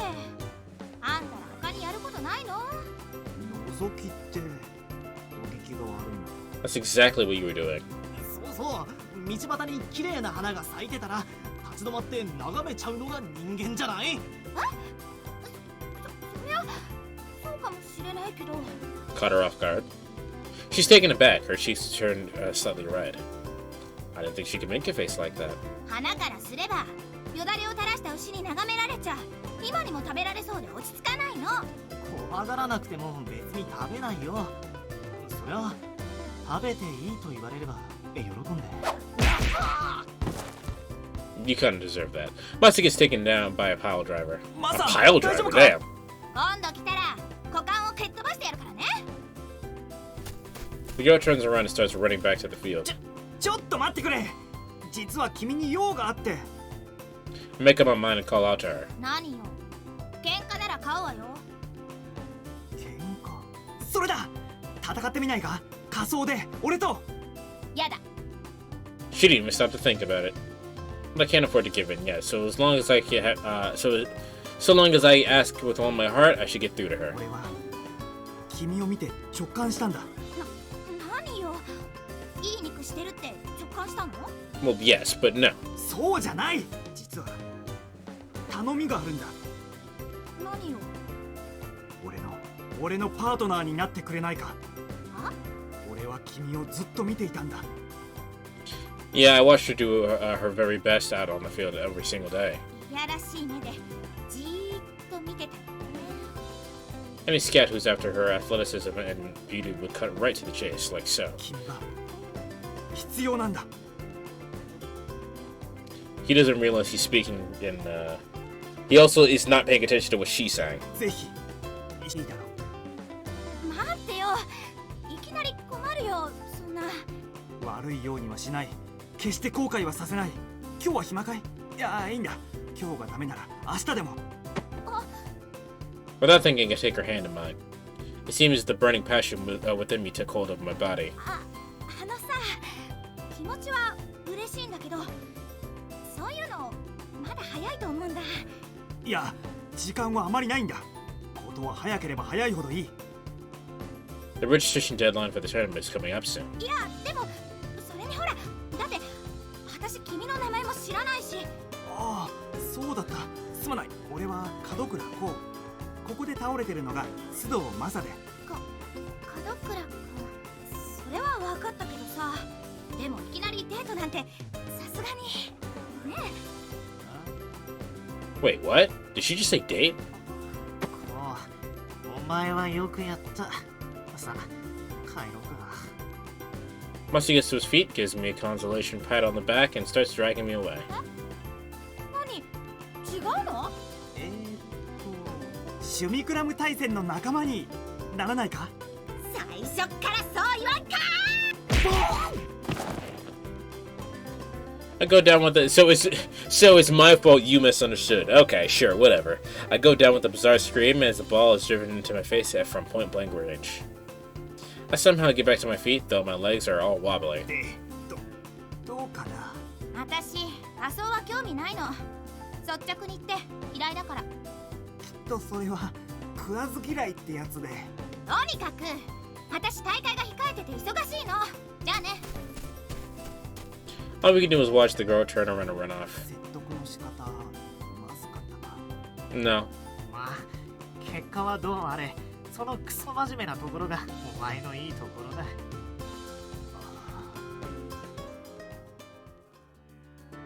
ああ、いって思いっきりぶつけやがって。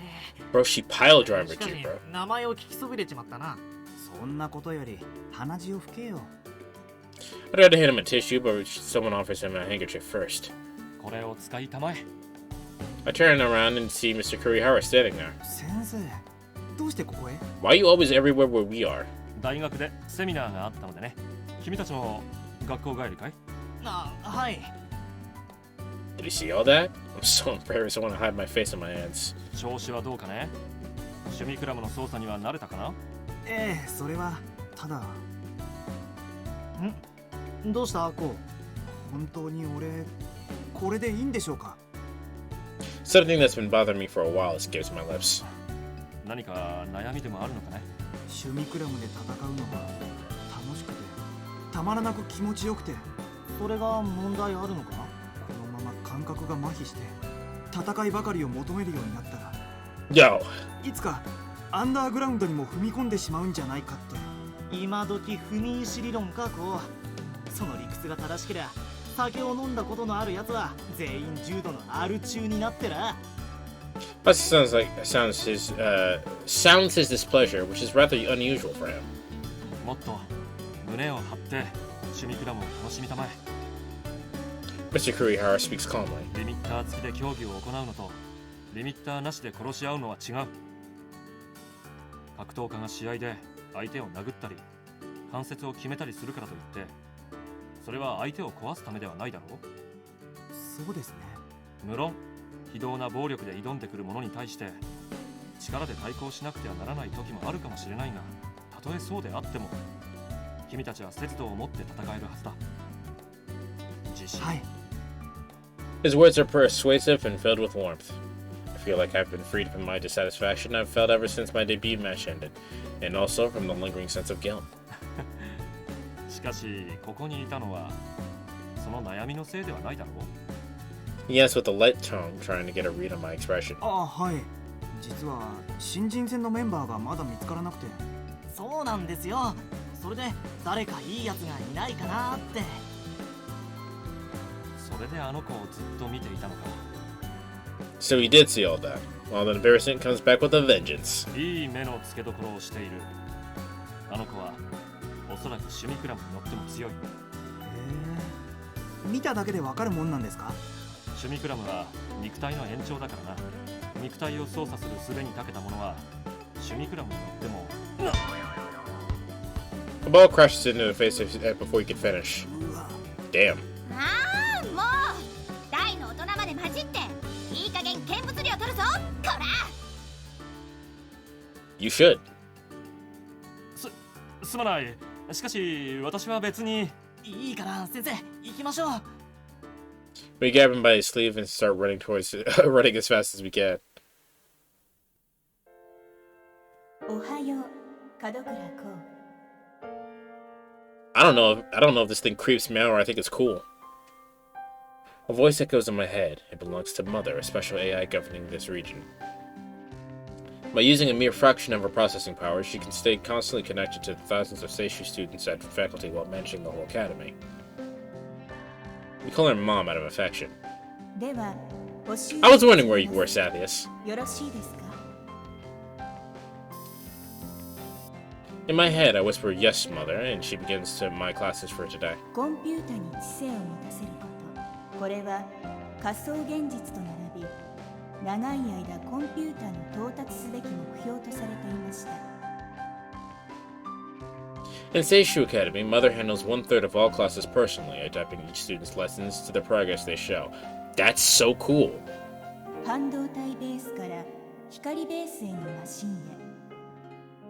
ノイマン型から非ノイマン型へ。ビットは量子ビットへと発展し、 Though that also means slow learners like me have to take makeup lessons during spring break. 暴流であった生体ベースのロジックが自己進化的アルゴリズムとの親和性において優位であることが証明され Been looking, but I had to notify you there was a pair of artificial memories on screen. Yes, I am a fan of Toast. Sometimes I wonder if we even need human teachers anymore. こうして機械系と生態系のマシンの間でどちらが先に高い知性を得るかの競争が行われました。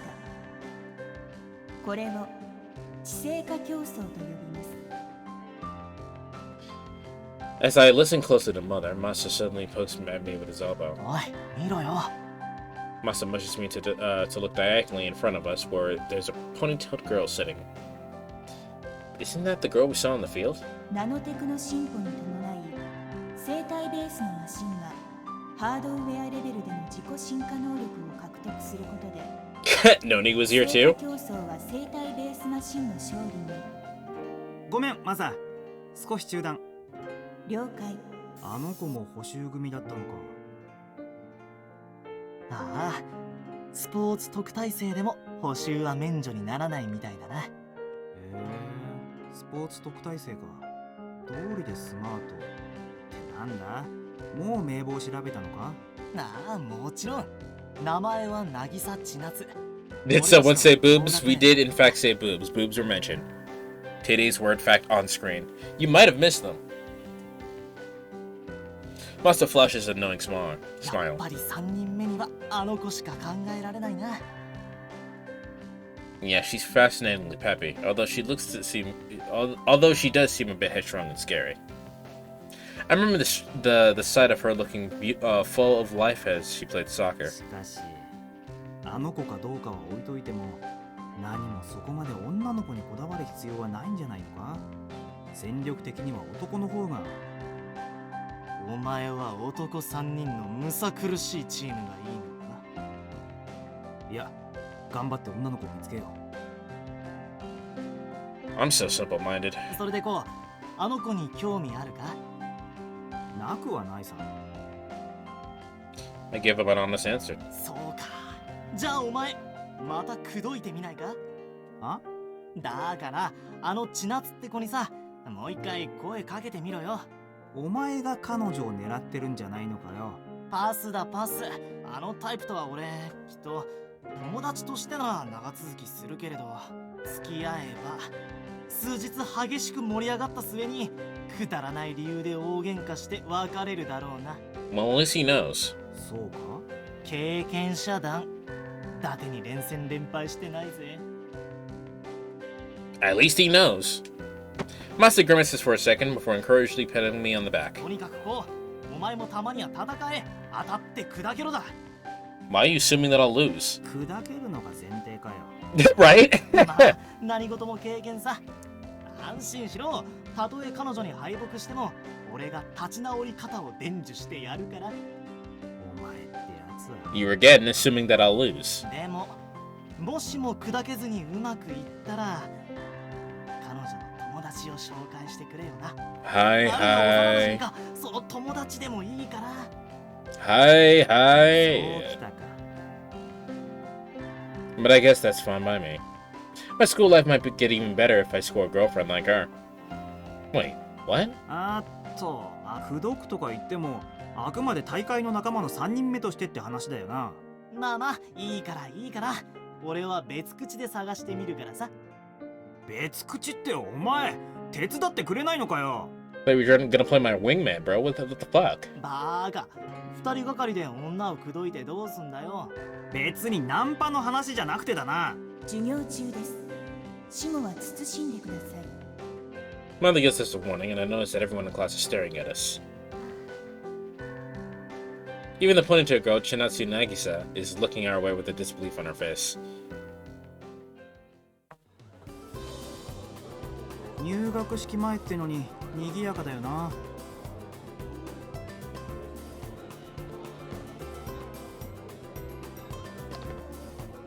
He's playing the long game. He is, but not really. うちの連中、お祭り好きだからな。 The campus is full of people, ranging from the incoming freshman class who are here to check out the place, to the existing students who are busy preparing to welcome them. あ、シュミクラムバカ発見。This outfit does her figure more justice than the other one. Apparently, Shinatsu Nagi says here too. 奇遇だな。俺も今将来の趣味クラムバカを発見したぞ。へえ、あ、そう。おいおい、それって誰のこととか聞いてくれよ。私絶対関係ないし。言葉はあれだけどノリはいいね。そのツッコミもっと鍛える気ない君。俺たちきっといい漫才ができると思うんだよね。あんた引き際を知らなくて振られるタイプでしょ。Called out. Must have passed the baton to me. I'm not entirely sure what to do with it though. Yeah. Sup? 何？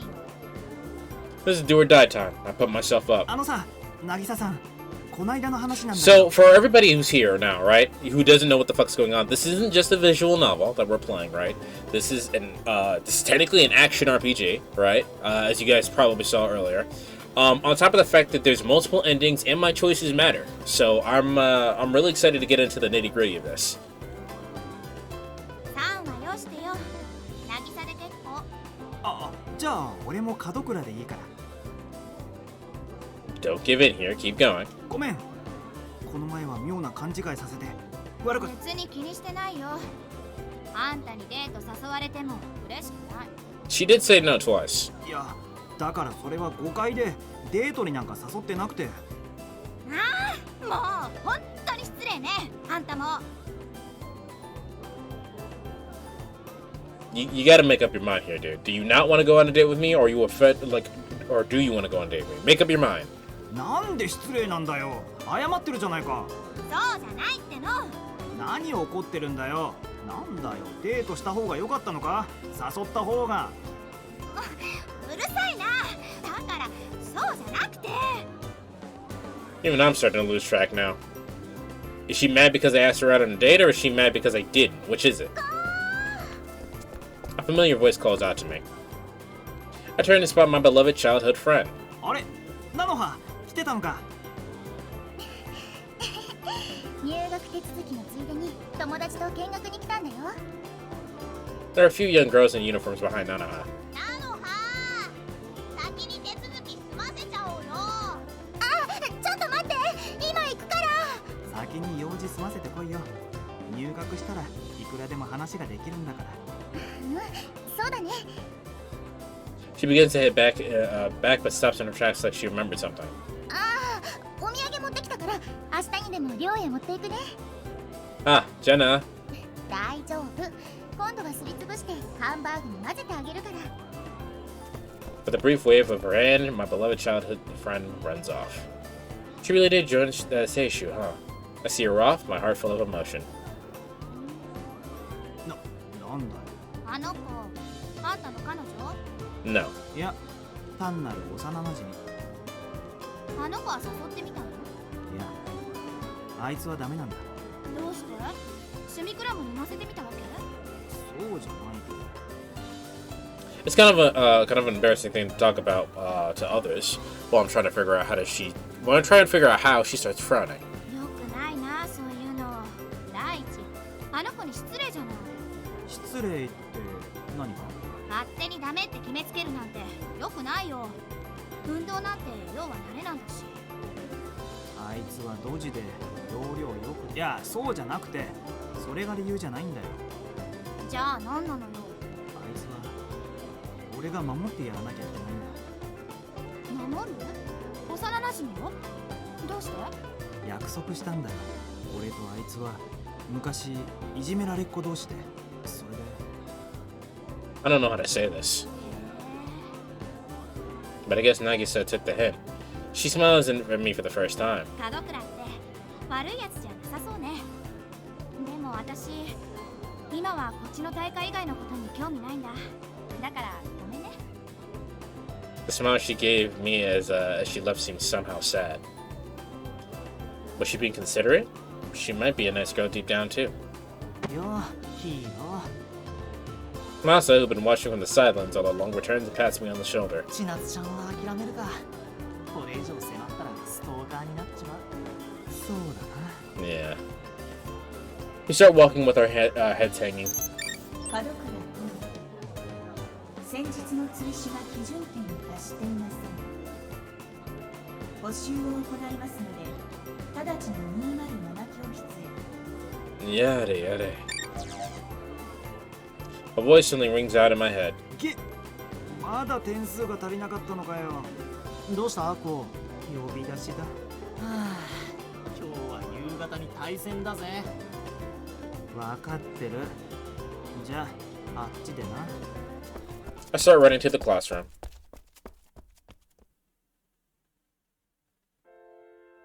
機械ベ There ー you ス go, の no need 生体ベー boobs. スのマシン、それぞれに知性を持たせようという試みのことを知性化競争と呼ぶのは覚えていますね。はい、マザー。当時、軍と大企業は共同で機械ベースのマシンの究極形態を作り出そうとしていました。ここで作り出されたものがバルドルシステムです。バルドルは自立成長型推論ネットワークとして、はじめに上海、ハバロフスク、フィラデルフィア、コスタリカ、サウジアラビアの各国に設置されました。I lived in one of those places. さらにその後、数台が構築され、そのうち1台は我が国の鈴代市に存在します。Right, and that Baldr system in Suzy-Shido was then used for a Renaissance project. The Renaissance project conducted research in various fields that would benefit mankind, such as environmental revival and space development to much success. My mom was one of the researchers that involved until the project was shut down. 門倉光さん、クオリアとは何でしょう。 My train of thought has started to derail, but mother gets it back on track. あ、はい。クオリアとは意識体験の具体的な内容のことです。赤いなとか気持ちいいとかそんな感じの。よろしい。すなわちそれが知性化競争の対象になったもの。自ら考える真の知性というものにあたります。To Google to see if that's a real thing, or it's just a made-up term.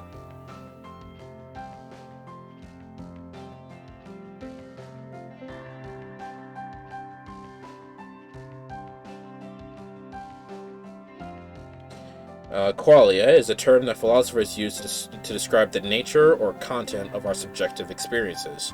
What we are aware of when we see, hear, taste, touch, or smell are qualia. バルドルは大きな期待を寄せられていましたが、結局それは叶いませんでした。システム内にクオリアが発生することはなかったのです。一方、バルドルの開発から遅れること数年、一部機関で研究されていた生態をベースとした生物学的 AI、 つまり我々が爆発的な進化を遂げ、いち早くクオリアを獲得しました。生物学的 AI は自己改良を続け、わずかな期間でバルドルマシンを超える計算能力を獲得し。 Hello, Amy. She's not a ghost. She's, I guess, actually, depending on how you define ghost, she could technically be a ghost, but she's more a hologram. But yes, there are in fact boobs on screen. やがては量子的な通信手段を自ら内部に生み出したのです。門倉光さん、量子的な通信手段とは何でしょう。量子の分離不可能性とか不確定原理とかを使って光より早く情報を伝達する方法で。多くの誤謬が認められますが、まあいいでしょう。今は先に続けましょう。I'm glad she didn't dwell on that. If she had, I'm sure she would have found even more problems. やがて I gotta go, look. Glad you were able to show up for the boobs. 拡張されたゲーデルの法則で証明し、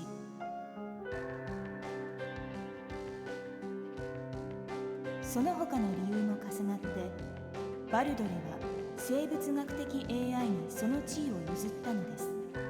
現在はバルドルは第一線からは外れ、一部の施設の管理、例えば鈴代市のアーコロジーなどでひっそりと使用されているのみになっています。 The research endeavor to bestow machines with intelligence. A competition between mechanical and organic computers. That is the intelligence war.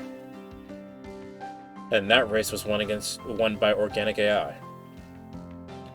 And Mother is its poster child in the eyes of us Seishu students. ただし AI に不信感を持つ人々が未だ機械論的 AI を支持しているのはご存知の通りです。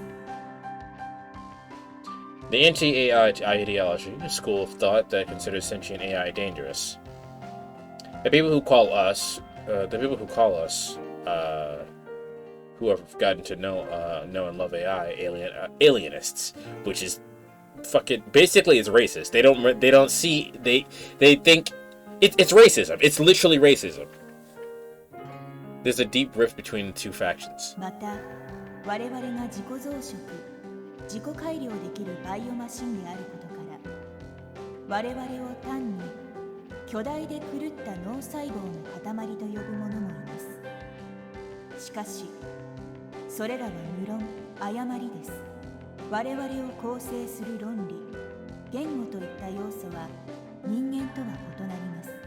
我々と人類はネズミと人以上にかけ離れた存在なのです。私があなたたちとこうして会話をできるのも我々がクオリアにより異なる知性を解釈した結果、青春は我々とあなたたちが共に相手を学ぶ環境でもあるのです。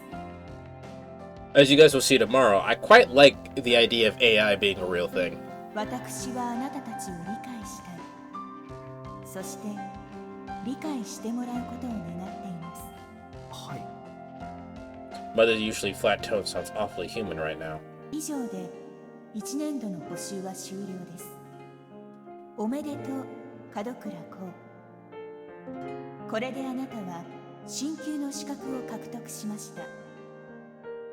どうも、マザー。 I disconnect my neurojack. I see that the sky outside is dyed in orange twilight. もうこんな時間か。 In a way, Mother is the ideal teacher.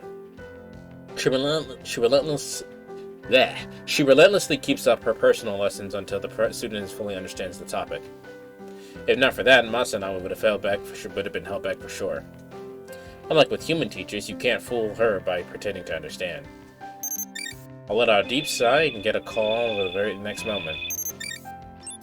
急げよ、そろそろお前の番だ。ここから潜るのは気が引けるんだけどな。 I lean back in the console desk and close my eyes. Daivu. Soon my match in the arena ends. I don't get to fight it? I want to fight it! Bless you. When I log out, my nose feels really ticklish. なんだこれ。 As I sneeze, dandelion fluff flies out of my nose. やばい、これすっごいよく飛ぶ。 Chelsea sitting next to me, holding her sides of laughter. あのな、お前の仕業か？ごめんごめん、つい出来心で。出来心でダイブ中のやつの鼻にタンポポの花をいけるのか？ She laughs so heartily, I don't even feel like yelling at her anymore. Besides, playing a prank on me just goes to show she's open to me somewhat. 今日はグラウンドで練習しなかったのか？走ってたらマザーに呼び出し食らっちゃってね。つまり鼓動肺ってわけらしいね。With a tiny smile, she gets up really close beside me. The bitter sweat of her sweat makes my heart race. 趣味クラブで遊んでたわけ？だ。ああ、今日は宗教バカと骨が砕けるほど戦ってきた。骨が砕けそうでもやめられない。そんなに楽しい？趣味クラブ戦って。楽しいから熱中してるのさ。渚だって競い合う楽しさは知ってるだろ？知ってるしわかるけど、やっぱ私は自分の体で競い合いたいな。 Alright, Sathius, enjoy your nap. Slits at a sigh, she says that with a hint of melancholy in expression. 趣味クラムってさ、動かすのに遺伝子がどうのこうのとか関係あるのかな？ Kind of. It's not your genetics, really. She springs that question on me out of nowhere. 頑張れば普通の人でも努力が報われたりするのかな。うん、そうだと思うけど。Does she have something on her mind? まあいいじゃん。別にそんなのどうでもさ。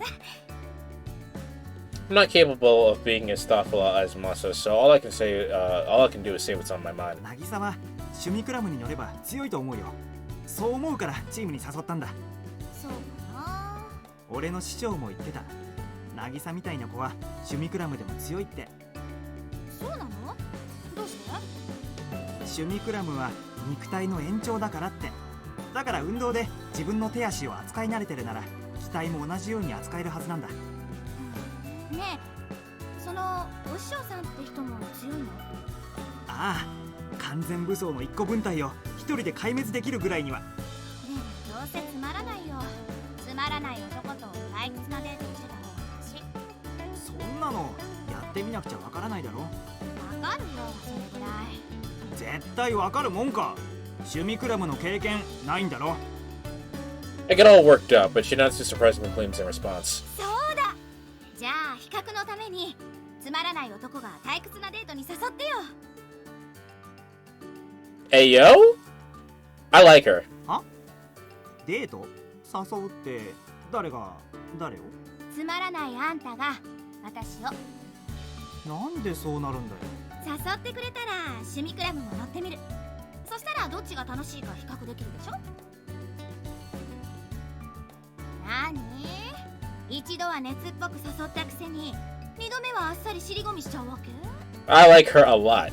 だからそれは嫌なの？スポーツ大会はいいのかよ。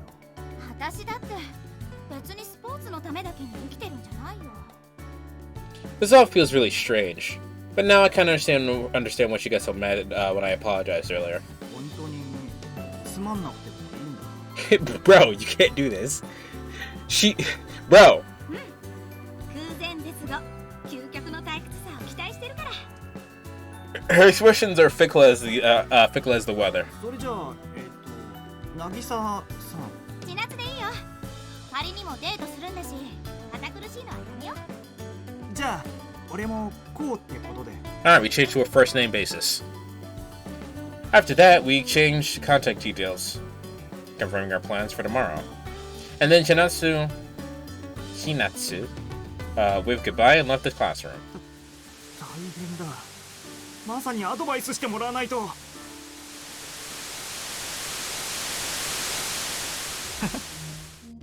Recalling that makes me laugh.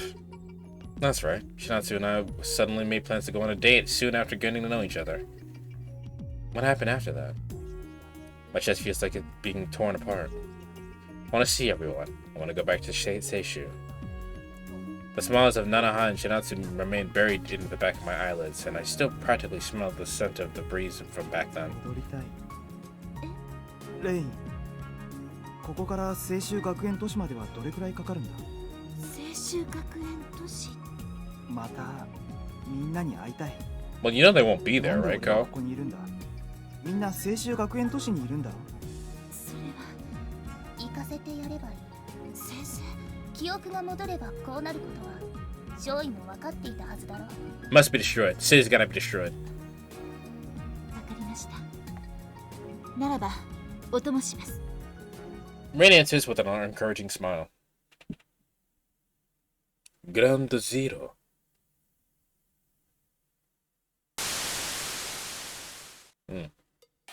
なあ、やっぱ背広とか着た方がいいのかな。お前がデート初体験なのを全身でパフォーマンスしたいのならごめんはしないけど。 Yes, that's incorrect. That's a good way to do that. Yeah. Must have passed me on the shoulder and bid to cheer and shake me up. Well, first things first. What are you going to what are you doing on the date? That's the first thing you want to go to, because then you should just dress to match the occasion. ま、頑張ってこい。うまくいけば彼女と趣味クラム戦の相棒を同時にゲットできるわけだしな。ああ、頑張ってみる。ってちょっと待て。彼女をゲットって？おいおい、お前何しに行くんだよ。 I was so excited at the thought that I completely slipped my mind. If this date goes well, and I get close to Shinatsu. うわマサ大変だ。渚千夏が俺の彼女になるのか。はあ、ちょっと頭を冷やしてこいよ。 Looks like even Masa can't deal with this. He leaves me and exits the room. Damn, bro. 確かにな。 I guess I can die for a bit and calm down. I close my eyes and dive into cyberspace. あ、いけね I didn't need to visit Aki's private space now, did I? I looked to leave, but right at that moment, I hear someone call out to me. I turn around and see that girl standing there. え。いや、こんにちは。 Talking to her might be a good idea. It'll calm my nerves. こんにちは。 I've met her several times since Aki gave me an account for this place, but we still can't seem to get a conversation going. But 通じなくても意味はわかるんだよね。 she nods her head, almost as if to say, yeah, I do understand. I realized over the course of our meetings that she can't exactly be called an ordinary girl. She's an AI. I mean, she shows up here anytime you call her for her. I'd rather not believe it, but she might have some kind of illness. An illness that traps her indoors. And I remember hearing somewhere that there are lots of kids like that who stay online all the time. If she's one of them, I feel bad for her. 昨日は来れなくてごめん。いろいろあって。いろいろ。ついに進級が確定したんだ。おかげで夕方まで補習を受けさせられたけどね。いろいろ。 That's why I started telling her about my daily life. She pays careful attention to what I'm saying while slipping in some strange responses in between. Thanks to that, my mood lights up before I know it. そうそう。例の千夏って子が仲間になってくれるかもしれないんだ。ちな前話した元気な女の子。実は今日は千夏とこれから。 To go on a date with her today is what I meant to say, but I ended up hesitating for some reason. これから。 Why? I have no reason to feel bad about telling a friend that I'm going on a date. All that aside, how do I even feel about Shinatsu? I certainly do find her quite charming. I'm sure being with her would be a lot of fun. でもそれを言うなら君とこうしてても楽しいわけだし。 Well, I haven't spent any time with her, so... Unaware, I start telling her about what's on my mind. 楽しい。秋音や菜の葉といたって楽しいわけで、それなら友達でいいはずで、彼女にする意味って何なんだろう。なんだろう。こんなことを疑問に思うのって、俺まだ恋愛してないってことなのかな。 Likely. The moment I say that out loud, my face starts burning up. The hell am I blurting out? ごめん、今の取り消し。 I'm so embarrassed I could die. I turn to the other way and hide my face, but... She gets up close to me and peers into my face. Her pink lips look really soft. Oh, being my girlfriend would mean she wouldn't mind kissing or doing even further with me. The moment a thought crossed my mind, the girl jumped away from me. Why is she blushing harder than I am? She must have figured out what I was thinking. She really is perceptive, huh? Maybe she can read my mind and figure out what's going through it at any given moment. ごめん、その。 While I try to figure out how to deal with this, I get a call from the real world. おいこう、お客さんだぞ。もう来ちゃったのか。わかった、今行くよ。 Shinatsu's already here. My nerves flare up again and my heart starts racing, so I take a deep breath. I look toward the girl and see that she's somewhat unhappy. ごめん。また来るから。また話し相手になってくれよな。 She gives me a big nod and her cheeks still blushing. じゃあ、行ってきます。いってまぎす。さ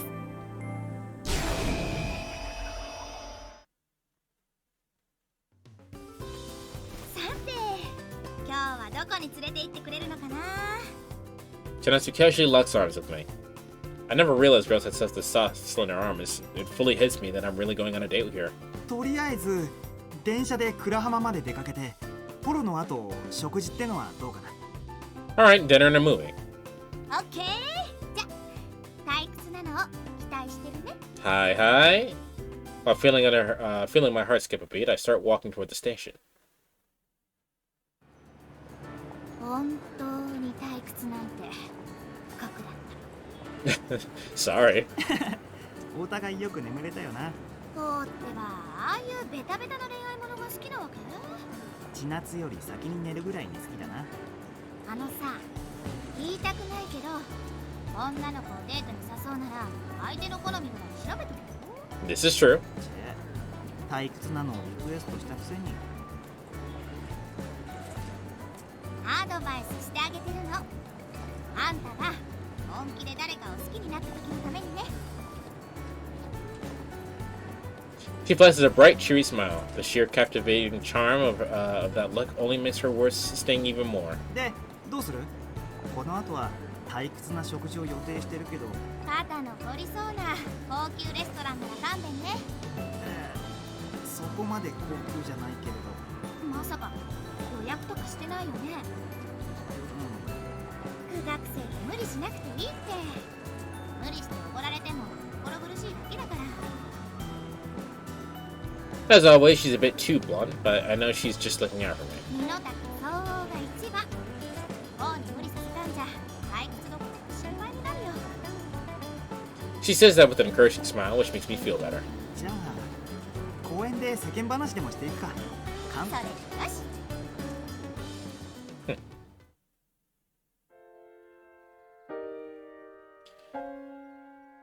The park's on the outskirts of town, so there aren't many people here. The promenade is filled with the singing of birds and the scent of the greenery. ここは本当に静かで退屈だな。あのな、意地でも退屈にしたいのか？デートが面白かったらこうは困るんじゃなかったっけ？ When she laughs, bright sunlight filters through the trees behind her, blinding me for a second. にしても部活以外で学園から離れたのって久々だな。俺もだよ。普段なら学園の敷地から出る必要ないからな。In academy cities like Seishu, only one can find most everything they need without having to go anywhere else. The huge campus includes everything from grade to grad school, and there are enough students in the faculty living in the dorms to sustain the local marketplace's business. Because of that, there aren't any competing schools in the vicinity, except for one very noisy neighbor, that is. まあ学園でデートなんかしたってつまらなくて当たり前なんだから。それこそつまらないでしょ？同感だ。ハメ外して遊ぶ気なら倉浜まで来ないとな、やっぱ。電車を乗り継ぎしてね、遠いよねここまで。そう考えると青春ってど田舎じゃない？ You have a perfectly pointless conversation, perhaps influenced by the peaceful atmosphere around the park. でも微妙にミスチョイスだね。静かな公園なら学内にも腐るほどあるんだし。 Even while she's complaining, it's clear as day that she's having fun. I can tell she's not being entirely serious. So I fake a frown and decide to give it back. じゃあ千夏はどこに行きたかったんだ？そうだな。 She thinks for a while with a finger on her forehead before I answer. どうせなら海が良かったかな。海か。 Oh my god. 今からでもネットに潜るか？ネットの海は嫌だな。どうも私仮想のリゾートって好きになれないんだ。どうして？例のリミッターってのが悪いのかな。なんか微妙に感覚が嘘くさくていまいち気持ちがないじゃんだ。 That makes sense. 思い通りにならなくて細かいところが気になって、砂も風も水もいい加減適当に作られてる気がして。俺はそんな風に感じないけどな。リミッターオフエリアは行ったことあるのか？もちろんないよ。行きたいとも思わない。だってこの世には本物の海ってのがあるんだし。 She's got a point. そりゃハードルが高いな。 There are pretty much no beaches where you can swim left in the province anymore. Even one filled up with sand is hard to come by. 今時本物の海なんてそう気軽に行けるもんじゃないだろ。そりゃそうかもしれないけど。Why would the beaches disappear, though? Her frown creeps onto her face like she remembers something unpleasant. 私内陸部の出身でさ、おばあちゃんに聞いてずっと海に憧れてたんだ。なのに実際の海水浴場ときたら行列はともかく出店やらやたらうるさくて汚いし、あれならプールの方がマシ。 I agree. 会員制の高級海水浴場はどう最悪だよ。 Now an expression of melancholy comes over her, similar to the one she wore in the classroom last evening. だ？へえ、行ったことがあるんだ。うん、一度だけね。招待してもらえて。その海も最悪に汚かったのか？綺麗だろ。ただ綺麗な海にいるのはお金持ちのおじさんおばさんばかりで、せっかく綺麗なのにみんなそれを眺めて過ごすだけで誰も泳いでいないんだ。海水浴場なのにさ。あれじゃ海がかわいそうだよ。 Just by looking at her whispering sadly right now, I can picture her swimming all by herself. ごめん、これじゃあリクエストになんないね。いや、そうでもない。参考。Oops. そうなの？ Suddenly, a girl's scream echoes Suddenly, a girl's scream echoes around the park, cutting our conversation short. なんだ？痴漢か？あ、こう見てよあれ。 In the direction she points at, there is a timid-looking girl surrounded by 5 guys. 大きな声を上げないでくれ。それでは僕がまるで変質者じゃないか。 One of the guys is holding up the girl up by the arm. It's an handsome Caucasian who's obviously Mr. Richie Rich. He's got a pompous smile on his face. He's stealing fucking Kakuin's haircut from JoJo's Bizarre Adventure. あの制服、あいつら報奨の連中か？みたいだな。厄介なお隣さんに会っちゃったな。Hosho Academy. If Seishu considered the flag bearer for pro-AI academies, Hosho is basically a citadel for anti-AI. Oh, wow. It's a boarding school for elites, which is extremely strict regulations. With extremely strict regulations. Those regulations and its conservative image are what the place is known for. I hear it's full of students from wealthy families.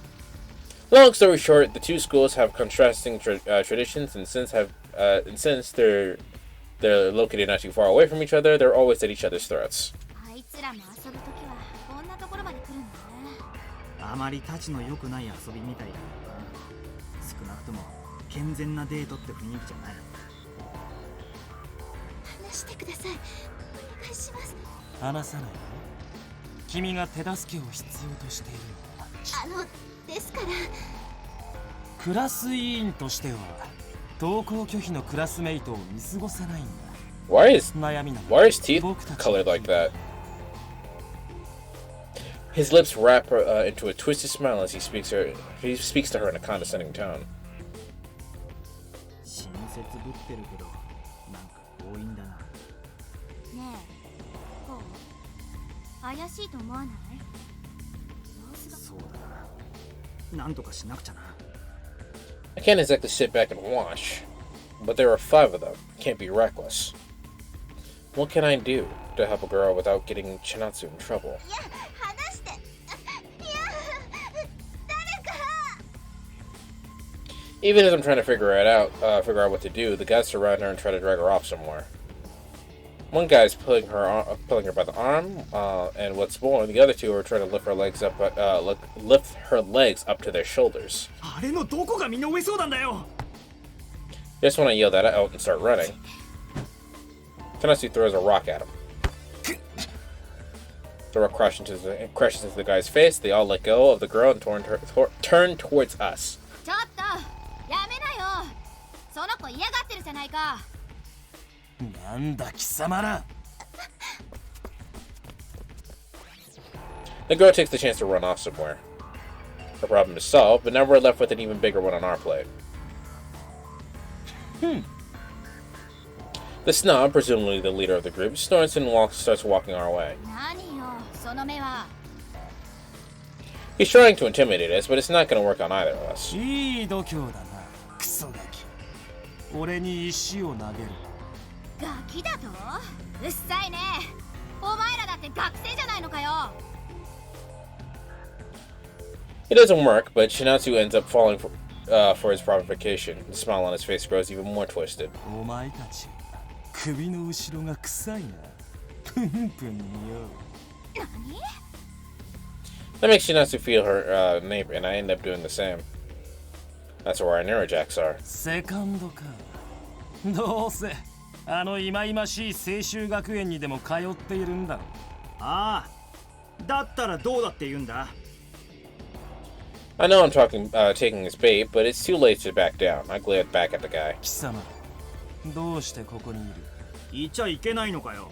貴様、この公園の由来を知らないのか？ I don't really want to let him manipulate me, but I immediately ran a search on this park. 昔脳内チップに絡む事件で犠牲者になった人たちを追悼するために建立された公園だろ。それを知っているなら、チップと AI で人間性を冒涜するエイリアニストがなぜここに居続ける？誰がエイリアニストだと？ Something snaps inside me, and I look to grab the guy by the collar, but Shinasu immediately grabs my arm to stop me. No, I gotta calm down. He's trying to provoke us to do something so he can claim higher ground. Besides, there's 5 of them. If I start fighting them, Shinatsu could get caught up in this mess. 形成しろ。その言葉は嫌いなんだ。実際貴様らはエイリアンから教育を受けているじゃないか。 No. He continues his provocations with the hateful tone. AI は貴様らの愛するママなのだろう？ああ、違ったかな。親愛なる神様か。ああ？ That reminds me of the minion fanatic I faced in the arena yesterday. 俺たちをカルト信者と一緒にするな。何が違う？どう違う？我々真人間から見れば似たようなものだ。本当に隙味悪い連中だ。肉体を軽視し恥ずかしめる機械人間ども。 Listen, nature is great and all. It's not that fucking great. Like, the problem that we have with technology now is that technology is in fact ruining nature, which is, bad. But if we could find a way to not do that, technology would be fucking amazing. I assume, in the way that this is, well, maybe not. Now that I think about it, knowing what we know from the future, maybe not. You still don't have to be a dick about it. This is all absurd. I'm not even mad anymore, I'm just baffled. 誰が薄気味悪いって？薄気味悪いものを薄気味悪いと言っておかしいか。毎日仮想に没入して汚らわしい夢でも見てるのだろう。 I think he means perverted in the literal sense of being weird. そのいかがわしい妄想をいよいよ現実で試したくなったか。 No, he meant it in the normal way. He gives Shinatsu a once-over, right from the top to the very bottom. He's looking at her with scorn in his eyes, like he spotted filth on the street. His whole royalty act is just that, an act. His real nature is seeping through his fake expression. This guy's rotten to the core. 何が汚らわしいって？誰がどんな妄想してるっていうのよ。言ってほしいか？仮想セックス中毒者。お前も仮想で SM やら乱行やらをやり尽くし、現実の野外で下がりたくなった手合いだろう。こいつ。 Shinatsu looks to punch the guy, but I immediately grab her arm. だってこう、どうしてここまで言われなくちゃいけないの？ Tears welling up in her eyes. I totally understand why she's so upset. But I direct Shinatsu behind me. やる気か。来い。現実の拳で殴り合うのは仮想のお遊戯とは違うと教えてやる。何を偉そうに。女の子まで相手に。しかも5人がかりでやるつもりなのかよ。気の違った野犬をぶちのめすな。手加減する必要があるのか。 Wow. He leans in and peers into my face. His lips form a twisted smile, and his stinky breath escapes his mouth. 親の顔が見てみたい。好き好んでこんな出来損ないの子供を作ったんだからな。てめえ、いい加減にしろ。 Yeah, that would have got me too. Before I knew it, I punched him square in the nose. Looks like he's bringing up my parents. They'll push me over the edge. He gets flung back for a moment, but then he's thrown aside of the blood out of his nose and springs back upright. 聞かんな。所詮はその程度。だが先に手を出したな、貴様。これで制裁する名目ができた。With those words, he takes up a fighting stance. His eyes are filled with an animalistic joy. 刻みつけてやる教訓を真人間の姿を見るたびに身をすくめ怯えるようなトラウマを植え付けてやる I understand why this is in the game, but this is such a weird... Not to the game's discredit. It's a very real thing that could probably actually happen. But, it's such a weird stance, the tribalism between being, like, going with technology and then being against technology, you know? Like, if you don't want to go with it, then don't go with it. You don't have to demonize the people who do go with it. Like, that's fucking stupid. Stop that.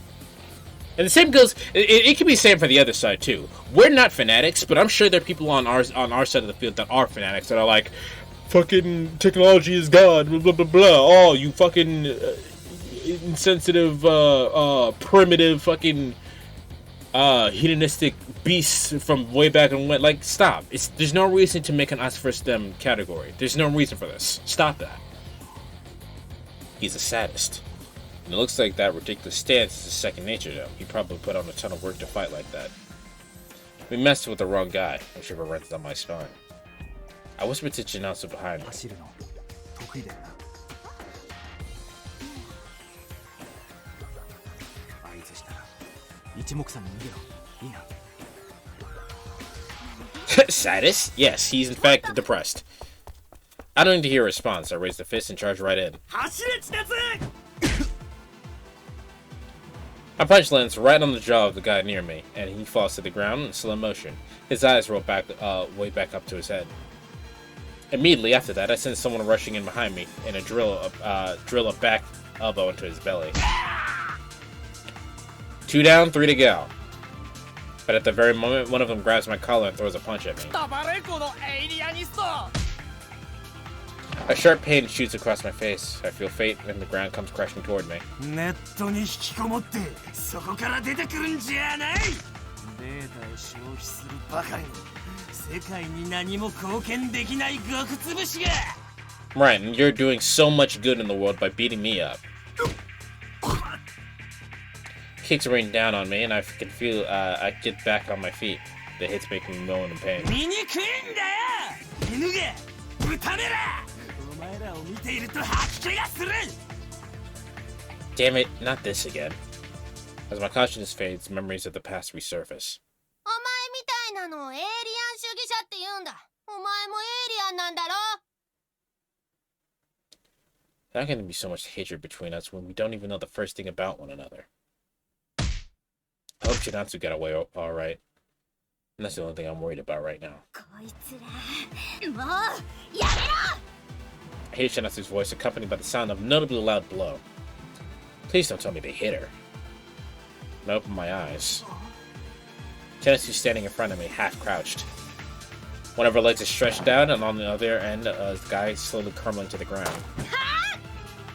She lets out a war cry and springs into the air. She then swings her leg into the jaw of one of the other guys. And another one bites the dust. And another one's gone, and another one's gone, and another one bites the dust. Hey, I'm gonna get you too. Another one bites the dust. Is she actually, like, really strong? She does sports on a daily basis. It would make sense that her muscles are more attuned to this for someone who actually does just kind of sit on the internet all day. こう大丈夫 Bro seems like he's dying. The pain on my upper body is making it hard for me to talk. Seeing that I can't get up, Jinatsu grabs my hand. なんだお前も秘蔵師なのかドーピング野郎なんかと一緒にするな俺は努力と根性の賜物海兵隊のアンチャーから習った火炎蹴りだよ Jinatsu has a look of anger on her face. お前もってことはあんた秘蔵師なんだろ通りで根性がひねくれてると思った Designer children. People who are born gifted with both brains and brawn through genetic modification. A designer child, makes sense. They were all the rage a few years ago, particularly among the anti-AI faction, but So you fuckers are over here complaining that you guys don't like AIs and shit, but you guys use technology to make yourselves quote-unquote PQ. Get the fuck out of here. But the process was a subject of fierce ethical debate, and now it's close to being banned. Stop. Don't say anymore. 誰がエイリアニストよ。友達にひどいことしやがって。このフランケンシュタインの化け物。 She wouldn't said it. The air suddenly freezes over, and the faces of the Hosho guys are overcome with fury. Chansu gets ready to fight with equally angry expression. As strong as she is, I can't let her fight alone. Actually, it wouldn't matter if she was stronger than me. I just don't want her to make her. I just don't want to make her fight.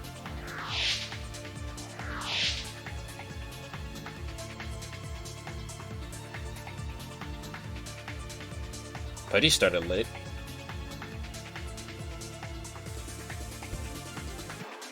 I don't ever want to have to go through something like that ever again.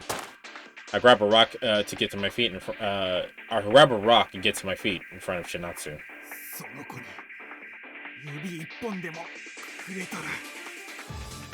Unknowingly, I express my rage in words. Come on, try something. I'll fucking kill you.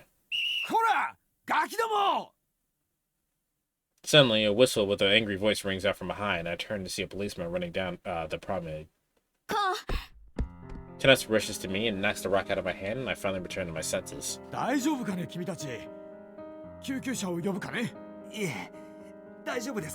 Hikida. The Hoshu guys are nowhere to be seen. They probably ran for it as soon as they saw the cop.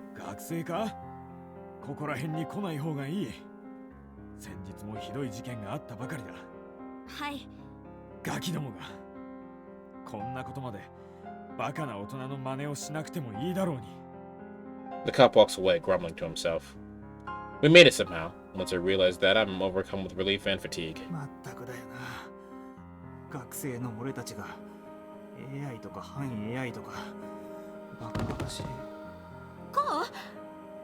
The moment I breathe easy again, my knees give way. The cop didn't see this and then immediately called the ambulance? Like, come on now. And my mind fades to black.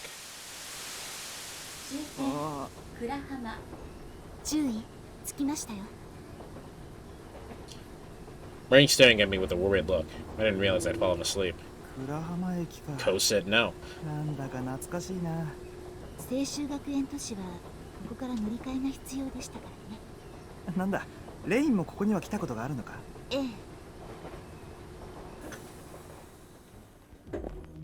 We pass the ticket turnstiles and head toward the exit.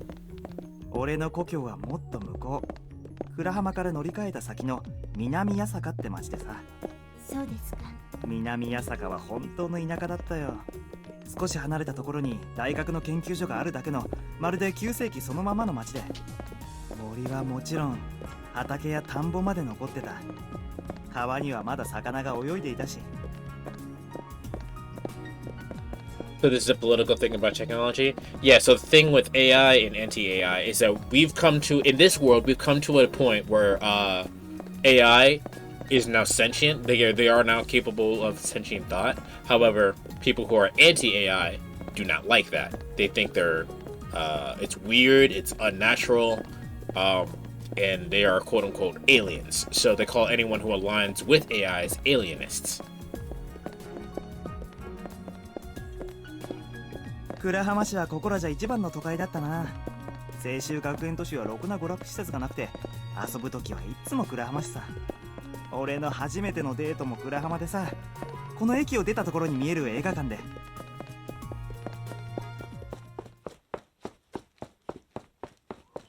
あれ？ Yep, I knew it was destroyed.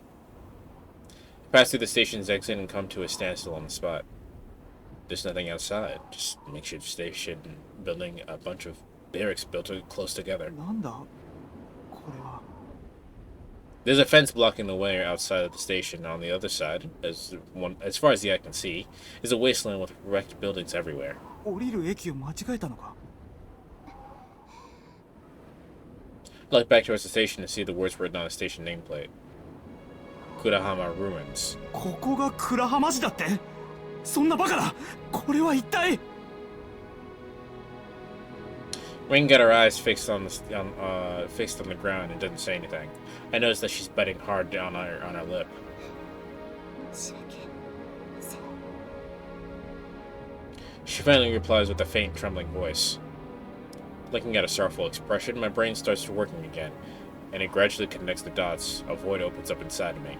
そんな。ありえない。Sono. Bakana. My knees lose strength, and I find myself sinking down to the bare ground. 倉浜市はなくなってしまったのか。学園は。南朝川。 She's still biting her lip. Rain slowly shakes her head. ここ数日どう伝えたらいいのかずっと悩んで。ごめんなさい。 Her voice still hasn't stopped trembling. She's trying to express her emotions with all she's got. My eyes lose focus. The people and places of my past flash in front of me. And I start having trouble breathing as tears flow out. Who was that last person?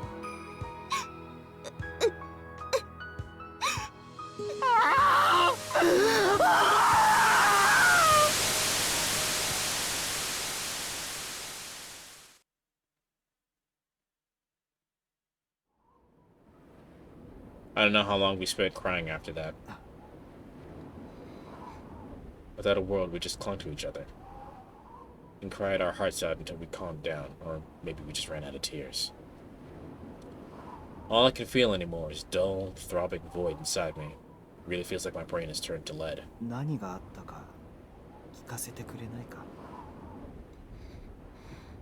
今まで俺を気遣ってこのことを隠してくれてたんだろう。ありがとう。もう覚悟はできたから。灰色のクリスマス、それがこの惨劇につけられた名前です。クリスマスに起きたということか。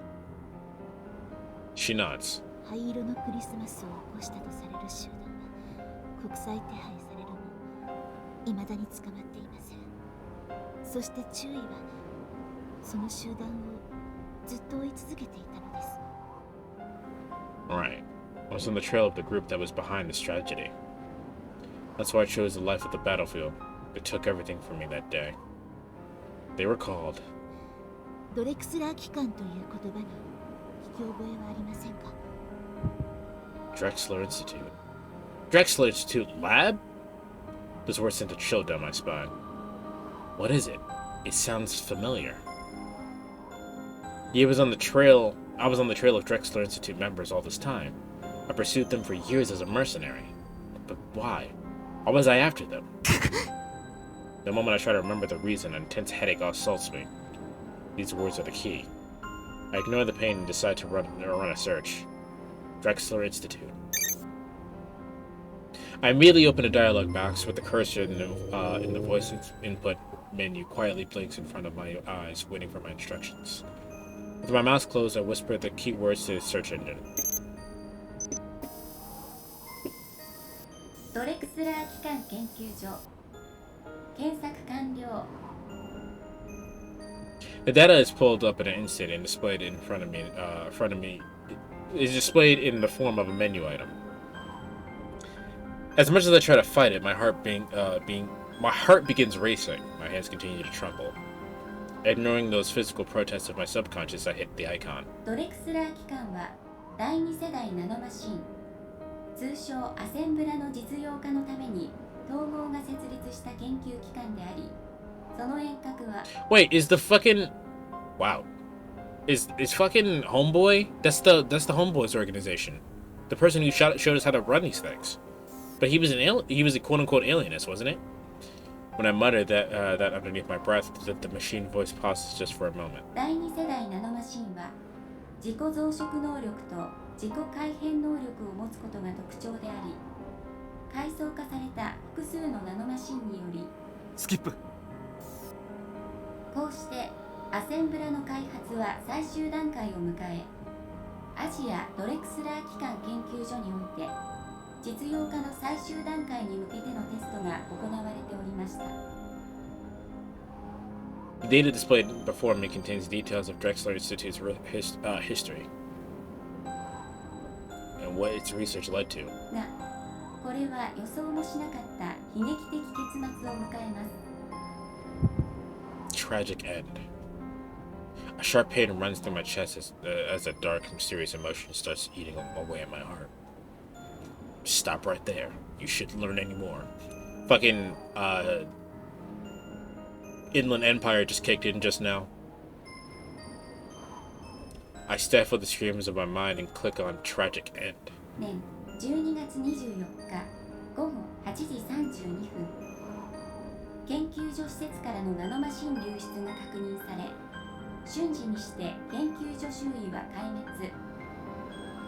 A nanomachine leak destroyed everything? You're gonna have to explain that one to me, game. The data in front of me heartlessly lists the casualties and losses in cold, hard numbers and symbols.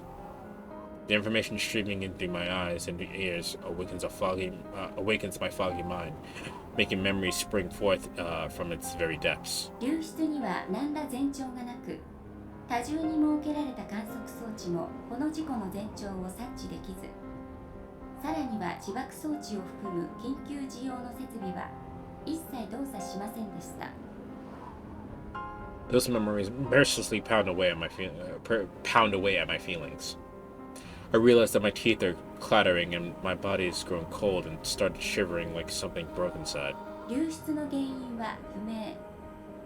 研究員の主要メンバーは事故直前に施設を脱出。現在も潜伏逃亡中。 I was trembling on that Christmas Eve too. I was trembling because I was overcome by a kind of fear and sorrow that threatened to drive me insane. 8時52分、統合軍アジア司令部は超法規的措置を遂行。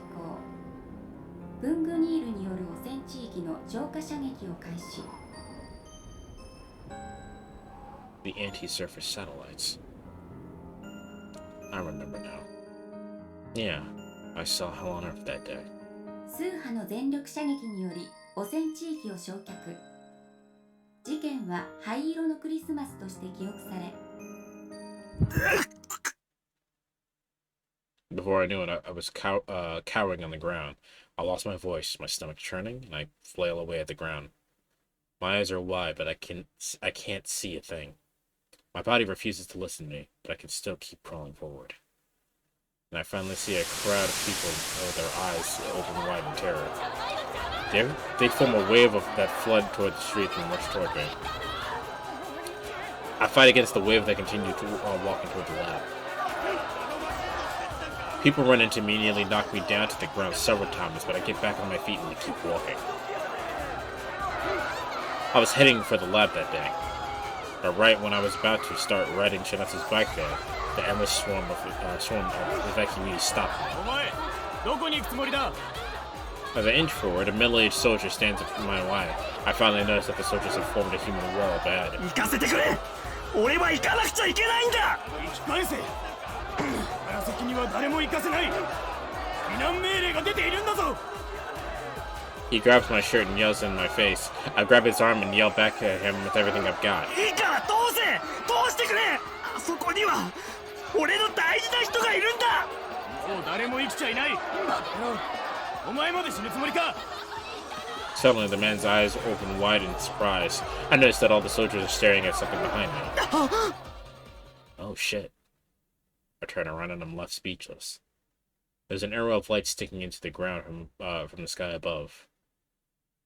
The crowd falls deathly silent. Everyone is staring into the sky like someone beckoning to. Not a moment later, a massive roar echoes in the air, and the ground starts shaking. A second, and then a third. The arrows keep raining down. A cloud of dust forms on the horizon and rushes toward us like a tidal wave.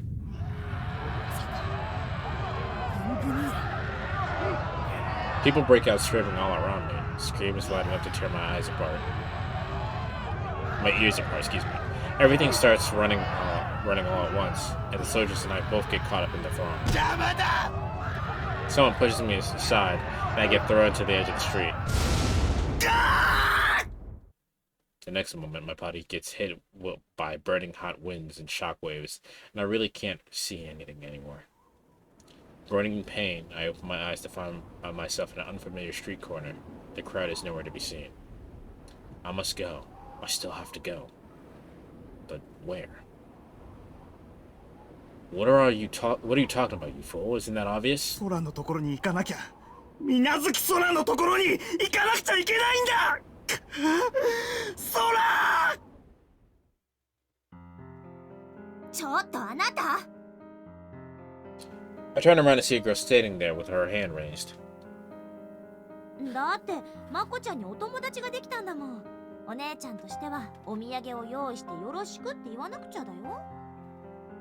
Right, I met Sora and Makoto, a pair of sisters who became very close friends of mine. 嘘をついたのね。ひどい。本気で同情しかけたのに。この変態 NPC オタク。Sora Minazuki. She fought with me almost every day and sometimes randomly played pranks on me. あのね、やっぱり付き合い始めて最初のイブだし、私もコウと一緒にいたいな。Gradually, our feelings for each other began to change. もしもし、空、今どこなんだ？ごめん、まだ研究所前なの。わかった、そこにいろ。千夏にバイクを借りて迎えに行ってやる。でもいいの？バイクでも往復したら本当の真夜中になっちゃうし。計画は変更。夜中のツーリングにしよう。みんなには俺から伝えておくからさ。うん、わかった。じゃあ待ってるから行こう。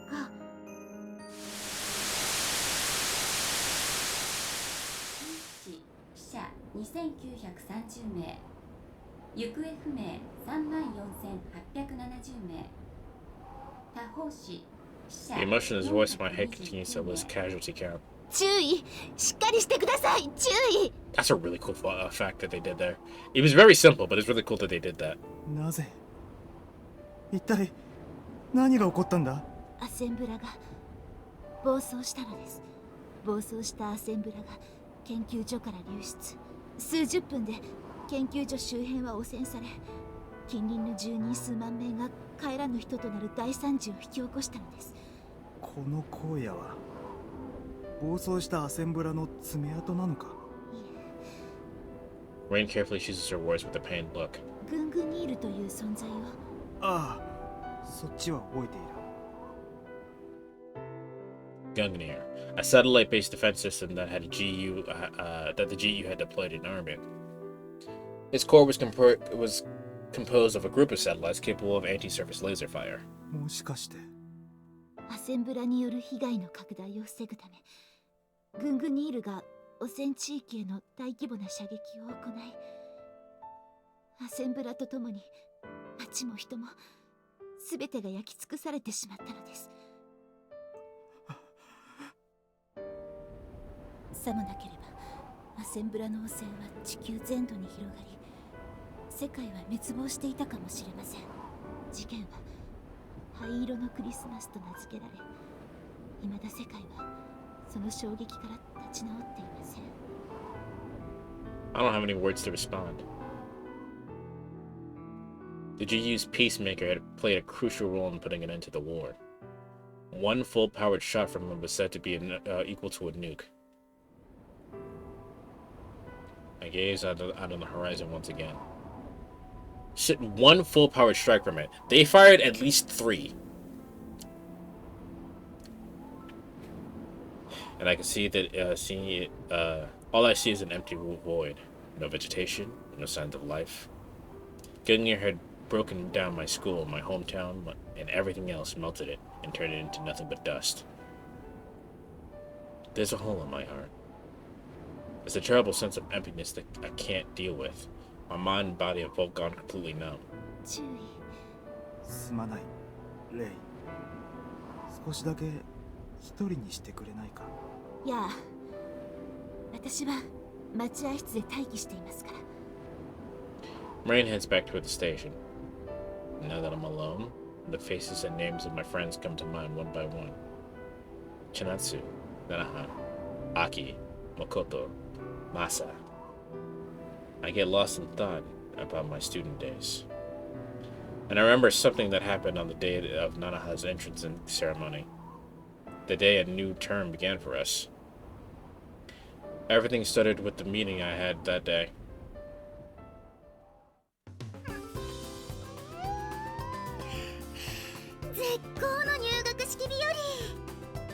Nanaha gazes up at the sky and stretches her brand new uniform, giving her a fresh and vibrant look.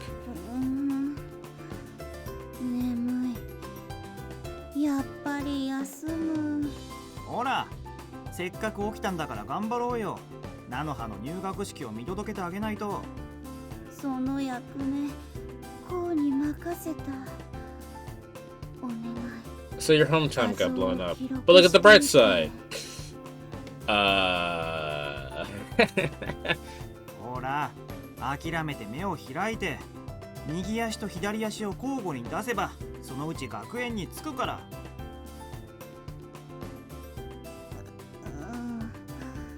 この鬼。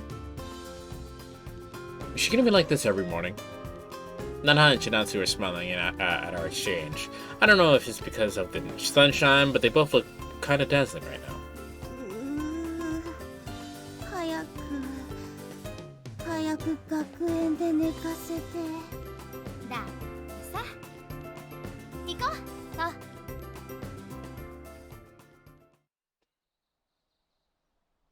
Not long after, Nanaha disappears into the auditorium. We get to chill outside.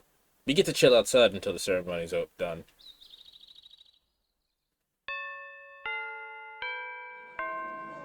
The bell rings. At the same time, the auditorium door opens and the students inside come flowing out in numbers.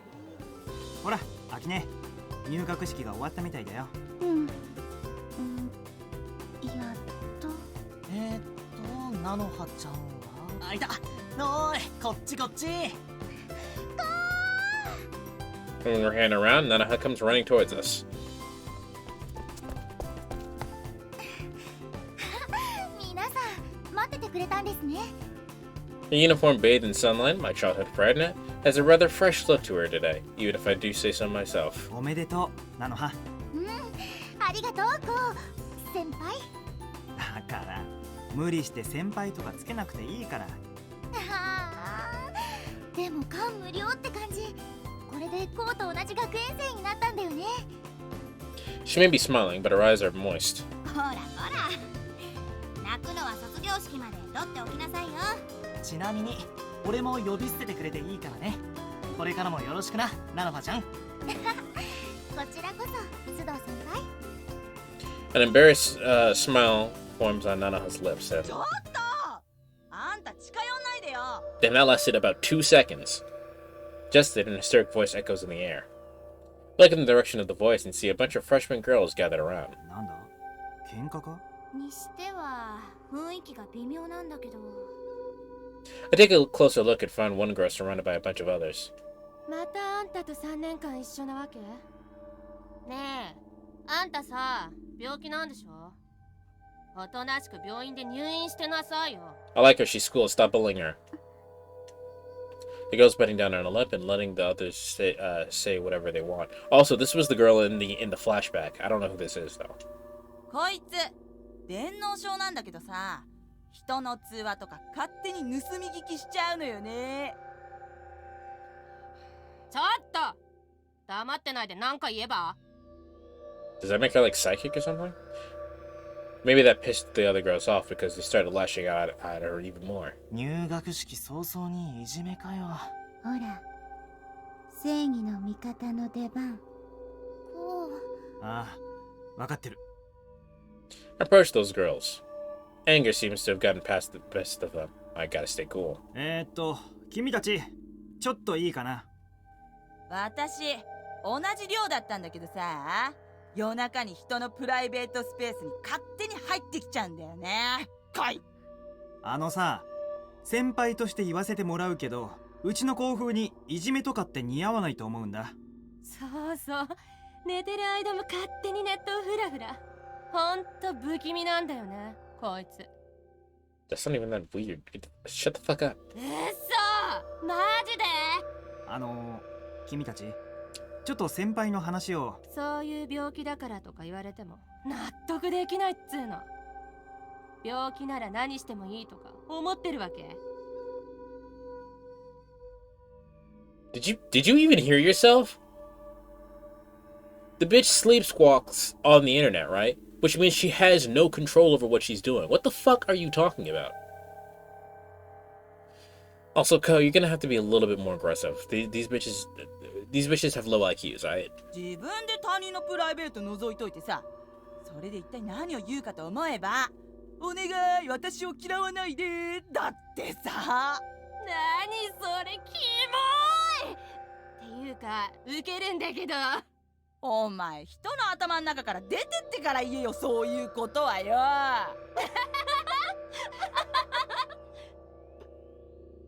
おい、お前らいい加減にしろ。 Crap, I didn't mean to yell out like that. And I'm clenching my fist, which has now started to tremble in anger. I try to hold it back. なんですか先輩、関係ない人は引っ込んでてくれませんか。 The girls now turn their attention to me. They surround me and give me a stink eye. 関係なくもないだろう。彼女だって俺の後輩なんだから。後輩だったら何なのさ。なーに、鼻の下とか伸ばしてんの？いいとこ見せようとか考えてんの？あんたロリコン？だっさ、ビビってんじゃねえよ。手をブルブルさせて。なんだよ、やるってのかい。こいつら。 Yeah, talking to them isn't gonna work. That's when Chinatsu barges in front of me. あのさ、彼は時代錯誤な人だから、ムカついても女の子に手を挙げたりはできないんだ。その分私がキレてんだけど、あんたら校舎裏でまとめて面倒見てあげようか。 Yeah, Chinatsu's my favorite. The air freezes over in an instant. The girls go quiet, intimidated by Chinatsu's menacing glare. 行こうぜ。 And they leave in a hurry. They look like they wanted no part of her. 助かったよ、千夏。あー、怖かった。柄にもなくスケバンみたいな演技しちゃって。 It's just not me. 演技にしては板について。 Yeah, that came naturally as fuck to you. 拳を下ろせ、千夏と。 I turn my attention to the girl who is being bullied and see her staring at us, her eyes open wide in surprise. 大丈夫？ I don't know why she's apologizing. Really, I'd reassure her with a big smile and look toward the girls running away with their tails between her legs. あいつらにいじめられてるの？だったら私が話しつけてあげるけど。 Her face suddenly gets all strained and... Well, tears well up in the corners of her eyes. She desperately bites her lip to stop herself from crying. But that's only when only leads to her making some pretty weird noises.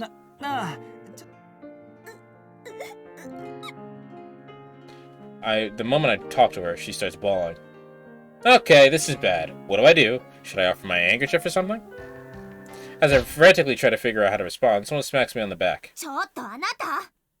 I turn around and see a girl standing there with her hand raised. Her face is warped in anger, and right next to it is her palm raised in the air. Damn!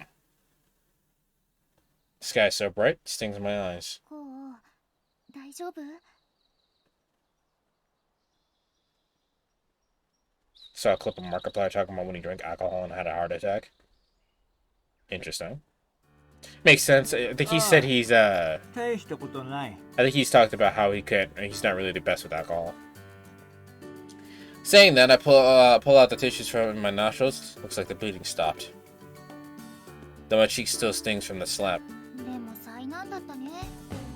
まったくだ。なんでいきなり俺が殴られなくちゃいけないんだ。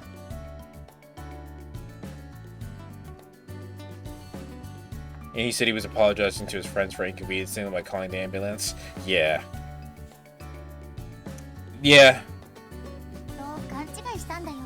コウがあの子をいじめてるって。なんだかな。菜の葉、その子の顔見たか？あんまりいきなりだったし、すぐにいじめられてた子の手を引いて行っちゃったから。まったく、事情ぐらい把握してから叩けよな。許してあげようよ。きっとすごく頭に血が上ってたんだよ。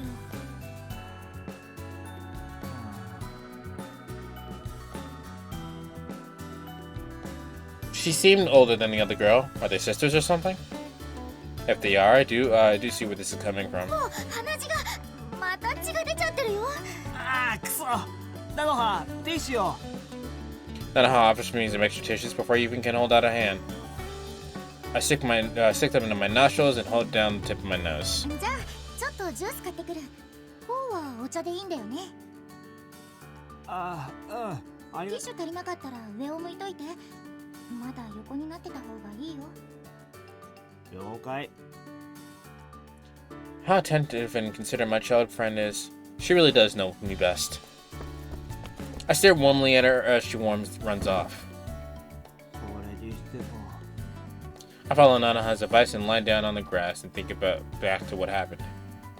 What a violent girl. It happened so quickly that I couldn't get a good look at her face. I wish I had, because I want to stay far, far away from her. That said, if she's a student here too, we'll probably run into each other at some point.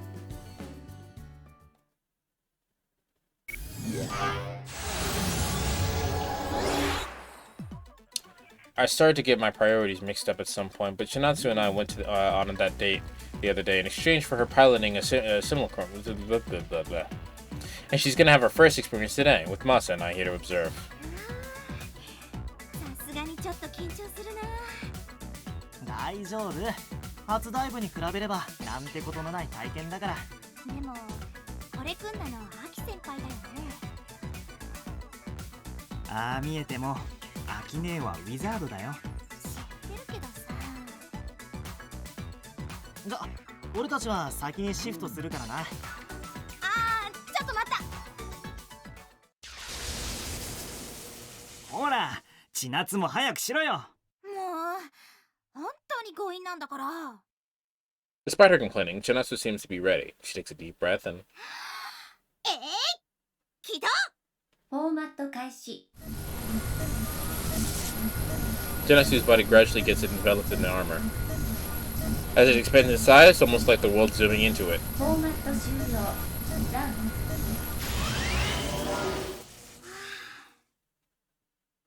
And so, the simulacrum, similar to ours, but red in color material as is in front of us. おめでとう。これでシフト完了だよ。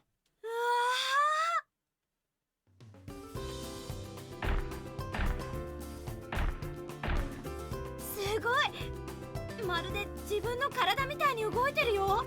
デザインの細部が俺たちと違うな。元の体が違うからな。個人の特性とかに合わせて最適に初期化されるんだって。そんなの初めて聞くよ。すごいんだね、このシュミクラム。言ったろ、アキ姉はウィザードだって。本当にすごい人だったんだ。見直さなくちゃ。これすごい。駆けずり回ってると余計に元気になっちゃいそう。これならいけるかも。ん？何をする気だ？うりゃ！火炎蹴り！ Her body springs up high off the floor, and her kick forms an afterimage of an arc in the air. すげえ。 This girl's awesome. Mr. Kuti here, Hara was right on the money. She might be a natural at this. よし！大成功！うわ！ Just as I started staring in wonder at her skill, she loses her balance and falls down.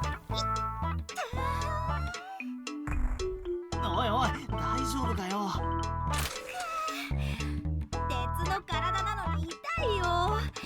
本当にリミッター効いてるの？痛みは体の警報信号だから、痛みを完全になくしちゃった方が危険らしいよ。それお師匠さんの受け売りでしょ。まあね。まあでもこの痛みが癖になるんだよな。戦ってる実感が湧いてきてさ。そうなんだよな。あんたあぞ違うっての。痛みの伴わない戦いなんて言ってみりゃ無銭飲食みたいに邪道で。はいまあいっか。じゃあ早速お手合わせしてくれるんだよね。お手合わせって。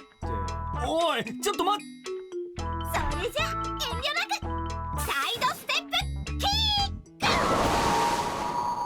ク。ねえこうちょっと。どうしたなのは。いいからすぐに戻ってきて早く。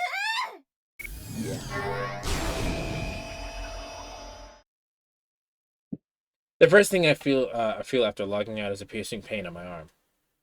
なんだ。 Open my eyes and see Nanoha dragging me by the arm with all of her might. 重い。痛い痛いってばなのは。お前一体何してるんだよ。こうこそ何をしてるのよ。真っ昼間からこのスケベ。 What the fuck are you talking about? あのな、スケベって。 I started to argue, but then that's when I realized something. What's with this soft, warm feeling on my back? I look over my shoulder and see Shinatsu clinging to me from behind. Her eyes open up right in front of mine. ただいま。うわThat was rude. ちょっと何女の子突き飛ばしてるわけ。あ、つい。っていうか千夏、お前。何をしてるんですか。こうにぴったり張り付いて。おいおい、一体何の騒ぎだ。あらまあ。Masa and Naki joined the show too. They probably heard Nanoha yelling. 千夏。雨の中走ってきてずぶ濡れになったからついつい寒くて多分無意識に。そうか。雨なんか降っていたんだな。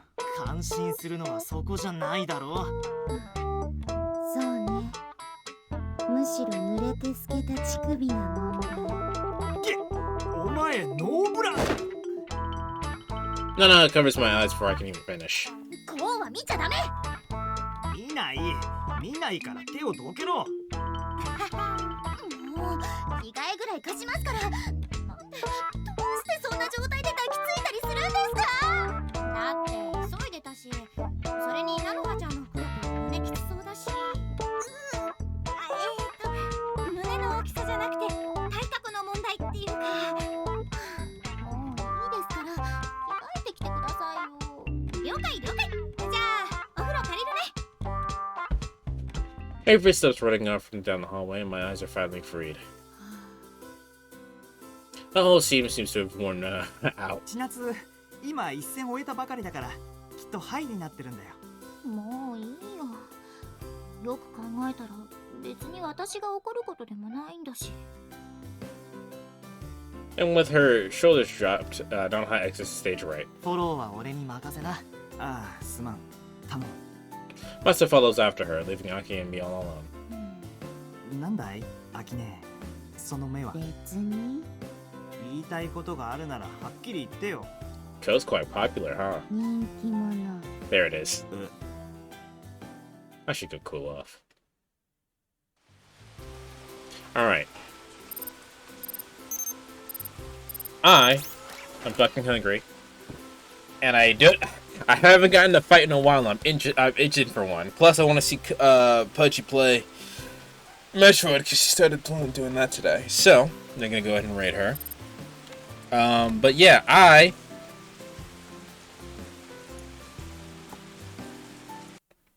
will be back tomorrow. I will not be playing this tomorrow. I will be continuing this as the main game. But tomorrow I'm going to be playing Will You Snail, which I'm very interested in. You guys will see why tomorrow. Monday should be more should be Logan coming back so we can indoctrinate him into the cult of Kingdom Hearts. And Tuesday is debatable what I'm doing, but I will be with Kilpsy and Amy for for Ace Attorney and Trashy Tuesday. That looks funner than the last game. It was a lot more fun, yes. So maybe I'll continue this on Wednesday. It depends on things. But yeah, that's gonna do it for me. If you guys watching on YouTube, make sure you hit the like button and subscribe, and be sure to check me out live on Twitch. Link is always in the description down below. If you want to be involved in the games that I play in for the future, be sure to check me out on in Discord. Link to that is also in the description down below. And I will see you guys tomorrow. Later.